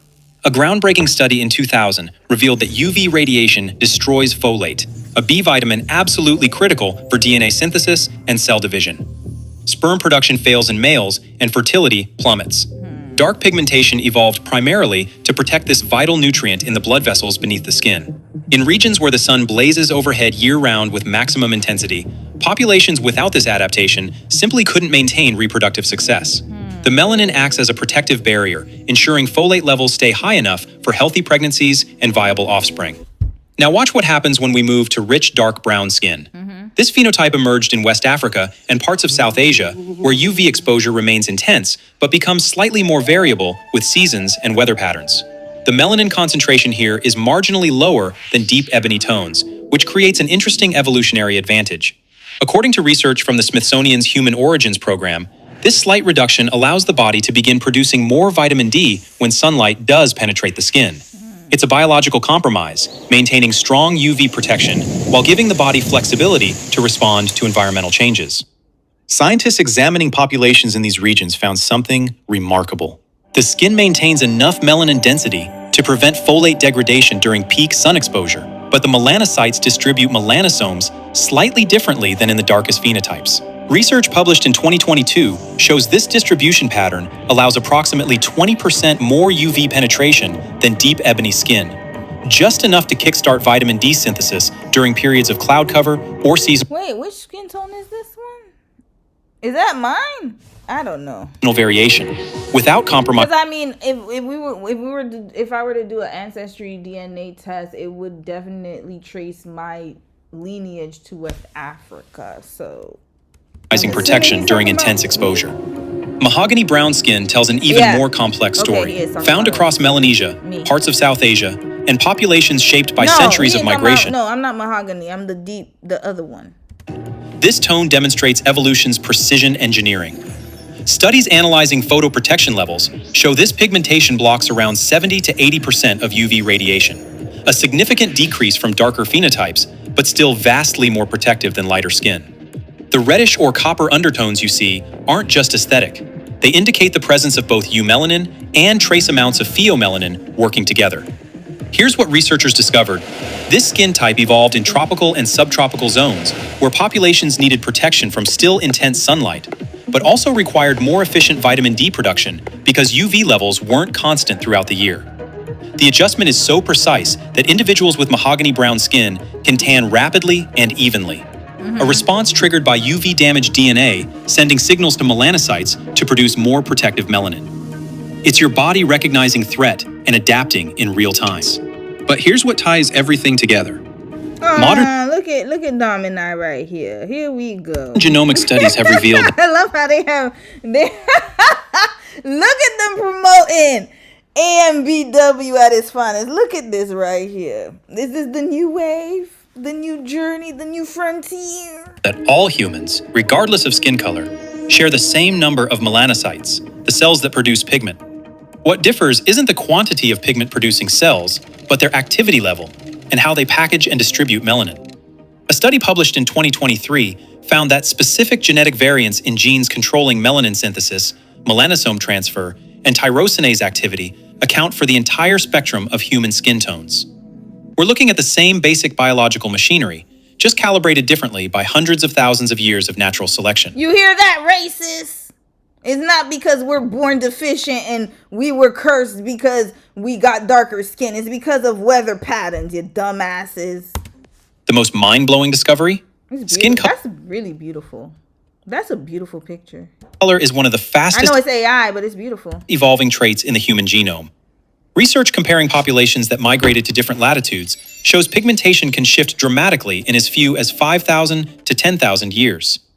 That's evolutionary Yeah, speed. you see, here we go, the apes. Ain't they call us apes too? Look Research at that. comparing populations that migrated to different latitudes shows pigmentation can shift dramatically in as few as 5,000 to 10,000 And years. then they want to call Barack Obama this. Look at that. And look, it's so dumb. That's evolutionary speed comparable to Racist people are antibiotic so resistance stupid. in bacteria. Stupid as hell. It demonstrates just how powerful the selective pressure from UV radiation truly is. And here's the final twist that changes everything. Recent studies examining vitamin D metabolism genes discovered that populations didn't just adapt through pigmentation changes. Some groups evolved enhanced sensitivity to vitamin D at the cellular level, allowing them to maintain health with lower vitamin D concentrations. Others developed more efficient vitamin D transport proteins. Evolution didn't just paint us different colors, it rewired our entire relationship with sunlight at the molecular level. Your skin tone isn't just about appearance. It's a biological record of where your ancestors lived, what challenges they faced, and how they survived. Every shade tells a story of human adaptation written in melanin and genetics, a story 200,000 years in the making. That's what science reveals when we look deeper than the surface. Thank Your skin you. Thank you. Think Science. You guys are amazing. I'm gonna read a few comments and we gotta move on because I only got half an hour left. Okay, stop here. I think we do. I try to use sunscreen daily, especially face and neck, SPF 50. Thank you, Mary. Yeah, because I'm always confused with that because you heard him. He was like, you don't really need it, but I'm like, I've heard I do. I tend to use it when it's too hot. Like I definitely can feel my skin like getting, I have very sensitive skin. So once I start feeling like it's too hot, then I do wear sunscreen. I don't know. I only use sunscreen on my face. Me too. My arms too. Wherever I'm exposed. Usually my face, my neck, and then sometimes my arms if I'm wearing like a short sleeve shirt. And it's usually in the summer. Here, I don't have to worry about it because the sun barely comes out in the winter and it's too low anyways, right? So, yeah. Mary, you said I wear sunscreen for hyperpigmentation and skin cancer risk. A black woman YouTuber got really bad melanoma, and I was like, yep, no games played. Oh, she did? Okay. Do you know where she was living? I'm curious to know. And I feel bad. Yeah, a lot of us, yeah, black people do get skin cancer, even if it's a low percentage. I remember when I was in high school, one of my high school classmates' sister, they were Hispanic, and she had melanoma, and she passed away. So it's very sad. You said what started my sunscreen journey is when, oh, what happened here? Hold on.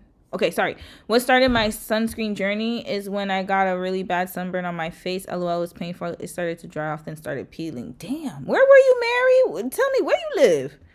Because that makes sense. Yeah. Okay, I'm going to wear sunscreen. I have sunscreen here, so I'll just wear it. Yeah, my sister, she wears sunscreen heavy. She always does.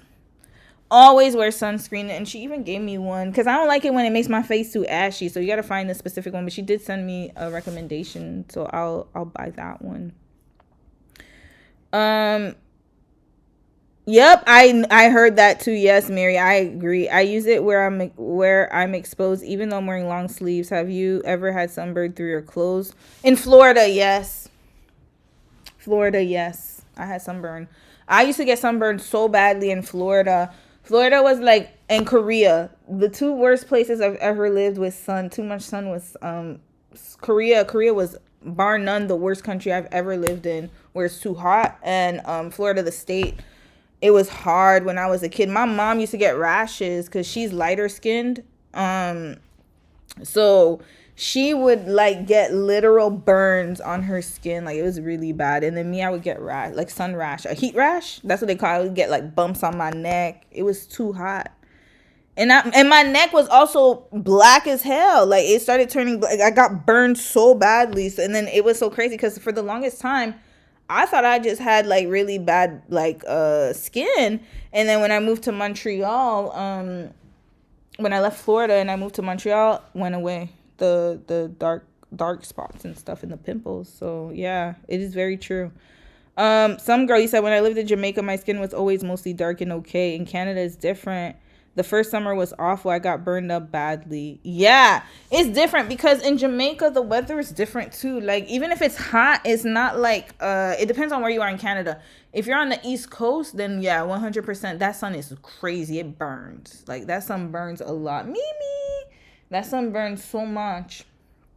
So, Mimi just woke up, y'all. Yeah, and then also in Jamaica, the heat is different. It's like, I don't know how to explain it. The sun's not like really in your face, right? So it's just like really hot, but I don't know. It's a different type of element. Like, yeah. All right. Let's go to the next story, y'all. The jailbird one. What else I got on my thumbnail? Oh, let's do her after the jail. No, okay. Let's do the jailbird last. No, let's do jailbird first, and then we'll go to her. What did I have on the thumbnail? I gotta check. I didn't have none of this on the thumbnail, so we'll probably do that this weekend. We'll just do 2 more stories, and then we gotta wrap this up tonight because I got to work tomorrow, and you guys have to work tomorrow too. Let's get rid of Haylee Baylee. I'm tired of her ass. Why is Safari here? Okay, sorry. I'm just Xing out of a lot of, like...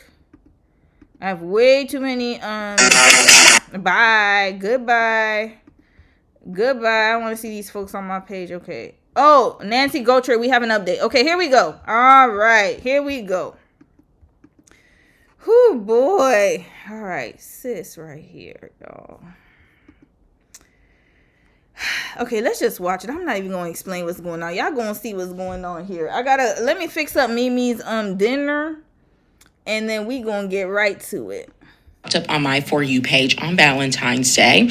And in the first 7 seconds, she revealed that she was newly engaged to a man who had spent the last 13 years in prison, just got out 5 months ago, and just moved into her home. Then she proceeds to just take us through all the things that she has planned for Valentine's Day. Now, in my mind, I'm saying, okay, he's only been out of prison for 5 months, but y'all are engaged, so you must have started dating while you were in prison. I don't know exactly how prison relationships get started, but I do know that's a thing. Okay, but then she casually drops in the midst of the video that actually she met him 6 weeks ago. She met him 6 weeks ago. So the comment section looks exactly the way you think it looks. It is everybody saying, you're in danger, girl. Alert, alert. He needed a house. He needed a place to live. That's why he moved in with you and proposed to you within knowing you for 6 weeks, right? This is what everyone's saying. Now, not me. I'm not commenting this. I'm minding my business, okay? This is white people's business. I'm just reading the comments, and they're all saying the thing that obviously I am thinking. Okay, so then her and her fiance, this man here, hop up on a video to answer commonly asked questions, basically to put to bed all of these rumors and things y'all are saying. He is not a sex offender. I guess people were saying that. It was a violent crime, and that's why he was in prison for 13. Y'all, I'm right behind the screen. Is it a brother? It's got to be it's not a brother? Oh, I'm shocked. Okay, I gotta run this back, y'all. Hold on, I'm heating up Mimi's food. Let's go back. We running it back. She revealed that she was newly engaged to a man who is not because he's in jail, but because she's she a thickums. The brothers love the thickums. Spent the last 13 years in prison, just got out 5 months ago, and just moved into her home. Then she proceeds to just take us through all the things that she has planned for Valentine's Day. Now, in my mind, I'm saying, okay, he's only been out of prison for 5 months, but y'all are engaged, so you must have started dating while you were in prison. I don't know exactly how prison relationships get started, but I do. You know how prison relationships get started? It starts as a pen pal. That's how she met him. Remember the Menendez brothers? How do you think they got wives? They were all up in the... Remember, they were incarcerated since they were teenagers. And somehow they got married. How is that possible? It starts with the pen pal program. Oh my God, I was so inspired. I'm sure Luigi got hella broads on his damn... He gets letters by the millions. Luigi finna get married soon, y'all. As soon as he gets his sentencing, somebody's gonna marry Luigi from jail. Watch. It's gonna be a prison pen pal. They got a whole... Remember the sis I showed y'all last week? Remember the sis, the one who met her man on TikTok? He was in jail while he was doing TikTok lives, and that's how she met him. This is a new age, sis. I do know that's a thing. Okay, but then she casually drops in the midst of the video that actually she met him 6 weeks ago. She met him 6 weeks ago. So the comment section looks exactly the way you think it looks. It is everybody saying, you're in danger, girl. Alert, alert. He needed a house. He needed a place to live. That's why he moved in with you and proposed to you within knowing you for 6 weeks, right? This is what everyone's saying. Now, not me. I'm not commenting this. I'm minding my business, okay? This is white people's business. I'm just reading the comments, and they're all saying the thing that obviously... How could he afford the ring? That's my question. Because then sis say her man was making $10 a month. How could she afford the ring? I'm not talking about this. Is the one from last week. Remember, she was talking about her man makes $10 a month or something like that. I remember that. I am thinking. Okay, so then her and her fiance, this man here, hop up on a video to answer commonly asked questions, basically to put to bed all of these rumors and things y'all are saying. He is not a sex offender. I guess people were saying that. It was a violent crime, and that's why he was in prison for 13 years. However, nobody got hurt. Now, I heard he tried to shoot up a Walmart. I'm not even joking, y'all. I swear I'm not joking. That's what I heard. Okay, let's see if that's the truth. How you get convicted for a violent crime where nobody got hurt, I don't know. Again, that's not my business. This is white people's business. But nobody got hurt, and he was there for 13 years. He had a job out of prison. Yeah. That's how he afforded that ring. Everyone's saying he don't have a job. He says even if he got a job, I don't know. I've known many women who pay for their rings. It's okay, Mimi. It's okay. She's barking at somebody. No, he did have a job. He also was not homeless. He was with his parents. That was in another video where they revealed that. I would have gone far down this rabbit hole at this point. He was living with his parents, so he did have a place to live. The other thing I do feel I need to share. When they said he's homeless, they didn't mean on the streets. They meant he ain't got a home on his own. That's what that meant. Okay, so yes, he is technically without whatever. Is that while I was down the rabbit hole, I found out they got matching couples tattoos, okay? He got this key on his arm, and she got a lock. Guess where she put the lock? On her chest. Girl, I know you don't want people judging you, and generally speaking, I try not to be too judgmental. No, she wants people judging her. That's why she posted it on TikTok to get the views. I told you, there's a whole prison talk. Literally, like there's a TikTok for everything. But you got on the internet. Mimi, come here. And told all of us this. You got on the internet voluntarily and told us all of this. And I fear, as human beings, we do have to judge. Good morning. I'm back in white people's business. Let's get into it. Okay, so here we go. Sis, you were trying to be so nice and so politically correct. Okay, let's get to this, sis. By the way, I watched this creator. I don't remember who sent this to me, but it's so funny and interesting how we literally watch similar things. When y'all be sending me videos, sometimes I already see them on my feed. So, and I love her content, by the way. Shout out to her. It's not based off of anything he has told me. It's not me trying to just defend him. Like, he truly didn't do anything, which sounds crazy because he spent 13 years away. But I know one day, we will share his story. This is his story. On November 16, 2012, Blake Lammers was arrested after his mother called the sheriff's department after she became concerned after finding a receipt for rifles that he purchased in his room. He wasn't supposed to have any. And he wasn't supposed to have any weapons because he has multiple mental health disorders. And at the time, his mother felt like he was unmedicated. She thought that he was shaking his pills. Shout out to the mama for calling the police. And it sounds like mom tried her best. So we're not going to get too much on this mama. She tried. My thing is, if your own mama is calling the police against you, you got to be a special type of crazy. Red flag! Usually they try to shield their sons. So let me tell you something. If someone's mother is calling the law and she snitched on your ass, then that lets me know that you're beyond repair. Something is off here. Because for a mother to turn her son in, she wasn't even, it's not like it happened after the fact, like he did something and then she turned him in. She got to them before. She's like, something wrong with him. He's been doing this, that, and third. And you want to sit here and get married to this man and entangle yourself with him.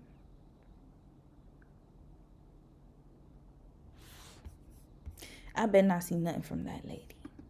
And his level of violence kept on growing. And this wasn't his first incidents where he had displayed violence, or at least the intent to display violence. Because in 2009, he saw the movie Halloween, and he said that he felt like he can do what he saw in the movie. So he decided to get his Halloween mask and go to Walmart and find the victim. I watched a scary movie one day. That thought came back in my mind. Like, man, I could do this. Could do what? Hurt somebody. Were you actually thinking you could kill somebody? At times I did. And here is the police report for that incident. He was 17 years old. His mother saw a suicide note that he had written. I'm sorry. I thought he just pew-pewed the... I thought he just tried to shoot up the Walmart. He did all this? Hold up. I asked Blake Lammers what was going on tonight. He said nothing. I said something had to have happened or I wouldn't have been called. Okay, that's the police officer's report. This is ridiculous. Red flag. Insecure. Desperate. That's all she wants. And she doesn't even realize that she is one. He's a ticking time bomb. Like I told y'all, he's a pit bull. Listen, I gotta be honest. Are all pitties evil? No, absolutely not. There are some really good pit bulls out there, but there are some breeds like German Shepherds, pit bulls, pinchers, Corso. They can get triggered in the wrong environment. You just have to have a perfect storm. This man has a mental health issue, y'all, and he's unmedicated. His own mother called the police on him. This will happen again. It's a pattern. He said he wanted to unalive somebody. You think he's not going to do that? But then at least he has a perfect victim with your dumb ass. I gotta call her stupid because that is stupid. After he did all of this and you still want to marry him for what? Now he really has a victim. He doesn't have to look for anybody. He got it. So two things could happen. Not saying people can't change, but I doubt that he's changed this like 13 years in the pen and he hasn't gotten assistance clinically. He needs help, clinical help. That's number one. It sounds like he's dealing with a host of mental health issues that need to be addressed. But number two, so what usually happens is either they get to you or someone close to you. So there's that. In his room, and she noticed that a big butcher knife was missing from their kitchen, so she called the cops. And she told the cops that she saw his car in the Walmart parking lot. So the cops went to Walmart and they spoke on the loudspeaker looking for him, and he came and they asked him if he had any weapons, and he said with a smile on his face, maybe. He was also holding the Halloween mask. The cops, they searched him up and down and they found the butcher knife in his pocket. He told the cops that he went to the Walmart to try to find a victim, and that he had found a clerk that he decided was going to be his victim, and that he was watching them for 2.5 hours to decide when he was going to strike. And as the cops came, he was about to strike on the victim, and he said that he was going to unalive them as much as he could until he was stopped. Now, fast forward 3 years later, the mother called the police on him again because she was fearful that he was going to hurt himself or others when she saw that he had the receipt for the rifles. So fast forward to 2012 when Lammers was 20 years old. He saw videos about the Columbine mass shooting and he felt intrigued by this and said that he wanted to do this. So he went and legally purchased rifles. He was able to legally purchase rifles even though he's been to mental health institutions multiple times because he never went uncooperatively. He went like without... I don't ever say this, and I'm gonna say this right now, and usually I don't wish harm on people, but what I will say is I hope she can never procreate. I pray to God his sperm is useless, and I pray to God that her eggs are useless together. I hope they do not procreate. They do not need to have any procreation going on here. The child is going to suffer. With a dumbass mom like something's wrong with her mind. And a father like him. There should be no children within their care. I'm sorry, I gotta say it. And if you are her family member, if you are her next of kin, anyone who's her next of kin, any close friends, you guys need to end the relationship, sever it. Go no contact. Disappear like Houdini. Gone. Shape shift into another virtual reality. Into the ether. Get your ass on out of there. Do not be around people like this. She is reckless and he is dangerous. And she's a pick-me, male identified. Like all those things in one is a dangerous person to be a parent. That's nobody you need to be around. And children do not need to be around this type of behavior. I hope that they never procreate. every time, so nothing came up in a background check. He recognized that he didn't have experience with firearms, so he and a friend went to a farm and they practiced shooting. They would shoot at soda cans, and he didn't want his mother to find out that he had the rifle, so he had his girlfriend store them. His girlfriend's dad called his mom and told him about how the guns were being stored at his house, and that's what made the mom call the police after she found the receipts for them. Lammers even told the police that because he never shot a firearm before, he wanted to practice before this pre-planned massacre, so that way he knew what he was doing and he knew how the guns functioned. So after Lammer's mother called the police on him, and this is what I'm saying, like, this was strategized. He waited for 2 hours to pound. That's like a predator. That's a predator. That's what they do. It wasn't a spontaneous, you know how sometimes people just, the switch goes off and they just go, go get the slicing. This is not that type of incident. This is he was literally thinking about it. He strategized it. So the sis who got married or engaged to him, he strategized how he was gonna get you to be with him, so you could be his perfect victim. Some men, they get out of jail just to finish there, because he failed. So he failed. So now he's like, hey, I gotta finish the mission. There are some men out there who do that. They love being in prison, so they just get out and then they just go crazy and then they go back in. I need to talk about this woman named Faith Green. This reminds me of that. Her dad petitioned a petition for him, because he used to be part of their congregation. The father petitioned for the man to get out of jail. And then once the man got out of jail, he married the pastor's daughter. And then eventually, of course, they thought he was a changed man. He's Christian now. He's reformed. And guess what happened? He unalived her 2 children from a previous marriage, and then their 2 children together. That's what he did, and went right back to jail. He mission accomplished. They found him at a Sonic with his girlfriend. He told the police that he was taking his medication, that he bought the rifles to go hunting. But in the interrogation, it later came out that he wasn't taking his medication, and that's not why he purchased the rifles. He originally was going to have the shooting happen at a screening of Twilight Breaking Dawn Part 2, but he ended up switching it to Walmart, because he said that at Walmart that there's already ammo there and that he could just shoot the glass. And you know what's so crazy is he's not even original. He's a copycat. That's the sad part about all of this. They're all copycats. You can't even come up with your own stuff. But then again, ancestry, red flag. That's what you do. People like him, no original thought, no originality. Copycats. They just copycat off of each other.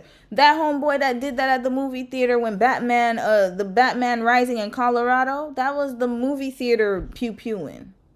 But now he wants to copy everybody and got no damn thought of his own. He could easily reload and have more victims. He admitted to the police that he thought about shooting at the Walmart where he purchased the pew-pews, and he also relayed to them the reason why, that because he could easily reload with the ammo. And then he also told the police his plan, that he was just going to walk in and shoot and shoot and shoot until the police came and got him, and then he would surrender. I just walk in, start shooting, and then just wait to wow, sis did her research. Shout out to you, sis. This is crazy. Just hand myself over.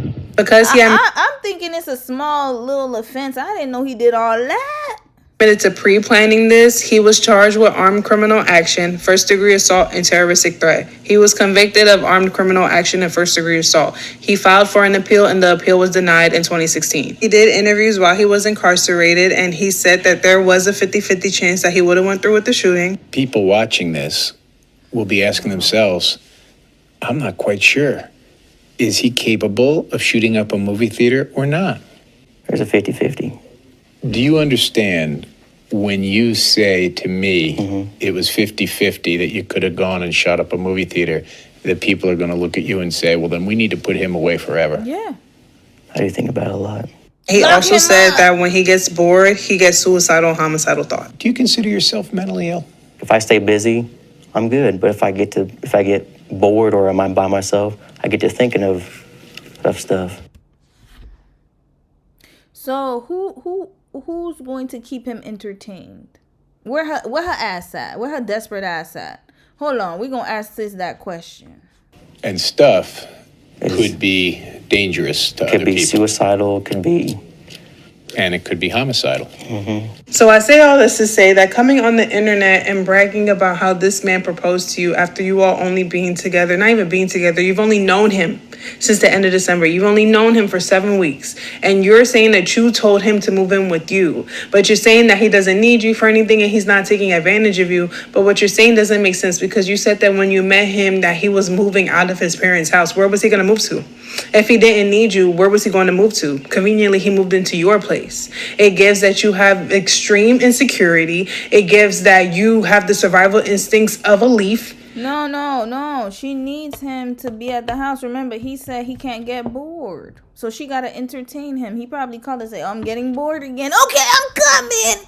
So what you going to do? Babysit him? You going to quit your job? Oh, that's why she's doing social media content creation.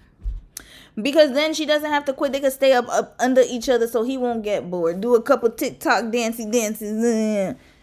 Yeah, why don't y'all link up with Haylee so y'all can come up with a crazy story together? Viral views. Here we go. They need a lot. I told you, TikTok needs a regulation. This is because of this type of nonsense. Red flag. Lock them up. Throw them up. Both of them up under the jail. Her for being dumb as hell and him for still being a delinquent criminal. Deviant behavior. Sadistic ass criminal. Get his ass off of my damn screen. You don't know what you're dealing with when you're dealing with a man like this. A psychologist even said that he lies to get out of uncomfortable situations. Of course. It's in his nature, y'all. It's a pattern he's built up since he was a kid. Good luck. So not only did you let a stranger move in with you, but you let a stranger who has a lot of mental health issues move in with you, and you said that he's refusing to take medication as well.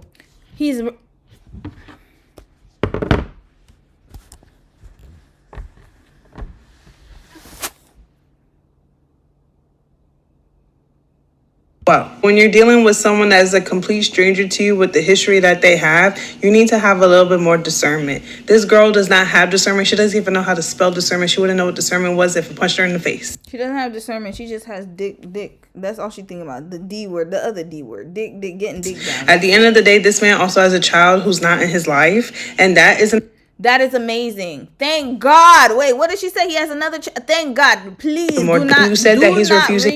not reach out. The mother of the child, please keep your child. Let your child be invisible.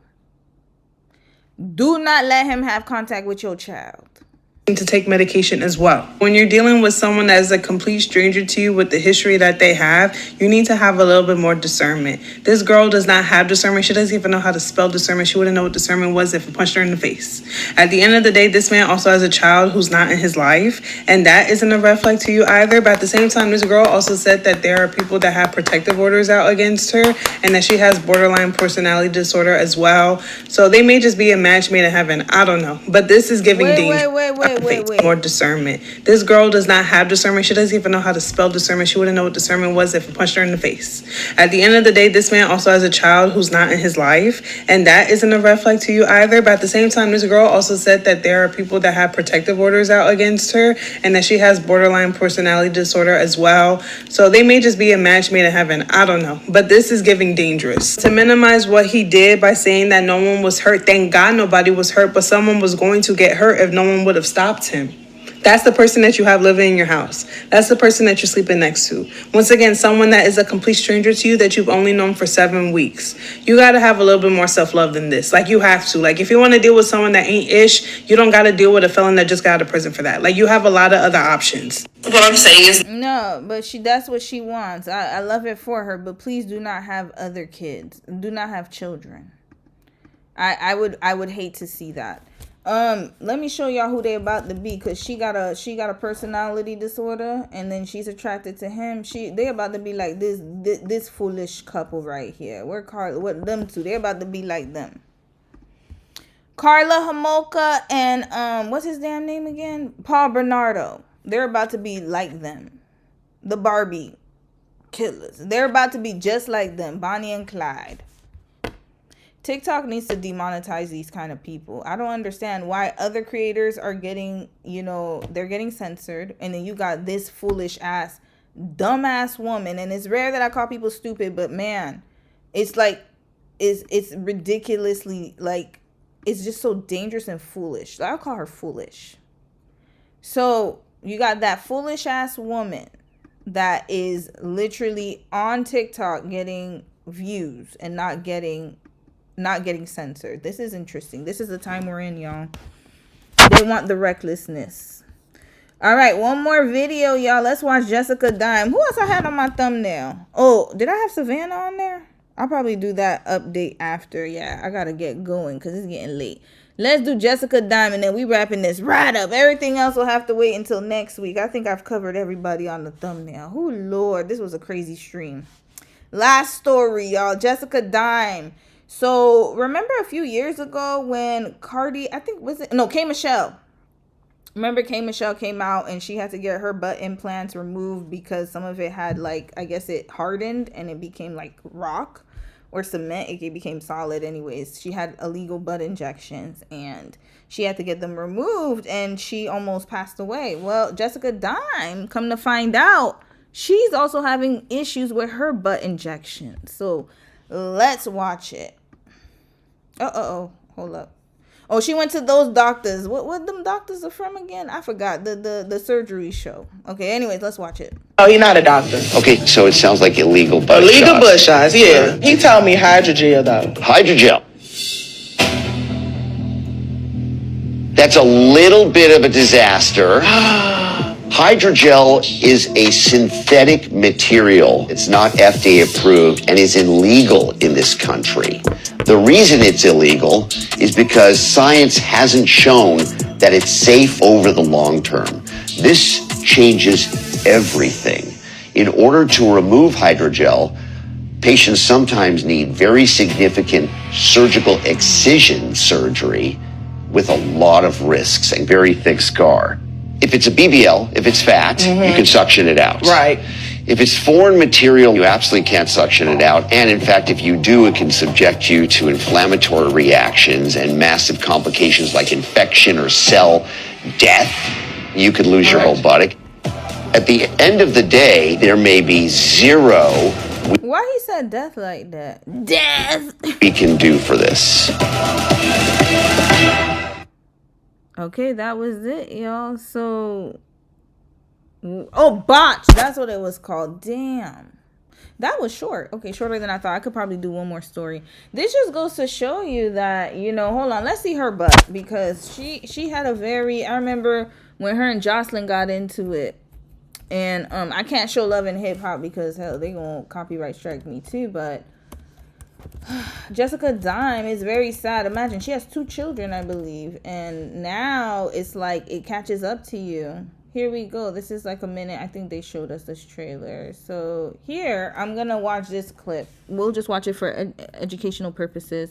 It's very sad because she's been trying to turn her life around. If you guys don't know her backstory, her mother was an educator. Her mother was a teacher. So she grew up pretty, you know, in middle class. And then for some, you know, she chose the street life. I guess she was, you know, kind of growing up middle class, but still entertaining street life. And she got herself into a lot of situations. She was a stripper, very well known as Jessica Dime. Then she got on Love and Hip Hop. Then she met her husband, changed her life. And now she's a mom. So she's kind of going in a different direction. Now, the thing is that, you know, sometimes, and we all know there's time and time again, you know, changing, you know, having the beauty standards just to fit in with the aesthetic of a video vixen and trying to get, you know, that kind of live that fast lifestyle. Because remember, she's a stripper. So she has to have the booty and the butt and the tits because that's what gets the biggest numbers, right? That's what makes you make the biggest coin. And unfortunately for her, you know, that's why it matters what you do when you're young. Yes, there are some people who are able to change their life around, but then that life can catch up to you. I think that Black China also got her fillers dissolved. She looks amazing now and she's doing really well. But yeah, a lot of times when you're living that fast money, fast lifestyle, or you're trying to, you know, I guess have that body and that image to show people, social media, and kind of like, you know, you're in that entertainment world and you're getting all of these surgeries, all of these fillers, all of these kind of surgical procedures to look the aesthetic, like to fit an aesthetic and to fit a model of a person that doesn't even exist. It's an illusion. No woman can look like that naturally, and there's a lot of work that goes into it. And so this is why, I don't know if you guys ever notice, I don't dress up too much. I'm not saying that I can't. Like, I love looking pretty and all that stuff, But at the same time, this is why I always say try to be as positive as you can about your body, because any type of surgery you take or you have can have a major risk. Even something as small as a minor procedure. There's some people who've gone in for nose jobs and they never came back out. And especially when you're doing butt injections and living in that type of world of trying to be the baddest bitch and all that stuff, like, it'll catch up to you. So don't feel bad if you know you carry a little extra weight or you don't have a booty. Hell, I got flat booty. Only my thighs save me. I ain't got a booty, and I'm proud of the flat butt I got. You know what I'm saying? If I wanted to get bigger, I just go to the gym and do my little squats. You know, do the little squats. And if it never gets bigger, that's okay, because we have to have a little bit more self-love. And it's really sad that she has to go through that, y'all. I feel so bad for her. Now let's watch this one here, because it kind of explains a little bit about why she got the surgery in the first place. Since I've been married, what I was talking about, and it's because of the demographic. Remember how Haylee is so crazy? It's like polar opposite. Remember how Haylee Baylee said that she had an ED because she had to be very thin. That's the industry she was in. Whereas in the urban industry, you have to have a certain, you got to have a certain proportion. Your body got to be proportionate, got to have a big ass, big titties, fat ass, right? And the funniest thing is that you do all of that, and those men just use you and abuse you. They discard you like garbage. She didn't end up marrying a rapper. She ended up marrying a ball player. And not only that, but like now she lives a completely different lifestyle. It's an illusion. It's not real. And most of the time it's just to fulfill sexual fantasy. It's not who they really end up, and most of the time they just want to be with everybody. They for the streets. Let's just be honest. But you're putting your life at risk to make money, but the money's not even worth the cost of what you got to go through right now, because now you might not be there to see your children. And those illegal injections, like he said, they stay in your body. It's a foreign agent in your body. You can't even remove it, so they have to keep monitoring it. But what if it ruptures? What if something else happens? What if it gets in your veins? These are things that people don't think about when they just get these procedures. So do not be fooled by people who go to Mexico, Colombia. They go to Turkey. They go to so many places, DR, even Florida, Miami. There's so many stories of people who have not, who they went in to get a procedure and they never came back out. Remember Jackie O, what's his name? DC Youngfly's baby's mother. Not only that, but there was a story in Mexico. There were women who got lipo a few years back. I think it was during COVID. Probably a little bit after COVID. It was recently. There was a group of women who went there to go get lipo. And a lot of them passed away because the center that they went to had a bacteria, like it was some type of infection that spread. And they were on the news talking about, oh, don't go, da-da-da. They went to the, some of them were in their hospital beds.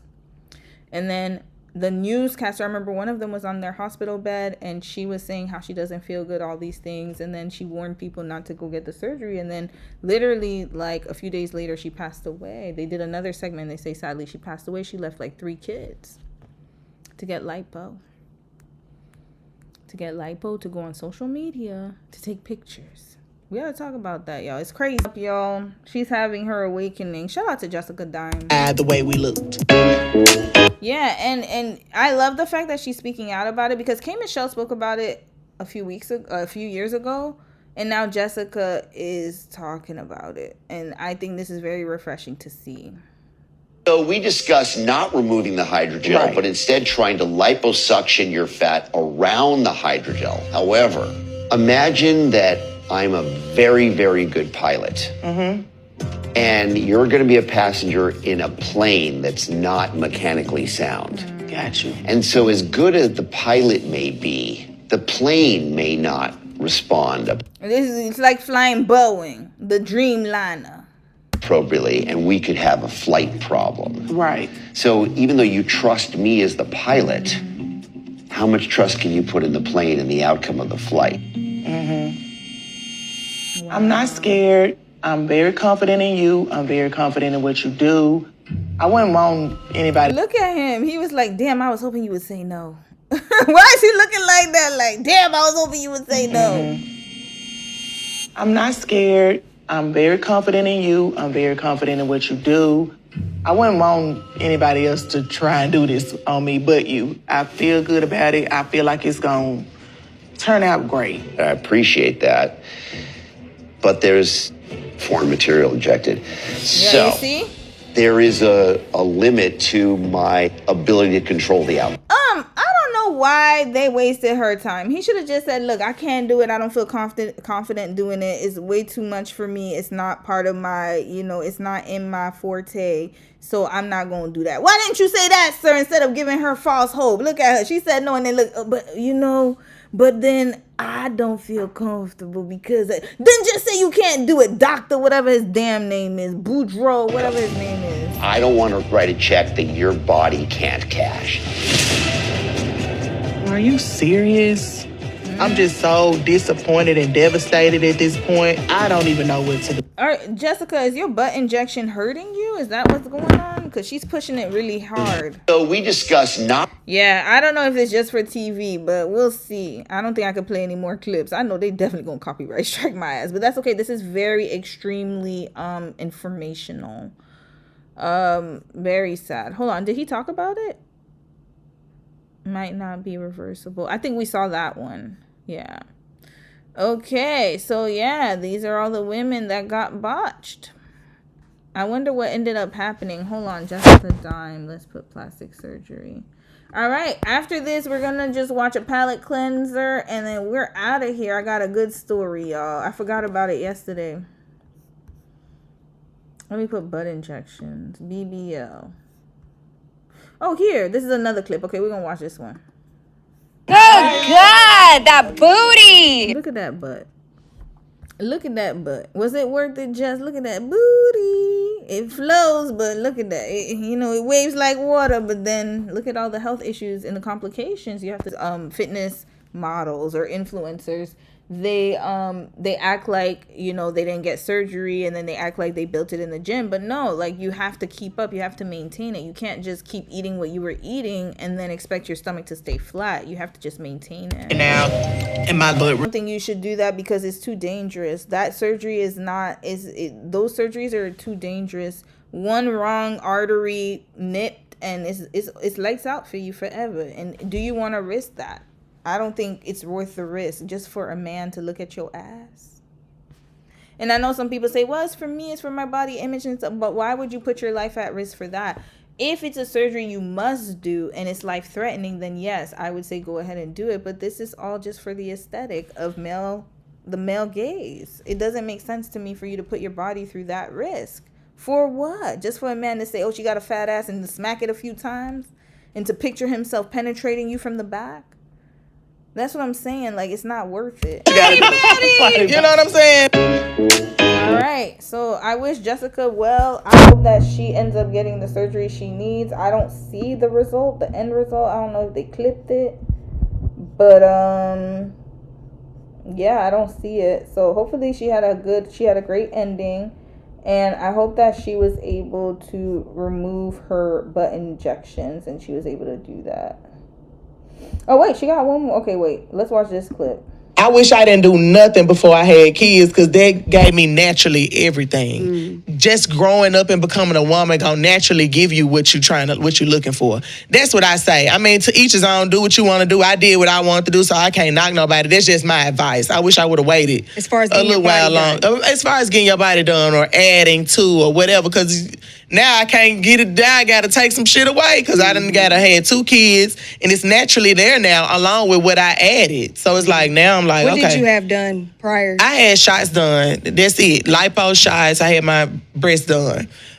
But now I'm preparing myself because I want to try and reconstruct and like get things taken out. Not that it's hurtful or hurting me or anything, but I just, like I said, I have baby weight now. I have natural hips now added on to what I added, and I didn't need that. Sis, I got baby weight and I ain't got a baby. So, sometimes you just gotta wait and be patient. And you can also build your body through workouts, y'all. Body composition, look it up. Look it up. It's real. It's a real thing. So I really truly wish her the best, and I hope that she ended up getting the help that she needs. We're just gonna watch this video real quick, 3-minute video, and then we're wrapping it up tonight. So this is Black History Month. Meet the black woman who owns the only grocery store in the Austin neighborhood. So I forgot to play this as a palate cleanser yesterday, so we're gonna watch it tonight.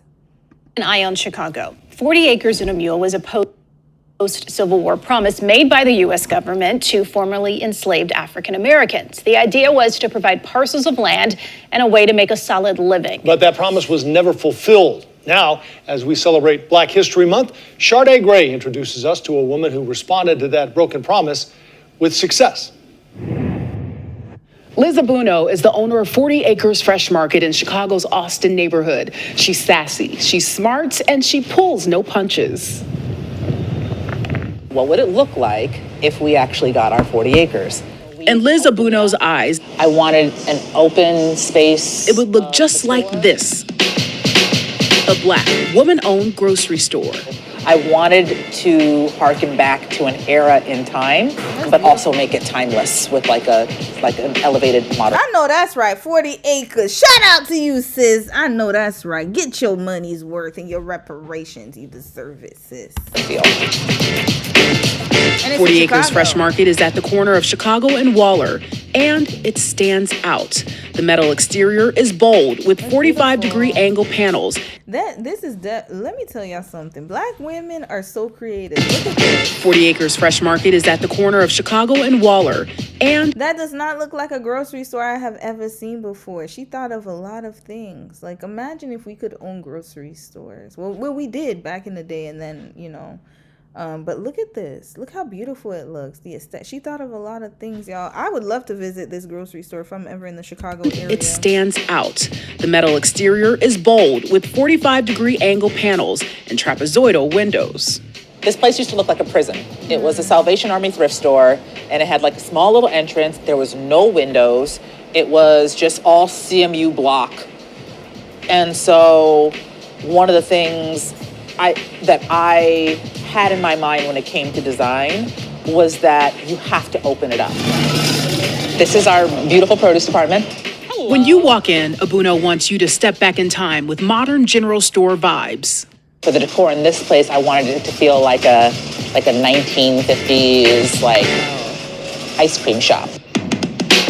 Abuno opened the grocery store last year in September with a lot on her list and a lot to learn. She credits years at General Mills for helping her get the ball rolling. Oh, so she worked corporate. Yeah, sometimes that is where you get your, you get your intel and then you branch out. This is amazing, y'all. Shout out to her. It is not complicated, but it is complex. And there's a lot of small, simple things that you have to do. You have to consider everything. You got to be really good at managing and project management and fulfillment, because you got to get the deliveries on a certain schedule, or else people are going to be missing their food. Just like Walmart, red flag. Every time I go into Walmart, they got a section that's empty. Why? Because they didn't fulfill. They didn't do the replenishment. All at the same time. She says it's the only fully functioning grocery store in the Austin community.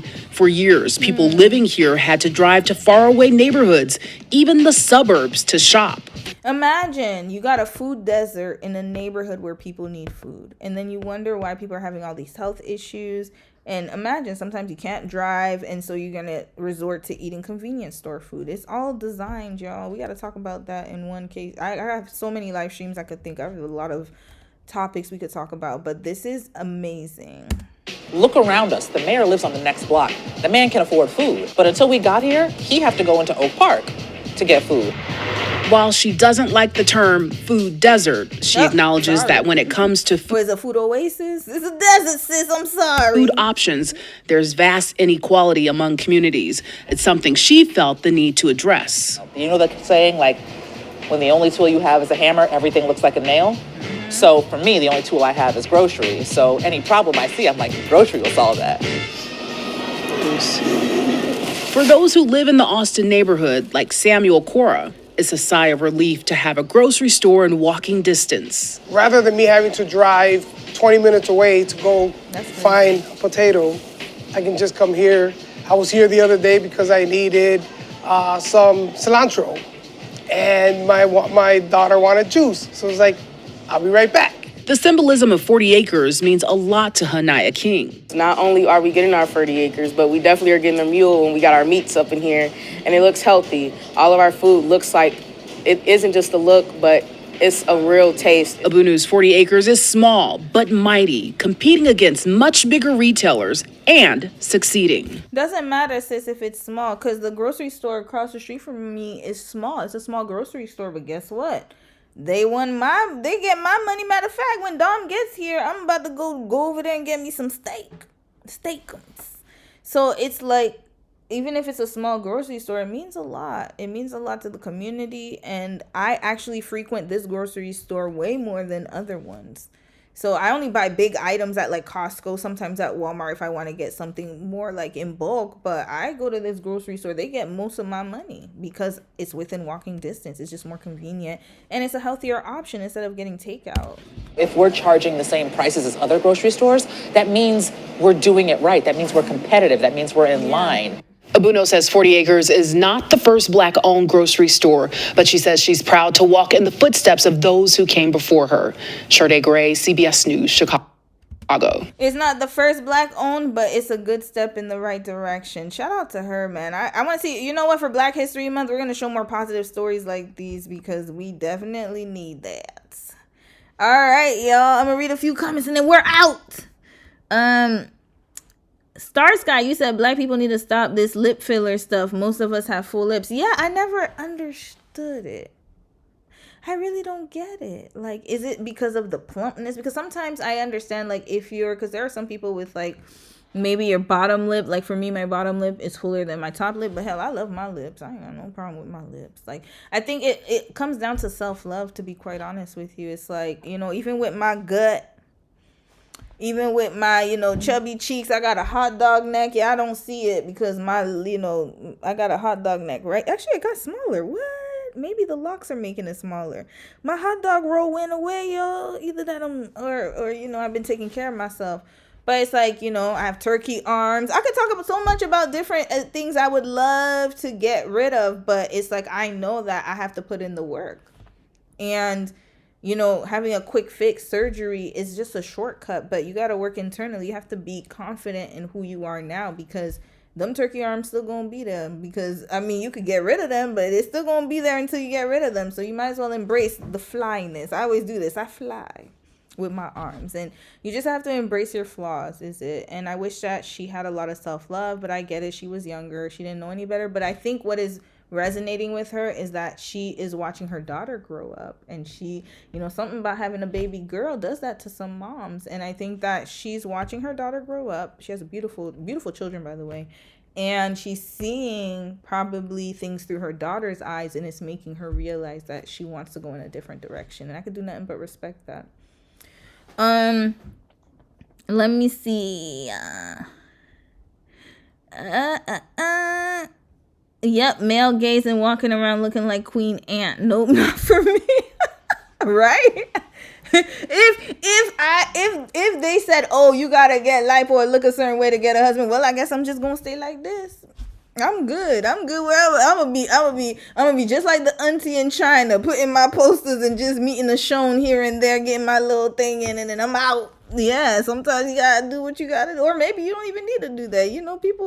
People use other toys and things. Okay, you know what? Let me stop talking about it. I'm talking too much. But anyways, I'm not going under the knife for nobody. None at all. I'm sorry. Nobody's going to get me to go under the knife unless it's a serious thing, right? So she has an African last name, though. Is nobody finding that suspicious? Maybe she changed it. Who has an African last name? Aaliyah Jackson. Who we talking about? Who has an African last name? What? I didn't know. Wait, who? Who has an African last name? The 40 Acres lady? Hold up. Wait, let's go back. Sorry, y'all. Now I'm curious. Y'all talking about the 40 Acres lady? Or Jessica? It can't be Jessica Dime. Jessica Dime is from Memphis. Hold on. Who has an African last name? 40 acres and a mule was a post-Civil War promise made by the U.S. government to formerly enslaved African Americans. The idea was to provide parcels of land and a way to make a solid living. But that promise was never fulfilled. Let's go back. With success. So is the sassy. She's smart. Chicago's Austin neighborhood. She's sassy. She's smart and she pulls no punches. Hold on. Sorry. What would it look like if we actually got our 40 acres? And Liz Abuno's eyes. Oh, Abuno? Maybe she's half. She could be half. She could be half.